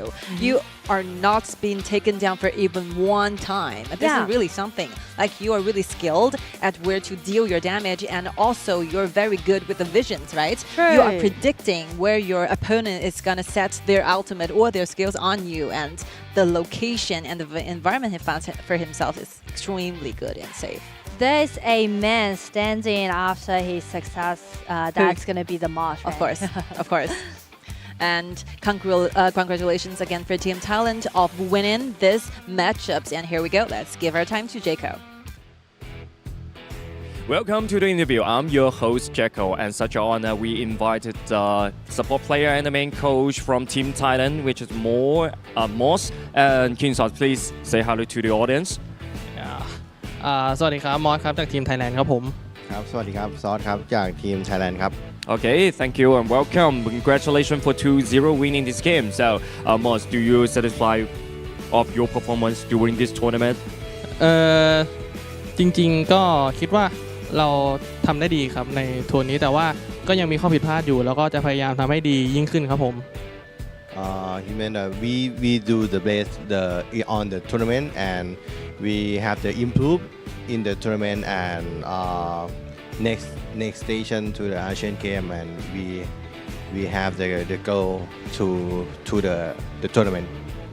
You have the goal to the tournament. Asian Games. Yes. Yeah, Asian Games very important, right? So you feel good. So the second question is you are the short caller of this team, so which means you carry another responsibility for this team. So did you feel stressful these days? ก็จริงๆแล้วเราก็ช่วยกันคอครับผมคือผมจะเป็นแบบว่าช็อตเปิดช็อตถอยมากกว่าแต่ว่าทุกคนก็คอของตัวเองมาจริงๆถามว่าเครียดไหมก็ไม่ได้เครียดขนาดนั้นเพราะว่าเรามันแบบมุกเยอะอยู่แล้วทีมเราครับผม He said okay he the shot caller and but the team at held to calling and he see something on the important and he call and he talk about we have the joke and the funny on the calling on the team. Okay, that's the teamwork. Everyone that will say the point. Yes. Yeah, and then you will make a call. Okay. Yep. So that's a good teamwork of that. So the last question is: this is the last game that you played during this in this journey. So what did you learn from that? จริงๆเราก็เรียนรู้จากข้อผิดพลาดในการที่เราแพ้ทางเมียนมาแล้วก็ทางมาเลเซียมาก็มีข้อให้เราไปพัฒนาอีกเยอะครับผม We in the real we have the improve in the match we lost the Myanmar and we lost the Malaysia and we back to the improve the play to the next stage. Okay, just get ready for the next station. Yes. That's quite important. Okay, I got this. Thank you for the interview. Let's go back to the caster. All right, thank you, Jaco. Thank you guys for your interview. And yeah, we're ready for the next station. Me too. Like, we're ready for that as well. The next round. It's not your destination. No, whatever is going to be happening on stage in the Road to Asian Games, it's not gonna be your destination. Yeah. You have to prepare more for the future. Because we are the road to Asian Games, so definitely everyone just having their ultimate common goal in the Asian Games. And also, again, that's going to be the end for Group 3. Tomorrow we're going to jump to another group. That's going to be Group 2. Yeah. And new team's going to show up. And for the last day, that's going to be go for Group 4. So we only got 2 match days. Yes. So tomorrow we're going to see those matchups in Group 2, which will be standing for Central Asia Regional Group. And the very last day, we're going to see those matchups in East Asia Regional Groups. That will be extremely interesting. A lot of things, a lot of expectations are held out there. Just join the clubs and watch the clock. And if we're doing the streaming, just stay tuned and focus on our channel. All right, this will be the very finalized ending for Southeast Asia regional groups. See the rankings right there. Team Malaysia with 6 wins in a row. Definitely they're going to secure their first place in the ranking in Group 3. And Team Myanmar, sadly, they lost their last games against Team Malaysia. They did a great job, but they're just going to take the second place. And for the rest of teams, for Team Thailand, they're the third place. And hope that all of those teams really enjoy the journey in our RDAG and do hope that they can do really great jobs in the future. Yes. All right, let's together announce the top ranking teams from Southeast Asia regional groups, which will be Team Malaysia. Wei Muzi, LCC2, Zhang Q, Shen, and Hao.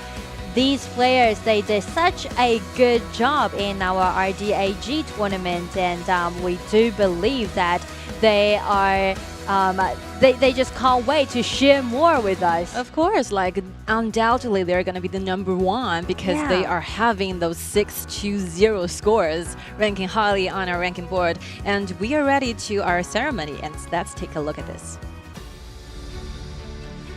Good evening, welcome to the award ceremony. I'm your host, Jacko. First of all, congratulations to the Team Malaysia on becoming the Southeast Asia region top-ranked team. Next, the LD Super A on the ring will be awarded, which will belong to the player who had the most brilliant performance in Southeast Asia region.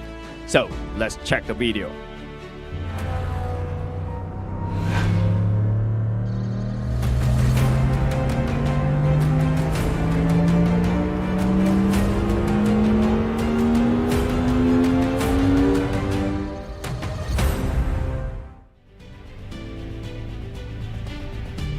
Congratulations, Zhang Q from Team Malaysia. Okay, congratulations, Zhang Q. Let's invite the Chief Operating Officer of Asian Electronic Sports Federation, Mr. Steph Kim, to present the award.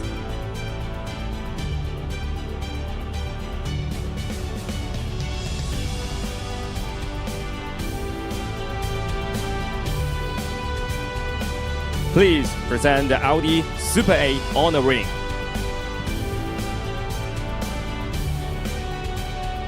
Let's take a photo together for this moment. Thank you, Mr. Steph Kim. Please take your seat. Okay, thank you. What does this award mean to you? 江 Q， 你觉得拿到这样的一个荣誉对你来说意味着什么？意味着别人觉得我很厉害。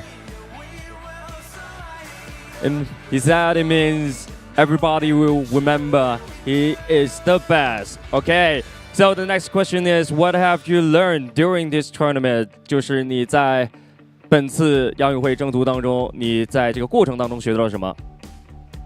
学得到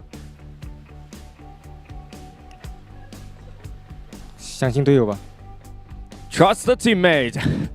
Okay, so the next question, any word to your teammates, families, and your fans? 就是你想对你的队友，还有你的支持你的粉丝们，还有你的教练说的吗？我首先我想感谢就是阿恩教练，就是我自己的教练，对我好喜欢他，还有我也喜欢我的4个队友，还有一个队友5个队友我都好喜欢，对我都好喜欢，对。He said, first of all, I would like to thank the coach Aaron, and then he loved his teammates and he loved them all very much.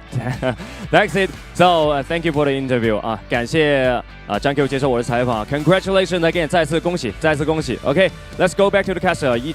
我们一起回到解说席。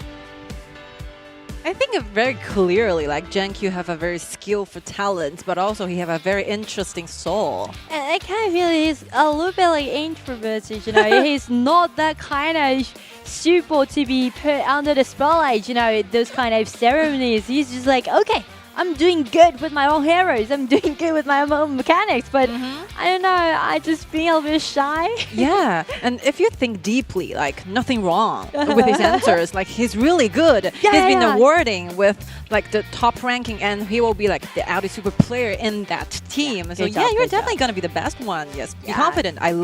We love your confidence. Great. All right, let's take a look at tomorrow's matchups and tomorrow's schedules from Central Asia regional groups, and these games is gonna be amazing. True. There's going to be 3 teams for Group 1, so I do hope that they can bring us something new, you know, because like we can see from individual group, actually they do have their own understanding, right, respectively. So I do hope that tomorrow's game gonna surprise us a little bit.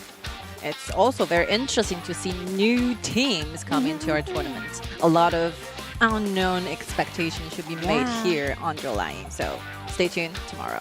So thank you guys for watching, and thanks again to our Prestige sponsors. This competition is jointly organized by the Olympic Council of Asia and the Asian Electronic Sports Federation, operated by Digital Esports Asia and undertaken by NeoTV. So first of all, thanks our Prestige sponsors, LDQ for Yitron's strong support for RDAG tournament. Special thanks to iQOO 11, the official mobile game equipment of RDAG, the professional choice to empower victory. Embrace the thrill of control. At the same time, thank you to official supporter Omen, New Omen 16, New Journey to Road to Asian Games 2022. Thank you to official supporter Auto4, Auto4 M6, official gaming chair partner of Road to Asian Games, Your Own Hero. Thank you to official supporter East Rock for their support. At the same time, we would also like to thank our official broadcasting platforms, Bilibili, Huya Live, Douyu Live, Kuaishou Games, Migu Video, Channels, Tencent Video, Weibo, Xiaohongshu, YouTube and Twitch for their support. Thank you guys again, and we will see you tomorrow.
The air I bounce, we're hailing home. It's a lot, but we can handle here and now. We're so close to home.